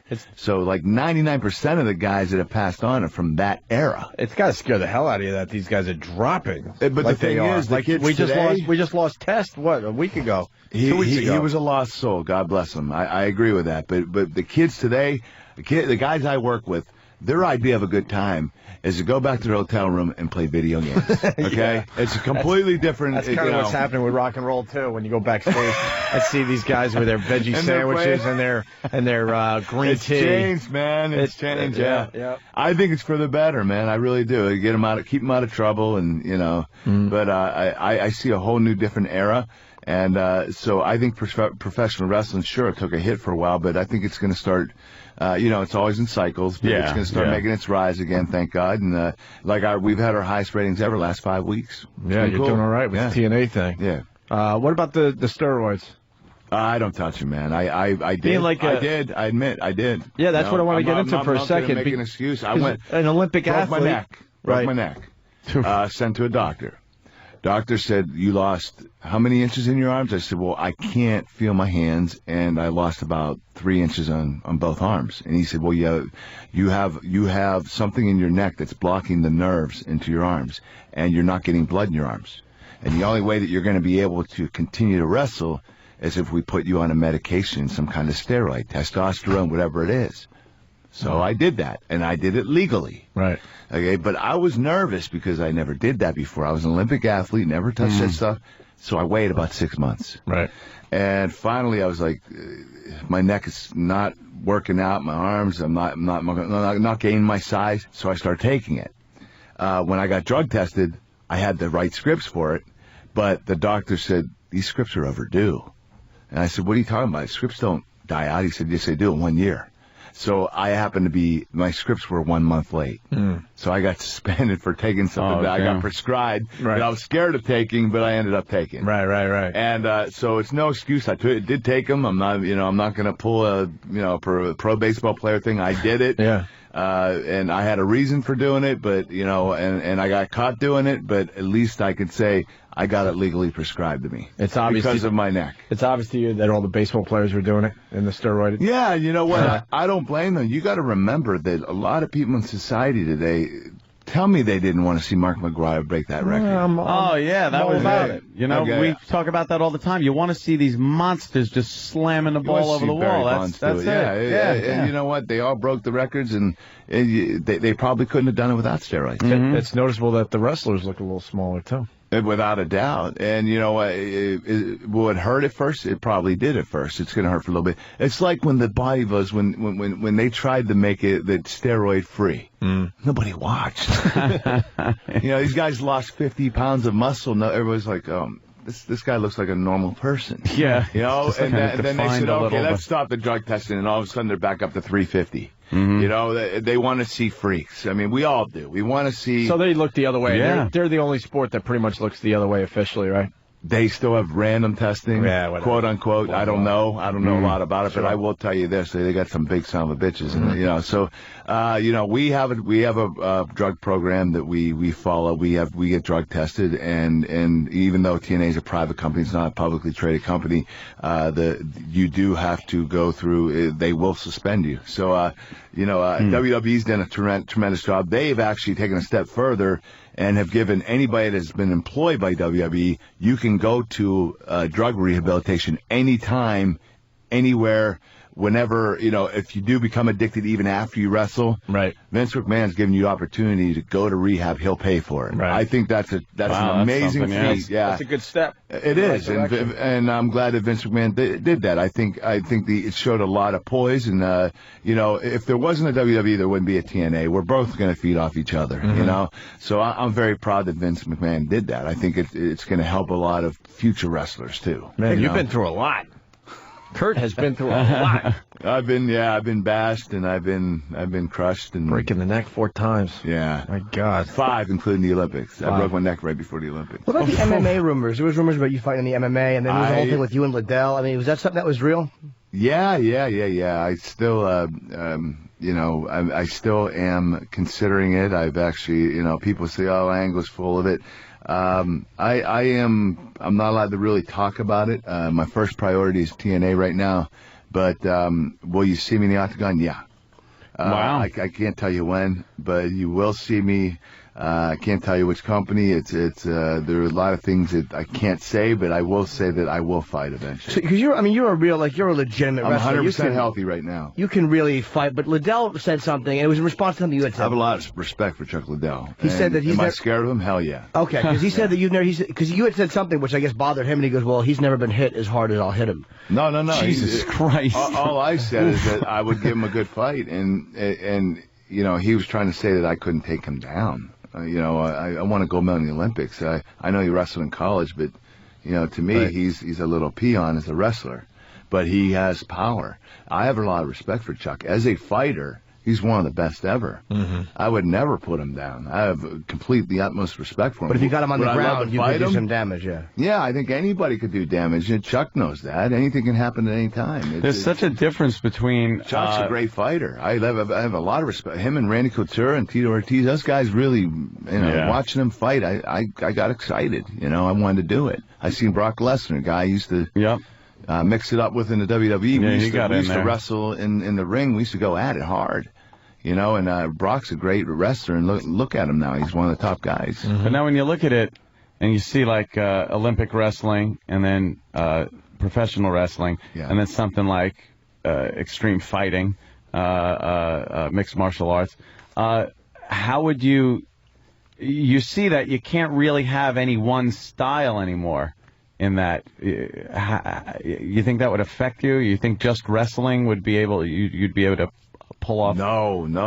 I've already trained MMA. You have? Become Okay. a good striker. Really? A lot of it's defense. You got to become very good at defense to striking, defense to submission. A lot of those jiu-jitsu guys are very tricky. I know that you have to become a well-rounded fighter. Because it used to be just, you get one of the Gracies in the ring years ago, and the guy was, whoever's fight was done. You just tie you up and you're done. Now you can't. You got to kind of know a little bit of everything. You have to know a little bit of everything. And you know what? I'm not going to become this great knockout submission wrestling machine because I'm not going to be able to learn enough in that short period of time. I think I'll become a well-rounded fighter. But when it comes down to it, you need to use your strengths and your weaknesses. You got to work on and make sure that you don't get caught in a situation where Chuck, he has a great right hand punch. I mean, he can knock anybody out. And he throws it wild. And there's a way he does it, and there's a reason he's built the way he is, and the reason he does what he does. And someone like Chuck Liddell, as dangerous as he is, you got to remember that guy can knock you out at any time. That punch the defense has to be there. What weight would you fight at? If let's say speculation, you ever did it, what would the weight be for you? Would it be light heavyweight or heavyweight? Believe it or not, I could fight at heavy, light heavy, or middle. Because a guy like heavyweight, I do all three. I'm about 220. I range between 220 and 230. I get down to 205 and today, and I could suck down to 185 if I had to. Because Lesnar's obviously a heavyweight. Lesnar's huge. He's 270. And Fedor, he wrestled what, Sambo? Sambo. That's his thing. What's the difference between that and the wrestling? Sambo is wrestling with submission. Okay. Yeah. So that's kind of like what regular traditional wrestling is here, but it's got that jiu-jitsu submission mixed into it. It has submission with it. Yeah, Sambo is a lot of wrestlers back in the day in the 60s, 70s, early 80s used to do both wrestling and Sambo championships, and basically it's wrestling takedowns, getting the guy on his back, going for submission holds. Fedor is very good at it, and he takes a lot of pride in it, so he will not quit. Dana White, guys like him in UFC, you can't compete in one sport and also do his. Dana wants you, just to do UFC, just to do MMA. He doesn't want you to do, like if Dana White, which we haven't talked or anything, but if he came to me and said, listen, I want you to fight, he would say, you have to quit wrestling. Well, TNA's my top priority. Right. This is what I do. I can't stop wrestling. I can't just tell him, hey, can I do both? He'll tell me, no way. You can't be a pro wrestler and an MMA guy. You either do one or the other. You can't do both. That's what he's telling Fedor. You can't do Sambo and come here in UFC. I need you to be here full time. To one thing, right? Do you realize, with WWE... and I respect that from Dana. I really do. I think Dana's honest. If he's nothing else, boy, he is a fucking brutally honest guy. He's a great guy. He's a good friend of mine. He's a great guy, yeah. With WWE, you realize when you're going through, personal shit and stuff like that, who your friends are and who aren't? I mean, do you still have a good relationship with some of the guys? Or no, really? No, you know what? Pat Patterson once told me, he said, find out how many people you keep in touch with when you retire. Let's just say I didn't retire, but I left WWE. Right. Within 2 months, I was keeping in touch with one person. Holy. Out of all my friends up there, now nobody. Who was the one person? Jesus. He ended up with TNA. His name's his WWE name. His name's Sheik Abdul, but he's obviously the thing is, it's so odd because obviously riding high with the WWE. I mean, every week, all your friends, and there's that camaraderie that looks like it transcends just the show. Right. That there's got to be some kind of relationships that you have backstage. You have it until you're done, and then you go back to your family life and your family, and you lose touch. Everybody lives in different places, and you're lucky if you live in Tampa because there's so many wrestlers that live there. You might keep in touch with more guys, but nobody else lives in Pittsburgh. Is it just the way it is, or is there animosity towards some people or not other people? Really? He said, "See how many friends you end up with." Pat Patterson was telling me that he had none. He doesn't keep in touch with any of his friends, and I thought he was full of it. And then when it happened, I was like, damn, he was right. Who were you most surprised at? Was there one guy that you were like, fuck, I thought I'd keep in touch with him, and it wound up not happening? There are a lot of guys. I mean, but I kept in touch as long as I could, but it's just that they're doing their thing, I'm doing mine, and that's Stone Cold and The Rock. But, obviously those guys are still, they're in Hollywood, they're doing movies, they got their own thing going. So I don't blame them for that. It's just, Dwayne Johnson is now, on the peak of his acting career, and Stone Cold is actually doing movies too. And so, those two guys were some of my closest friends, but, that's just what happens in pro wrestling. If right now I have close friends in TNA.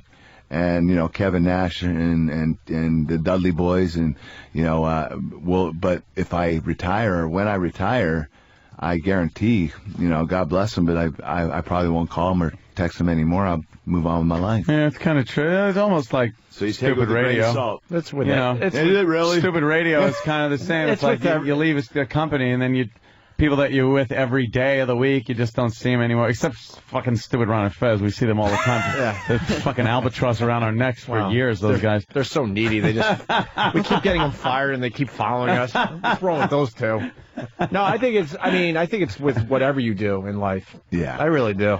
I remember having the going away parties at radio stations like Ant was saying, and these people are like, oh, we'll keep in touch. Do that next time in New York, blah, blah, blah. We haven't seen those guys in 10, 12 years. On occasion you do, though, kind of make every friendships that kind of go outside the business. Yeah. But a lot of times you are kind of surprised that it's like, wow, that was kind of just business, Yeah. That's what happens, man. I know wrestling's like that. I know a lot of professional athletes that retired from their teams. You see them these reunions, like 10 or 20-year reunions or 30-year reunions from when they won the Super Bowl, and none of them have ever kept in touch. Yeah. The first time they say, "Hey, how you doing?" Big hug. I wonder if that makes it harder when you retire from something like wrestling, whether it's an injury or just time to get out. Probably. If it makes it harder because you really don't have anybody to commiserate with. No, without a doubt. Like you know any of your college friends still? You keep in touch with them? Never went to college. Grammar school friends. Grammar school friends. But no, there are a couple of friends that I still have from high school. Yeah. But I mean, just two actually, Adam and Joe Curry. That's about it. Yeah, I have one. But those kind of. They never went away. It wasn't like you kind of lost touch and then came back again. Right. They've just always been around drinking beers on the weekends and shit like that. But it sucks. Other people, they just go away. So yeah. It's got to be rough though, especially trying to get through something, whether it's an addiction, an injury, and stuff, and you really don't have anybody to reach out to. No, you got to do it yourself. Yeah, you're right. Yeah. I've been there. Sam's the big wrestling expert. Did we cover everything? I'm trying to make sure we did. Cover everything. Well, Sam, you said there were some rumors that you were. Sam was why don't you tell them about what you were telling us? The rumors about, and I don't follow wrestling, but you were talking about the rumors of the female wrestler that Kurt's been linked to, and you were saying that was probably true. Well, I've heard that's what they say on the internet anyway. Internet. That old internet factual information on that internet. But this is why I come to the source to ask the questions. Unbelievable thing. Yeah, so he said that he thinks it's confirmed. I dated her. I dated her. You know what? I will say she's one of the most genuine people I ever met. A lot of rumors about her on the internet. There's completely false accusations about her taking advantage of when I was dating her, that she was taking advantage of the situation. We have a lot of women are women in this business, and they sometimes it gets a little cutthroat. Mm-hmm. She was one of those girls that actually she was the tall girl when she was little that got picked on, and she was always very nice, and she's the same person now. And a lot of girls are taking advantage of that situation, So she's just got a good heart, very Christian girl, and she's beautiful. You've seen her, beautiful, yeah, absolutely 6 foot tall, black girl, beautiful, gorgeous, not that gorgeous, but very good person. And anyway, but you went out with her because she's a good person. She was really good. No, she was a really good person. She was, in many ways. Yeah. She was good in the sack, too. And that, there you go. He's being honest, but that leads to the next question. Your marriage broke up, huh? Yeah. You know what? Dad joined the club, bunch of bitches. Exactly. You know what? I got my wife in the business and it went downhill. Yeah, because the last time we talked, you were married. I think you got married in 98. Somewhere around there? Yeah. So. Yeah, you know what? I'm not going to point out any. But you got her in the business, and you think that was that's when it started going downhill, you think? I think that's when the ideas came off in her head, and, she began to meet new friends, and sometimes wrestling, people are your friends. Sometimes they're not. Sometimes they're feeding your partner's information, or they're saying things, or giving her ideas of, hey, what if you were single? Maybe this could happen.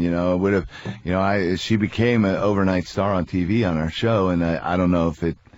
If it enhanced her reasons for getting a divorce, I'm not sure why. It came out of nowhere. Wow. I was on the road and I got a text. Jesus Christ. Can we talk about this when I get home? Text. What did the text say? I'm not happy, or it's time to move on, or I need... Pretty much. I think you just said the exact... Did you read it? Yeah, wait, Jimmy, Jesus Christ. Myself. No, I've gotten enough of those. So, you gotta chain them to radiators, those girls. I came home and she said, I want a divorce. And I was like, can we go to counseling or anything? And she said, I want a divorce. And the next day she gave me papers. It was that fast. Wow, she had it all planned out. There was a reason. Yeah, like, is this a work? I don't know yet what it is. There is a reason, and I will find out eventually. Did a heel turn on him. Yeah. Oh, yeah. Heel turn, exactly. So was there any, but there's no one that showed up in the picture right after it, like, oh, that's why. Like, sometimes someone breaks up with you, and all of a sudden they're dating someone 2 weeks later, and you're like, that's... Yes, you know what? I've made some guesses. And I'm probably right about them, but I don't want to make it really official in public, because I don't know for sure. Just things that you kind of might have noted and suspected. Yeah, I'm not an idiot. Yeah. So, but you know what? Good for her. I have 2 kids, and I just want to make sure they're taken care of, and that we don't lose sight that we have 2 kids and we have to get along. That's it. I have no problem with who she's dating, what she's doing, as long as the 2 kids are taken care of, and we protect our children from whatever personal relationships we have on the side. Translation. Kids are too young for that. Right? Translation, Kurt Angle is doing quite well on the side. But that's also a good message to any potential guys out there. You're not going to play dad to my kids yet. That was also, don't think you're going to step in and start filling shoes. Yeah. Exactly. Are you a jealous guy? Would that drive you nuts? No. To see that? No, I'd be happy for Karen if she got, if she had a new boyfriend or she got remarried. I want her to be happy, but at the same time, my kids are my kids, and no, they're not going to be calling the next person daddy. I'll make damn sure of that, So it's just, I'm sure she wishes I would just wash up and die, but it's not going to happen. She'd like to take my money, my fortune, and take my kids and probably, leave, but I'm not going anywhere. So you have pretty good feelings towards her. You seem like you're pretty diplomatic. I think she wants you to. You think she has shitty feelings towards you? No, I just, I just think that she thought it was going to be a lot easier for her to, get rid of me and move on with her life. It's one of those things where I just, I have too much love for my children to just say, hey, you know what, take care of the kids. Here's money every month. Here's a big lump sum that you can take and move on with your life. No, here's what I'm going to pay you, but guess what? I'm going to see my kids and I'm going to be a part of their lives. I'm not going to be a deadbeat dad that just pays somebody money. Money isn't enough. You got to be a father. You got to be there for your kids, and I'm not going to risk that by having her want to move to another state. She moves to another state, I'm gonna follow her ass there and live there. I want to see my kids. Are you allowed? Because a lot of times when people, when there's kids involved, you're allowed to kind of both have a say over where the other one goes, just so the kids aren't, say, a 3-hour flight away. Are you able to kind of say, look, no, I don't want them going there? Do you have any say in that? No, I don't. Unfortunately, I'm hoping that she stays where we are, because I'm very happy where I live. She's very happy where she lives. She has her parents live. They live a quarter mile away. I bought them a house across the street from me. I made this as easy as I could. Wow, yeah. So hopefully, God willing, she understands it. I set this up for a reason, and she can move on with her life. I don't care about that. I'm so glad I didn't have kids. Oh, am I so glad. I know. Just I got rid of, and that was it. Didn't have to say boo except in a courtroom. You did right, man. Yep. 10 years of payments later, you're fine. Yeah, exactly. I would never say that I wish I didn't have my kids, but I know this. Did I have with the right person? Nah. Nah. But I'm glad they're here, thank God, because I love them so much. But I believe that they would have been with somebody. They still would have been the same kids. It would have been with somebody else. Right. I got in a fight once, and I said, we shouldn't have had the second kid. She's like, oh, you're saying we shouldn't have had Cody? I'm like, that's not it. No. He would have been born. He just would have been with somebody else. Yeah. I am glad he's here. He's part of my life. I love him so much, very much, but you know, in a real world, we should have gotten divorced a long time ago this is our third time. I mean, we were, you know, so... third time we're splitting up, like you guys just split up and got back? This is the third house I bought her. Wow. So, you realize sometimes so late, you're like, what the hell was I thinking? Why did I stay in that? Both of us are, you know, and the thing is, but I have two beautiful kids. I don't regret having them. I'm just saying that I could have had them with somebody else. Yeah, yeah. You know, but they're here and I'm glad. I don't regret it. So now I told you my whole personal life. Nice. And I know. I was gonna say, you know something? Yeah. It's just refreshing to get open and honesty on this goddamn show because everybody just lies like a sack of shit. They come in and they don't want to. They don't want to address anything. It's like Primetime Sam Roberts, by the way, lies about his steroid use. Yes. Look at him. Look how right. I never touch this stuff. Look how pumped up he is. I don't touch it. It's not good for you. It's not good for you. Good. It's not good for you. Did you know they it affected his hair though? His hair Did you know they made it to make it good for you? Did you know steroids were made to help people? And they just hurt. Did you just not hear me? Like, there are people out there suffering from like cancer or suffering from muscle atrophy from a disease, and they made steroids for a reason. Now, I'm not saying I was taking them because of a medical reason, but I'm not making an excuse. I also like being jacked. Okay, but there are a lot of people abusing it. But steroids weren't made to abuse; they were made to help. I was saying steroid use is helpful. Steroid abuse. There you go. Yeah, but I don't like the lack of respect. You said that. I know. No. Right. Yeah. I don't like the lack of respect he's showing for Kurt Angle. Downtown Sam Roberts and Kurt Angle. I see maybe future match here. A grudge rape. You want to come in? Hey, we got Lockdown coming up. We even have Danny Bonaducci's going to be in it. Oh man. Someone just hit him in the head real hard.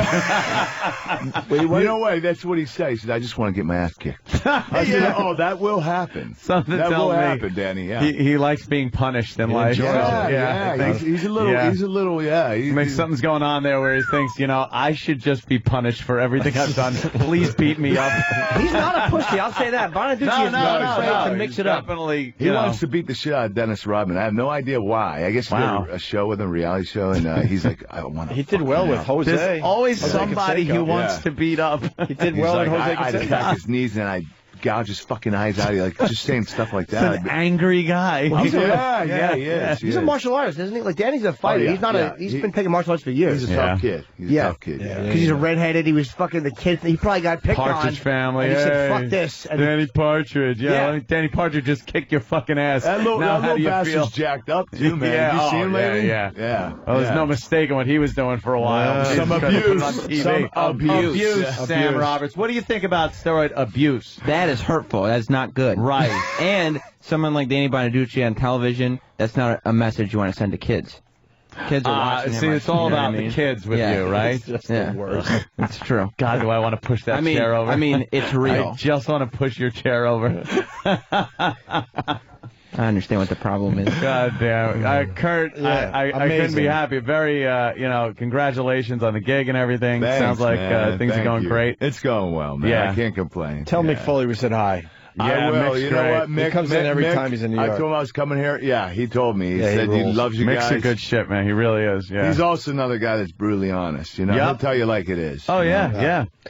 So what are we promoting? We got the TNA Impact Thursdays at 9 on Spike, right? Yeah. Then you got TNA Lockdown. That's the pay-per-view. April 19th. Oh, April 19th. Okay, Sunday, April 19th on pay-per-view. Yeah. And it's TNAWrestling.com. Yes, it Sam is. likes it.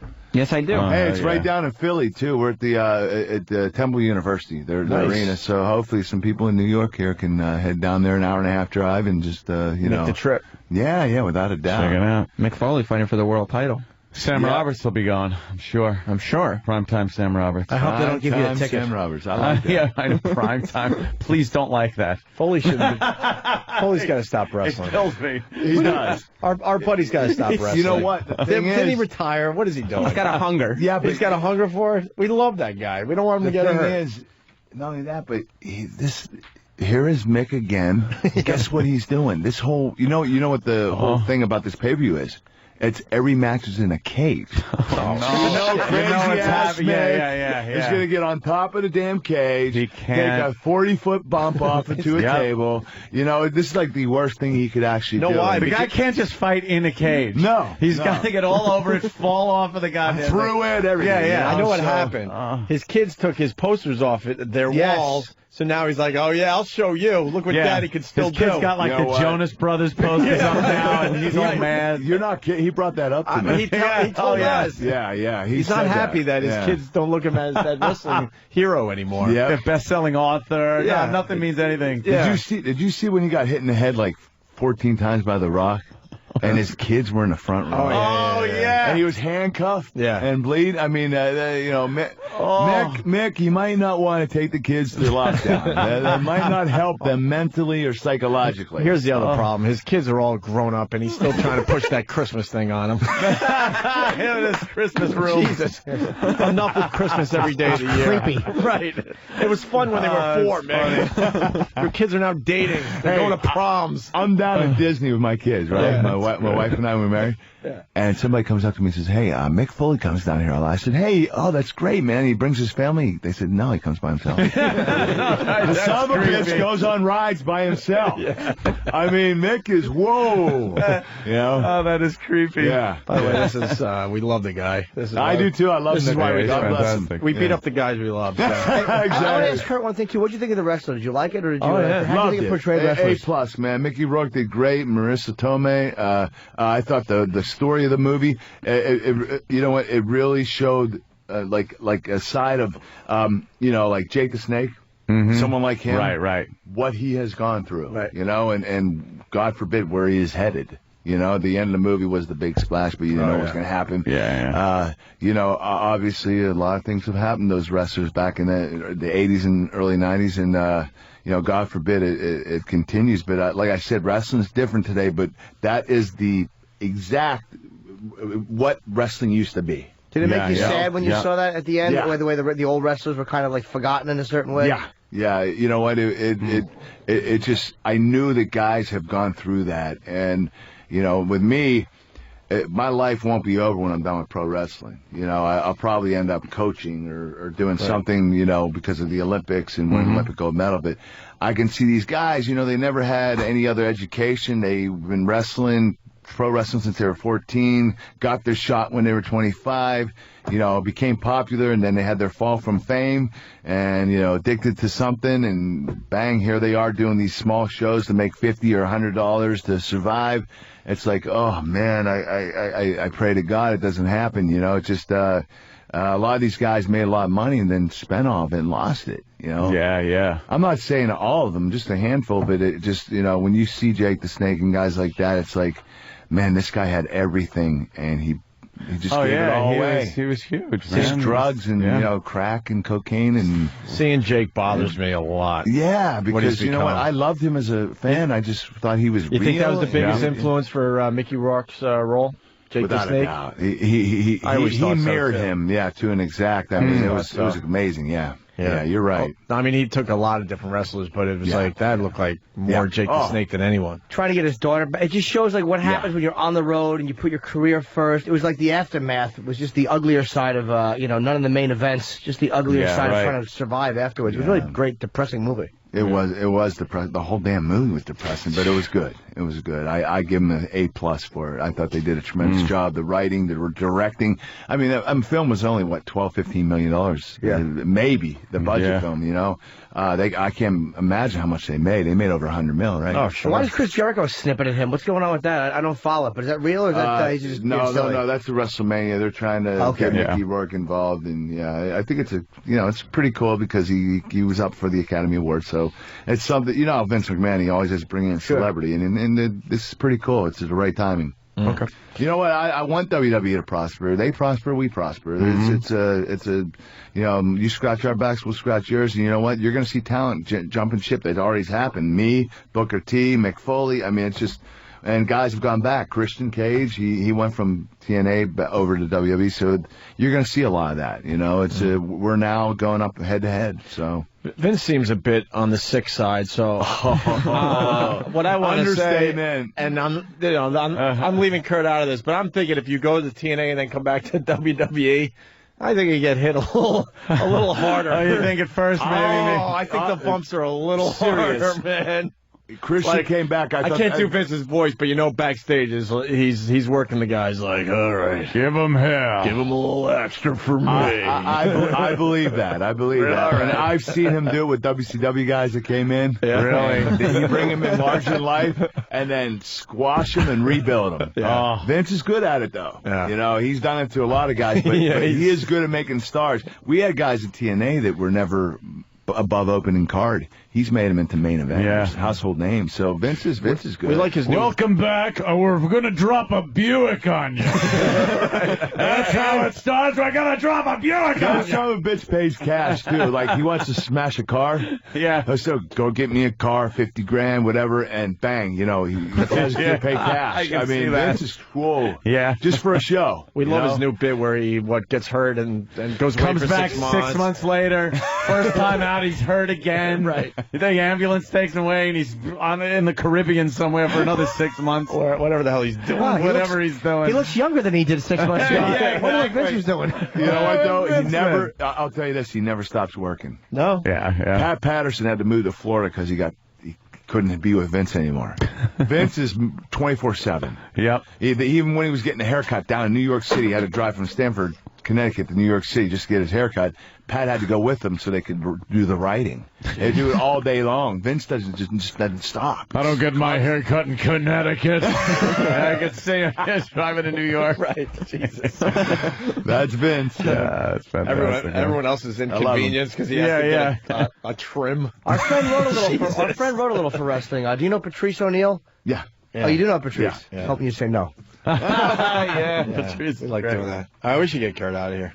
Thanks, guys. Thanks for having me, man. Kurt, very honest interview. We're very fantastic, man. Thanks for coming by. Good to see you guys. Been a little long. Been way too long. Yeah, without a doubt. Hopefully I'll come back on a lot sooner. Yeah. Been 9 years. Jeez. I don't think we'll be here at 9. Nah. I mean, well. Not me. All right. I think we're wrapping up for today, too. So, Kurt, thank you. Thank you, guys. So, plug Kurt, again, thanks. TNA Impact Thursdays at 9 on Spike TV, and then the big pay-per-view, TNA Lockdown, Sunday, April 19th. You could go to TNAWrestling.com for all those details. Thanks, Sam. You were great. You were great, Sam. Thank you very much. Prime time, Sam Roberts. That's what they call me. Look at that. That's what they call me. No, you got Jake's last name in there. It works perfectly. Yeah. His dream is to work for some wrestling company full time. For real. Good luck to you, man. Thank you. Oh, well, see, I was trying, Sam. See what happened there? That's see what happened? Good luck, bro. I can put in a good word, man. I can promise you that. I think he's going to do it. I think he's going to do it. Why don't you wait for that? Hold your breath.